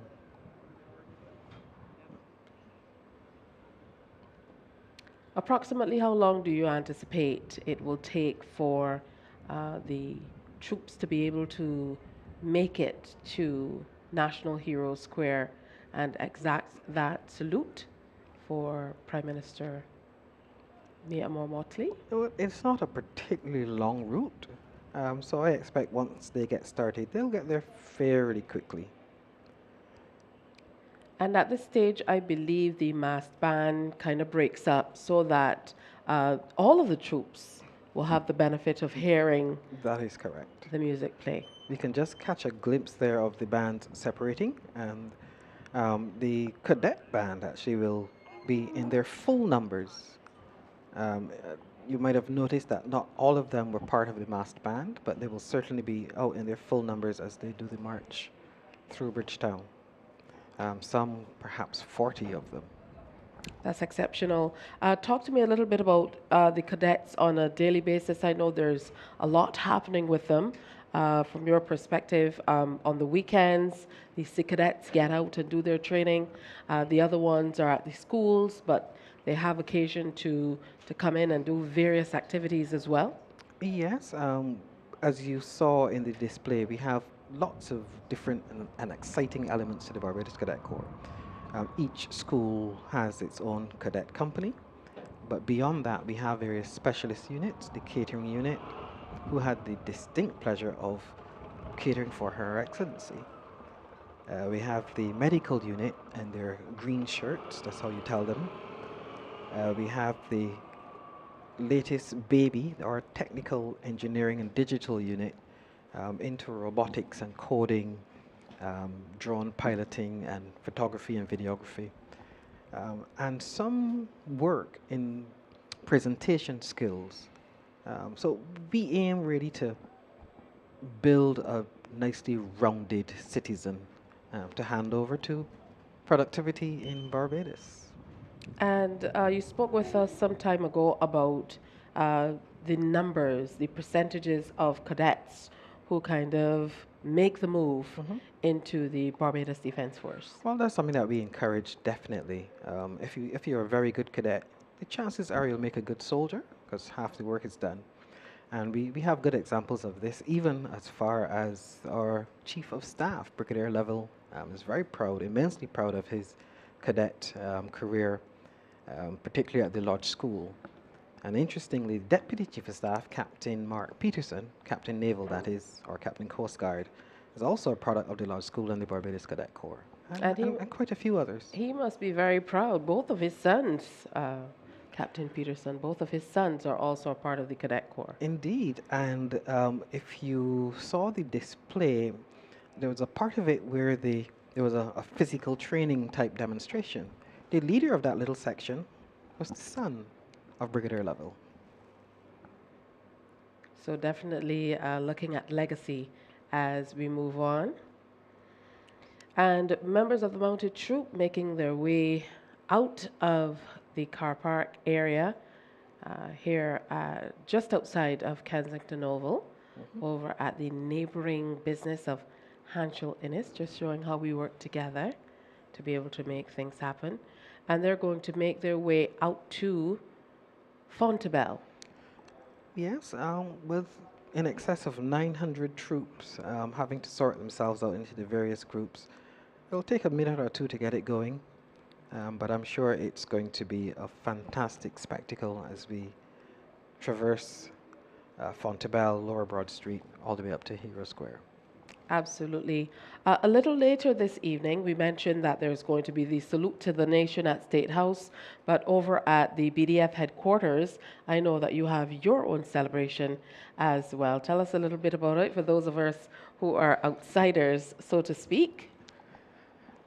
Well, suffice it to say, we will be well refreshed in many ways, but that's a family thing. Quite interesting. What emotions do you experience as you kind of lead the young ones? And we talked a lot this morning about the youth and the prominent part they played in the entire presentation. But what emotions do you experience as you kind of lead them on an occasion like this one? Not only for you, when I say you, I mean not you specifically, but you collectively, in terms of all of the officers who work along with these young people, to see the culmination in this way. Indeed, a big shout out to our teachers, those who give so much of their time and energy and even personal resources. As teachers in schools, it is a huge demand, and I know this because many of the teachers are some of my officers, and I hear firsthand the lengths that they go to make sure that our young people grow into the very best version of themselves. Now, as COO of the organization, I know there are various things that you will want to accomplish in your own tenure as one of the persons leading the organization. So, what's your vision for the Barbados Cadet Corps How do you see the role evolving in the context of national identity, even as we take on more of the face of being a republic and examine our national emblems and societies, community groups, and the like? Well, I have one real desire, and that is to see the next generation even better than this one. You know, for the full sense of confidence and competence, so that they can be as productive as they can be, whether in public service or private industry, so that when somebody sees an employee, they can almost tell that must have been a member of the Barbados Cadet Corps, the way they carry themselves, the way they articulate. But that is what we want, because we want a strong, productive Barbados, and that has to come from strong, productive people, and we start the process. So we spoke a lot about the uniforms and the ceremonial uniforms. We've seen quite a few different variations as we look on now and as the troops gather outside and get ready for that ceremonial march.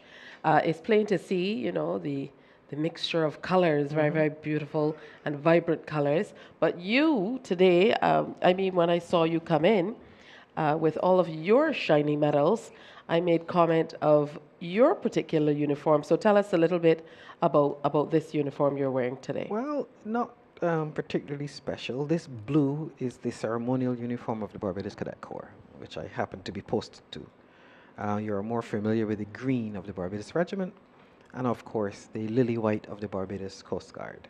And these are the elements of the Barbados Defence Force, collectively led and ably managed by brigadier level as at the force headquarters level. So I am happy to be part of that leadership of the Barbados Defence Force, and it's not a duty I take lightly. It's a pretty important duty, and if you ask me personally, you can keep command of the Coast Guard and the regiment and all of that. That's good stuff, but the real formation of future Barbados happens under my watch. I like that.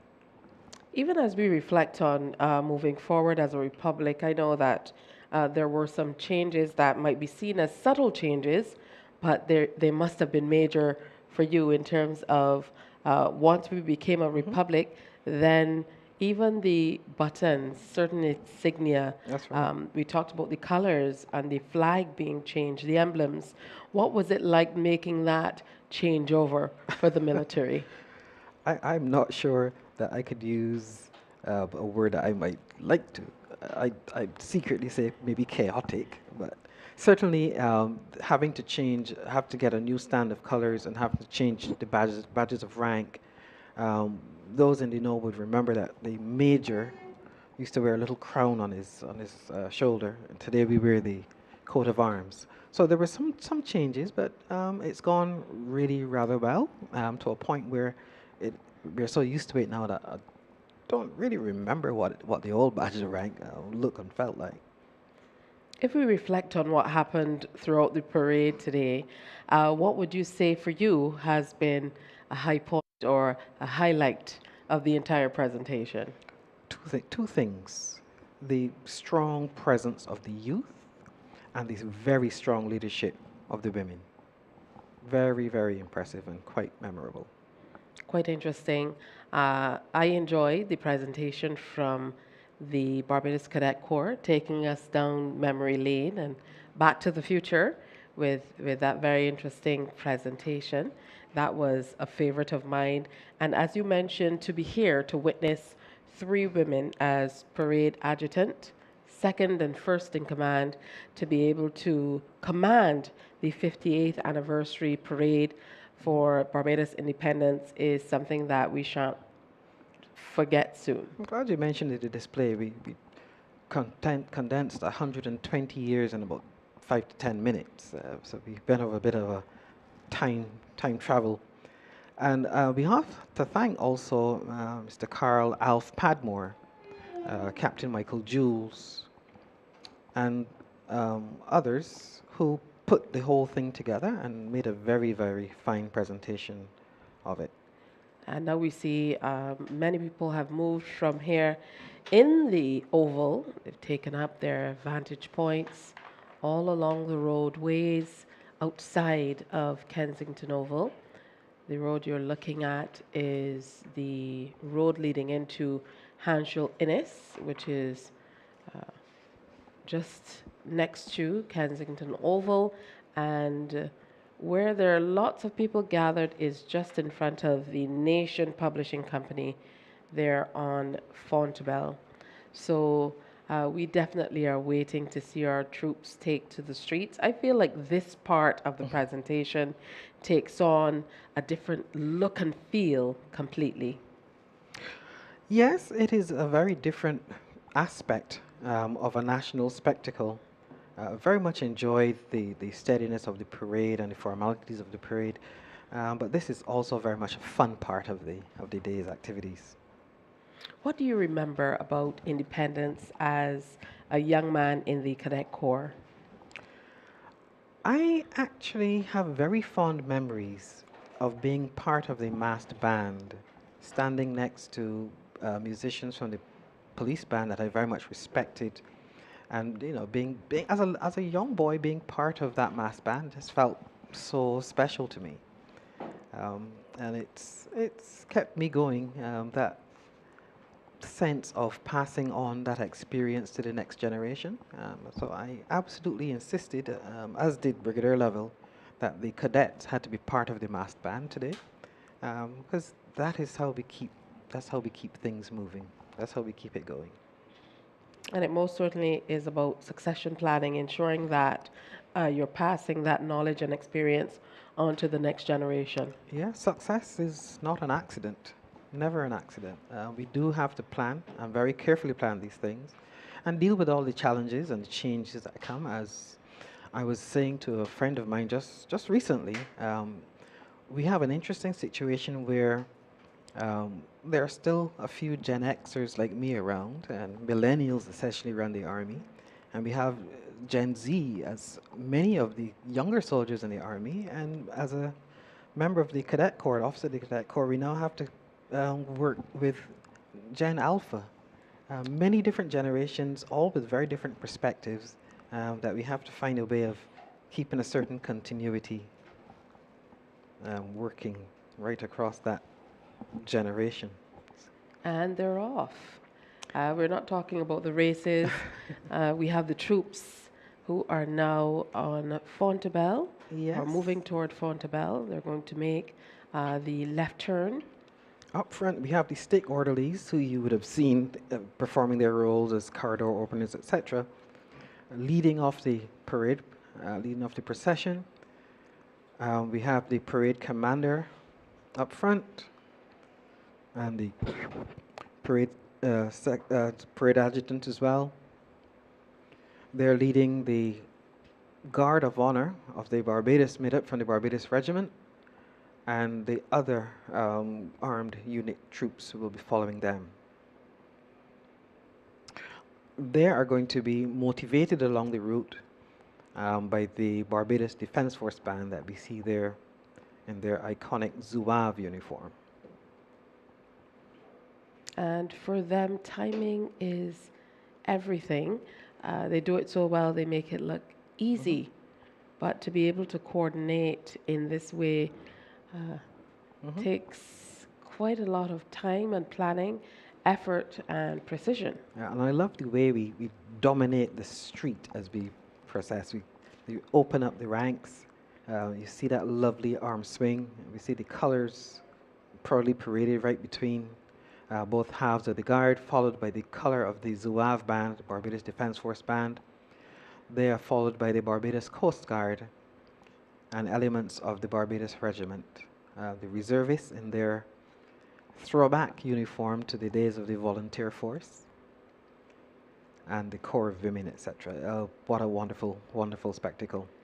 And exactly what you explained to us as to how they kind of open up and dominate the road was demonstrated there by the contingent from the Coast Guard. That's right. And they're followed by the Regiment Reserves. They will take a similar approach. Now, along the route, you may not realize, but there are, I guess we call them parade marshals, who are responsible, each responsible for a section of the route. They ensure that things happen at the correct pace, at the correct time, so that we arrive where we're meant to be right on cue. And the band will be setting a nice, easy pace for them to march to. I'm sure we're not hearing the audio very clearly here, but I'm sure they're playing something that's enjoyable. Absolutely. It's amazing to see the arms swinging in unison as they make their way up Fontebelle. And many Barbadians lining the route, but also following on, as you can see. For this particular part of the presentation, the ceremonial march through Bridgetown, we just have the armed Yes, detachments. each group will get its chance to be part of the procession, but led, of course, by the armed units. And in previous years, we've had this in various iterations. I think one year, for example, it was a full-fledged parade. We had some musical presentations, a music truck, some cultural figures, etc. So from year to year, it's great to see that we have a little bit of leeway to be able to present it differently. Yeah, change is important. Variety is important. As they march past the Advocate building. And as you mentioned, it's going quite quickly because they're going at quite the pace. Mm-hmm. It looks more demanding than it perhaps is. Being on the march is actually quite comfortable. In fact, more comfortable it is there than standing on parade.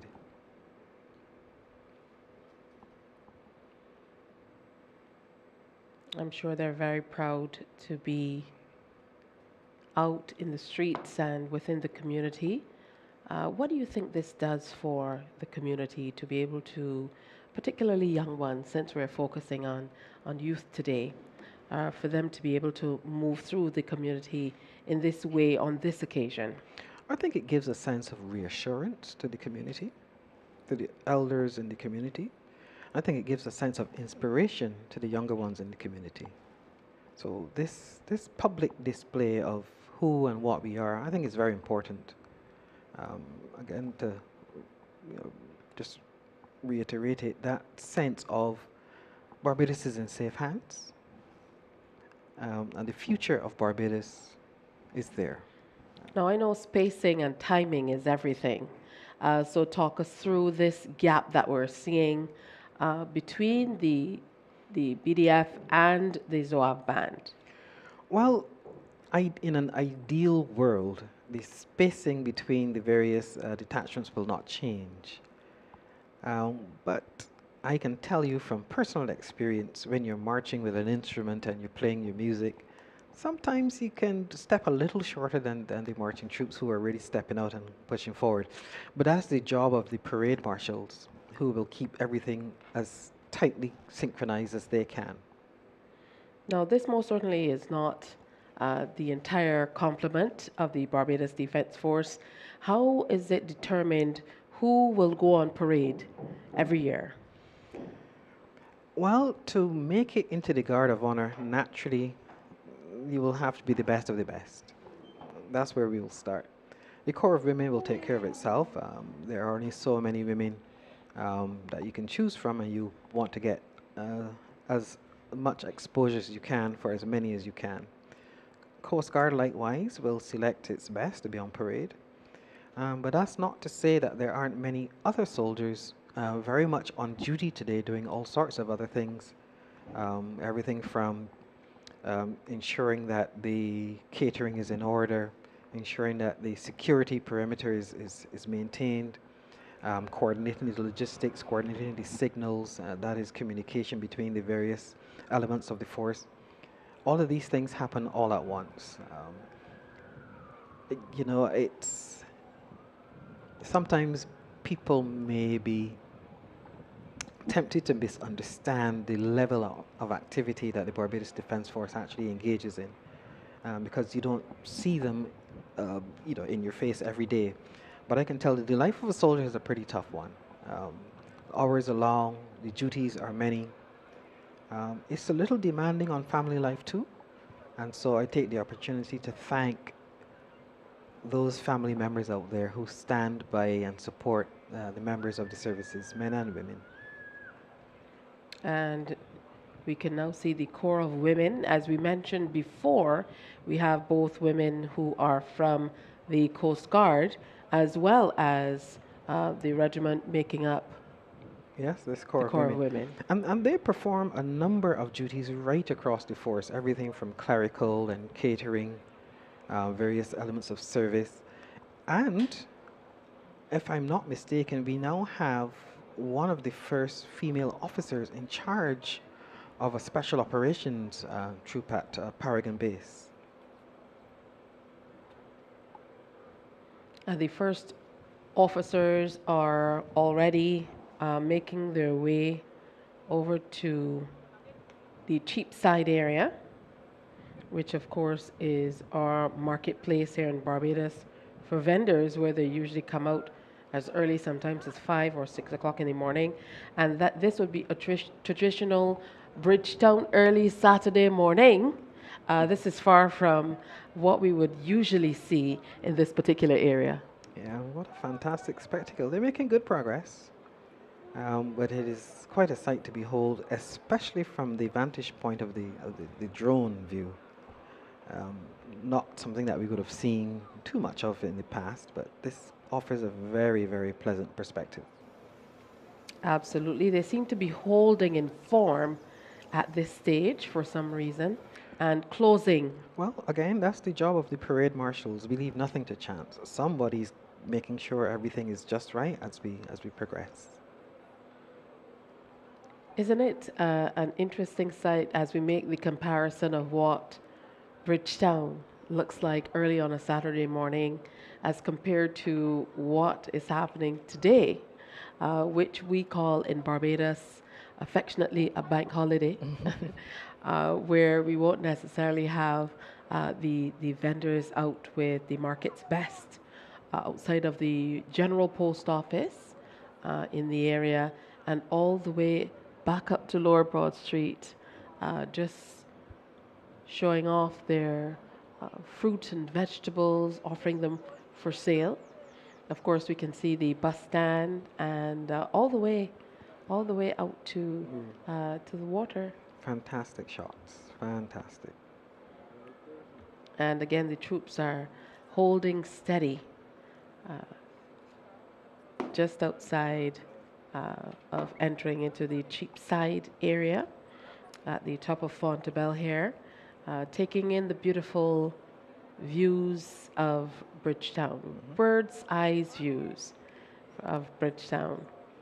See another set of troops formed up some distance away, and that's important because obviously when we have marching troops and the bands are playing, if they're too close together, you may get a little bit of crosstalk between the bands. So there's going to be a little bit of space between them, but they will make their way up. There's still quite a bit of activity happening even outside in the car park here outside of Kensington Oval as well as we get ready. If you're just tuning in for some reason, we are celebrating Barbados' 58th anniversary of independence and 3rd anniversary being a republic. Major Alfred Taylor is here with us as military commentator, sharing all of the various aspects of what we can expect. And we, of course, are here at Kensington Oval, still taking in all of the action as the troops make their way for the ceremonial march through Bridgetown, and the Prime Minister as well as members of the cabinet await their arrival for the salute in that area. Indeed, very much part of today's spectacle, very much as enjoyable as any other part of the parade. That march through town, always a pleasant experience for the troops and I'm sure for the public. Now, you mentioned you were a part of the band, but you never told us what instrument you play. I was a clarinetist. Interesting. How did you get into clarinet? Cadet band at Commerce School. Um, so, a range of opportunities open up once you are a member of the Cadet Corps, and indeed many other organizations in our schools. And I encourage every single child at school get involved in some extracurricular activities. Um, you may well find that they assist you with better efforts, even in your academic work. It's very, very important to become as rounded as you can be. Make best use of your time at school to do just that. If I'm honest, I think on reflection I might have made better use of my time at school, but things didn't turn out too badly for me in the end. And it's great to hear you talking about playing clarinet. For the band, is it a little different for these extended periods? And marching, you have to carry your instrument. I'm always a little concerned about the gentlemen who carry the bigger drums. It's tougher than you might think, actually, to march and play and breathe and read and keep your dressing both in front of you and laterally, while being aware of what's going on around you and watching for the signals from the drum major or the bass drum. There's a lot going on actually in that process, which tends to make you a little more confident at the end of the day. Once you go through that process, you think, oh, I can get this done. All right, a little later tonight, Kensington Oval is going to look a whole lot different, and it's going to be packed to capacity. I'm told that even though the tickets are free for tonight's presentation, which is the inaugural Prime Minister's Cup, the final between Britain's Hill and UWE Blackbirds, the tickets are definitely hot commodity, if you can call it that, for tonight's presentation of the Prime Minister's Cup. It will be live on CBC TV8 and streaming as well.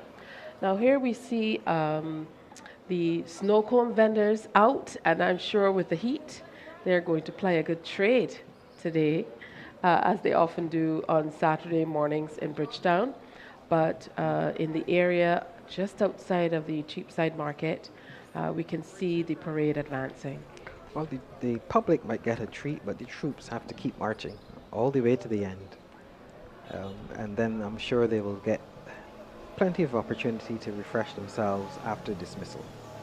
Now, you mentioned, as we were talking about the mounted troop when they came in, that this can be one of the more difficult roles to be able to, guide the animals in the way you want them. We could see that some of them are having a little fun. I admire the skill of the officers who are part of the mounted troop. It's been part of the tradition in Barbados for many, many years, and I expect it will continue for a few years to come. And it must be a wonderful feeling for you to see so many Barbadians, not only you, but the other troops as well, to see so many Barbadians come out in their national colors, walk alongside the officers as they march through Bridgetown as well. Encourage them and enjoy the music while they're at it. Now, you mentioned that the young men who are leading at the front of the parade, they have a totally different role. It must be interesting to see how things unfold in terms of getting people in their respective spaces to ensure things flow on a continual basis. Yeah, it's interesting that every single person on parade has a very specific function, even if you're not aware of what it is. But every last detail is planned. Every last person is in place for a reason. And we see the first troops just reaching the St. Mary's Church as the others kind of bring up the rear and are just passing outside of the Advocate and the BIDC Business Center here on Fontebelle. So it's quite the stretch. Quite a distance. Here we see the parade commander making her way just in front of the troops. And roving response, definitely a team effort. Roving response in place to ensure that things are going smoothly as well.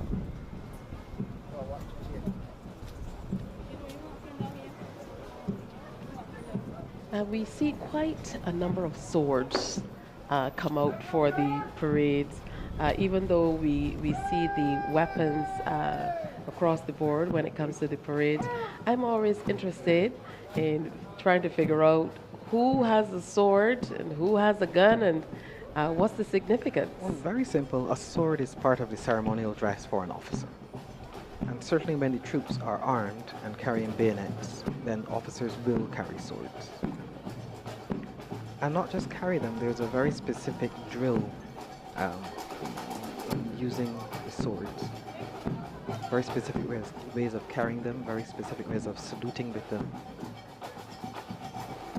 And the troops are, the first ones are just passing the St. Mary's Church. There's so many historic buildings and stories here in Bridgetown. This church built way back in 1825.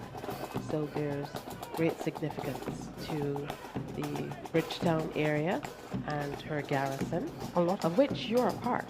A lot of history, a lot of military history in Barbados, actually. I mentioned last time I spoke that we've had a military presence in Barbados from the 1600s. Whether that was the Corps of Barbados Yeomanry, the Barbados Militia, all the way through the Barbados Volunteer Force. And as I mentioned Barbados Volunteer Force, we have a wonderful throwback shot to it, marching with their arms at the position of the recover. That's just a little spectacle. Oh, that's for spectacle. I was just about to ask you what was the significance of marching with the arms that way. We also saw, in speaking of the weapons they carry, we also see that the Coast Guard, they carry a different weapon. They do. The Coast Guard and the Corps of Women on this occasion carry the somewhat antiquated submachine gun, but it serves its purpose for ceremonial. The members of the Guard of Honor will be carrying their M16 rifles. And the Corps of Women, not to be outdone, also bring their weapons to the position of the recover. There's a little bit of interest to the march. We also saw some of them with a feather in the cap, not in the traditional Barbadian sense. So in military talk, we call that a hackle that fits into the beret. Green and yellow typically for the regiment, and blue and yellow typically for the cadet corps. All right. I'm told that the Sergeant Major always carries a sword as well, but he doesn't display it in the same way that others do. Yes, you've been taking notes from someone, I think.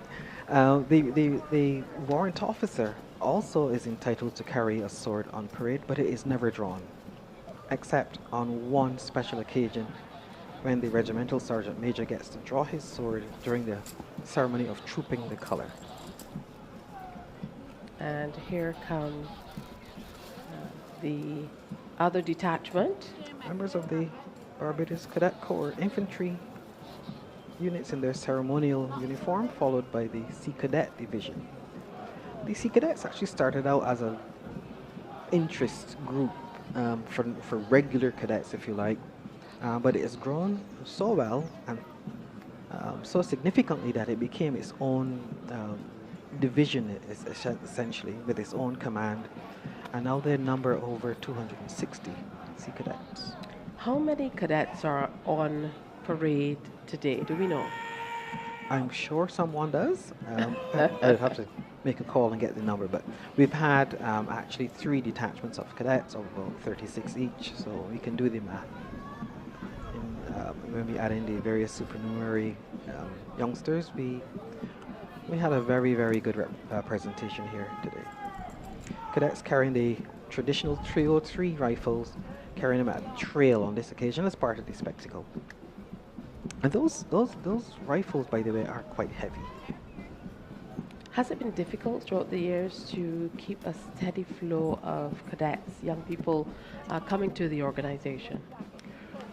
Not really, because I think our activities are sufficiently varied and interesting to attract youngsters to the Cadet Corps.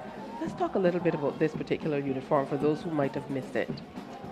I don't recall the exact occasion when it was first used, but suffice it to say it was such a hit that we've used it every year since then as part of a ceremonial uniform.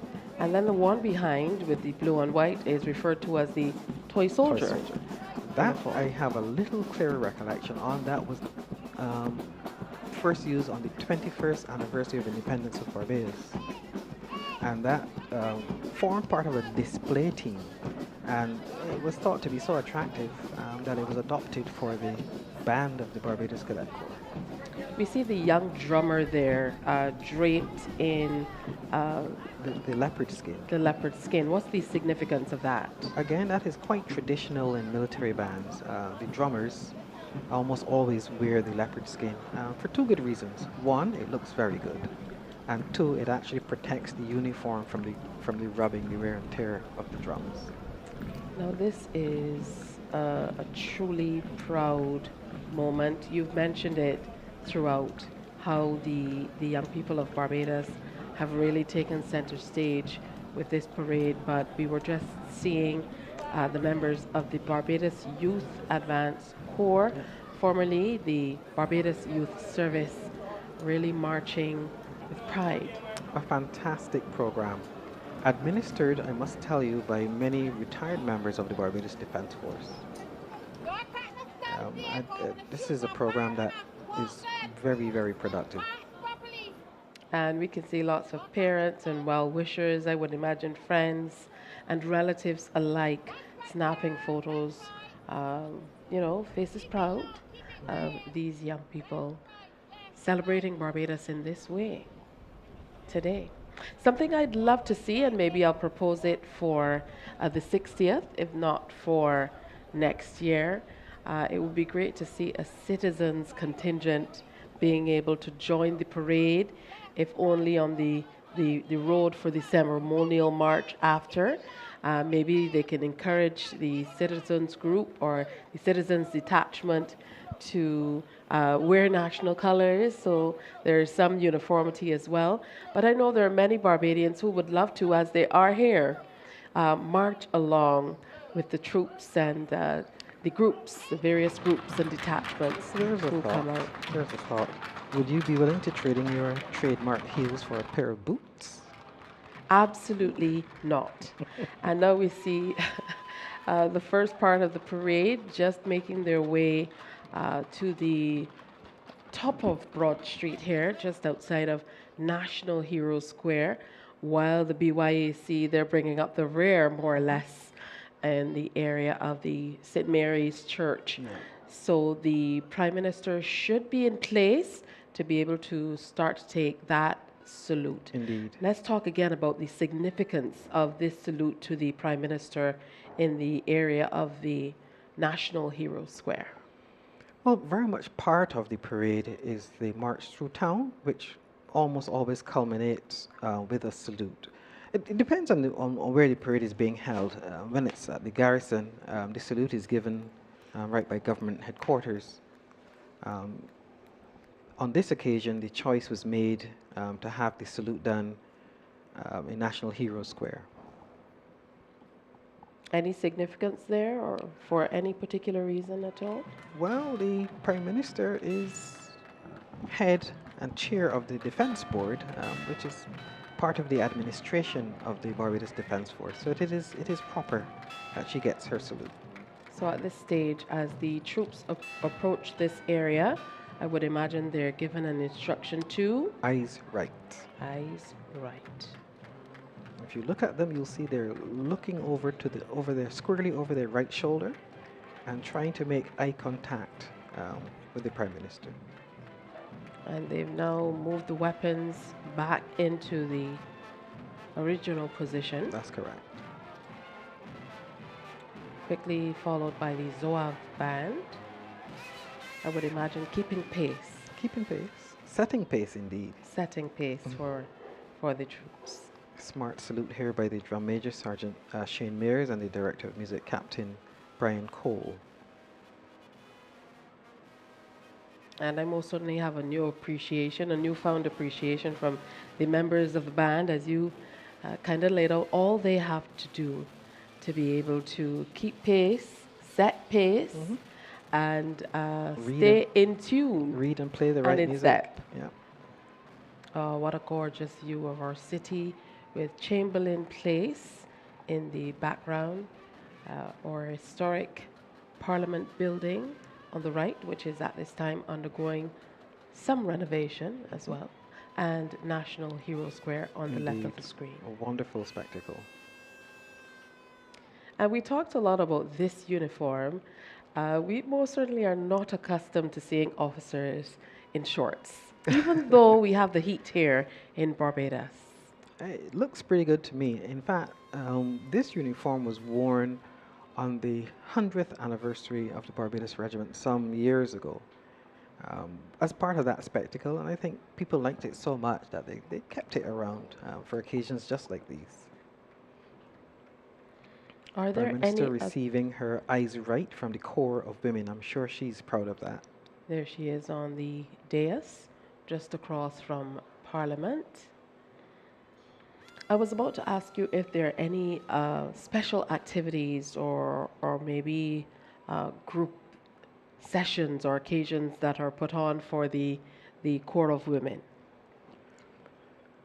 Well, I believe that the women are more than capable these days of planning their own activities.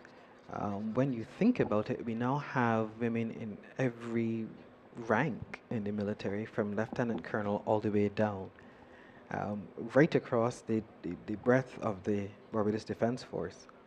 And they serve with some distinction to a point where I think we can fairly say that things would not be the same without them. Now we see the government security guards just making their way in the area of St. Mary's Church, heading toward the City Centre Mall, which is a high-rise car park here in Bridgetown, for those who have not visited recently or who are not familiar with the area, as this detachment moves into the area to salute the Prime Minister. Indeed. The Prime Minister is very keen supporting the Barbados Cadet Corps, and I am advised she has a special interest in the Sea Cadets. And they will give her their compliments with pride. And here's the street side view where we can see a few other faces. The Brigadier standing just to the left of the Prime Minister, and Minister of Home Affairs Wilfred Abrams over more to her right. Minister Abrams, by the way, was also a cadet. No. That's true. I'm surprised. A fairly good one at that. All right. That's another interesting thing to note. I did not know that. But as we look at these views of Bridgetown, it's amazing to think of how Bridgetown has changed through the years, yet remained looking quite the same. Because if we look at photos from the early 1900s, you can still see the basic shape, the feel of the buildings, the way the roads flow, etc. But we can see the development that has occurred in Bridgetown. And one thing that has caught my attention is when we have these overhead shots, how many solar panels and PV panels we now see on rooftops. We certainly would love to see more as we move more in the direction of becoming far more sustainable as a nation with energy and otherwise. A very curious mixture of retaining old and new. Absolutely. Tradition with modernity. It works. And we were talking about that throughout the parade as well. Now here are the members of the BYAC saluting the Prime Minister of Barbados. And here comes the detachment of young women. Quite impressive. And I had quite a few messages about the pleats and this uniform as well. There are lots of people who've indicated that they do indeed love this uniform because it sets them apart from the other military women as well, or women in the military rather, and some of the other uniforms. I suspect that it's a design that's here to stay. And I can only see growth with the Barbados Youth Advanced Corps from here on in.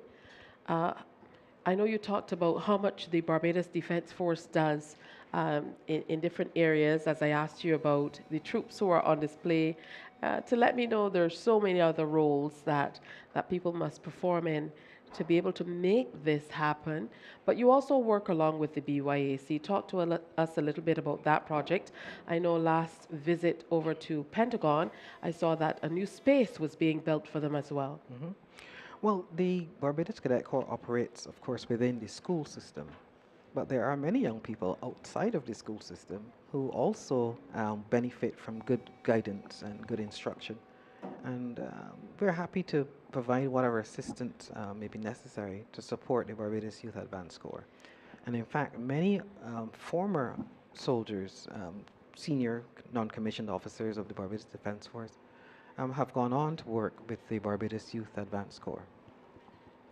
Certainly, the program has changed throughout the years as well. Initially, when it was the Barbados Youth Service, I feel as though it was a little different from what we are seeing now in terms of working to create a more rounded young person. It was certainly revised and reworked and revamped to be much more inclusive of a broader cross-section with a much more targeted program. Absolutely. And we're still waiting for the last of the troops and the last of the detachments to march past as they give that salute to Prime Minister Motley. And as we reflect on everything that has happened today from the start here at Kensington Oval all the way over to Hero Square, your general thoughts on today's presentation? A very, very good parade. I am sure Brigadier Lovell is going to be happy. I'm absolutely and sure. From your perspective, your vantage point, I know you're particularly proud of the Cadet Corps because of the place you hold with them and the place they hold in your heart, but generally your personal thoughts on the presentation. A very good parade. And the display in particular with the Cadet Corps, well, I can't admit that they tug at my heartstrings a little bit, I suppose. All right, well, we certainly brought you all of the action here from the Kensington Oval. Here we have the members of the Barbados Police Service, eyes right. Eyes right. And making that Making salute. eye contact with the Prime Minister, saying we are here to serve. And another positive for me is hearing about the young cadets of the fire service. Indeed. Who are also just behind the fire approaching. officers. Yeah, this is a wonderful, wonderful initiative. It's a great program to be able to feed youth as you do through the Cadet Corps and into the Barbados Defence Force, into the Barbados Fire Service. And hopefully we'll see that extended maybe in future to the Barbados Police Service as well. Well, in fact, now that we see the band, the band has had a band cadet system for many years, and many of the musicians, even serving now, started their musical journey as very young people coming into the cadet band service of the police force. Just behind the Barbados Police Force. Barbados Prison Service. We don't often get to see them out on display, but they too have displayed a very high level of presentation, a Very, great very presentation high standard with of drill achieved here by drill. the fire service, yes. Followed by a small detachment from the government security guards. They fight for and I think earn their place on a parade like this. Absolutely. And then, of course, what I'm calling for might already be in place, a small citizen detachment. kind of bringing up the rear in this part of the presentation. And all of them, this is obviously coordinated in their national colors, literally from head to toe. And they get a nod from the Prime Minister. Absolutely. She's smiling broadly, as is MP Cynthia Ford in her colors as well, her national colors. Here come the Girl Guides. Girl Guides, accompanied by their own band, or corps of drums, rather. How long has the Corps of Drums been in place, this grouping from the Barbados Girl Guides? I'm not sure exactly when it started, but it's a few years old now, and it got a lot of assistance from a former member of the Barbados Regiment Band, Mr. Delvin Cox, who did a lot of work with them. In fact, he's done a lot of work with many groups across Barbados. You'd also mentioned that this group is a whole lot smaller than we've seen in previous years. Maybe they're going through some type of transition. I seem to agree with, seeing a bigger contingent from the Girl Guides in previous years. I'd like to see them back to the regular numbers from years ago. Not to be outdone, the members of the Barbados Legion strutting their stuff as well, making their way up. What are some of the other ways that the BDF engages with members of the Legion? Well, the initial concept behind supporting the Legion, and we've just been through the puppy appeal, etc., was to make sure that they had a fairly decent quality of life post-service. So assistance with home repairs or house painting, that sort of thing, is fairly regularly done in support of not just the ex-legionnaires, but their families as well. They will have had partners and children, etc. That we still try our best to make some provision for where possible. I believe that's the land ship just making their way into or out of the screen, making their way to St. John Ambulance Association. St. John Ambulance Association. Another name that I've grown up hearing about for many, many years, and it's great to see a lot of these community groups here. Now, remember, 2025 is all about coming long home. The theme is Come Long Home for Barbadians, and those who just love Barbados as well, as we embark on We Gathering in 2025. I'm sure that the parade then, this is a big look ahead, but I'm sure the parade then will be quite an interesting one and can take on a different shape if we do in fact have a citizens contingent to be able to kind of march and be a part of the presentation. Well, this is interesting because we have a lot of service persons serving in countries outside of Barbados who may well, I don't know, opt to form a contingent and be a part of our national parade. It would make a very interesting spectacle. And of course, today's presentation featuring Shirley Chisholm heavily as we mark her centenary year. It doesn't end here because there will be a photo that will be mounted in the House of Parliament to continue to observe this American Congresswoman, the first black Congresswoman at that, who credits much of her life's work to her upbringing, early upbringing here in Barbados as well.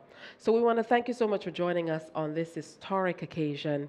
And of course, we invite you to continue to enjoy your Independence Day festivities safely and let the spirit of independence fill your hearts. Final words from you, Major Taylor. Little Barbados continues to make its mark, continues to punch above its own way. I am so proud of what we have achieved here today and what we continue to achieve. So on behalf of the planning and production teams who have worked assiduously to bring this to you today, and Major Alfred Taylor of the Barbados Defense Force, I'm Tisha Hines. Happy Independence and Republic Day from all of us to you. Happy Independence, Barbados.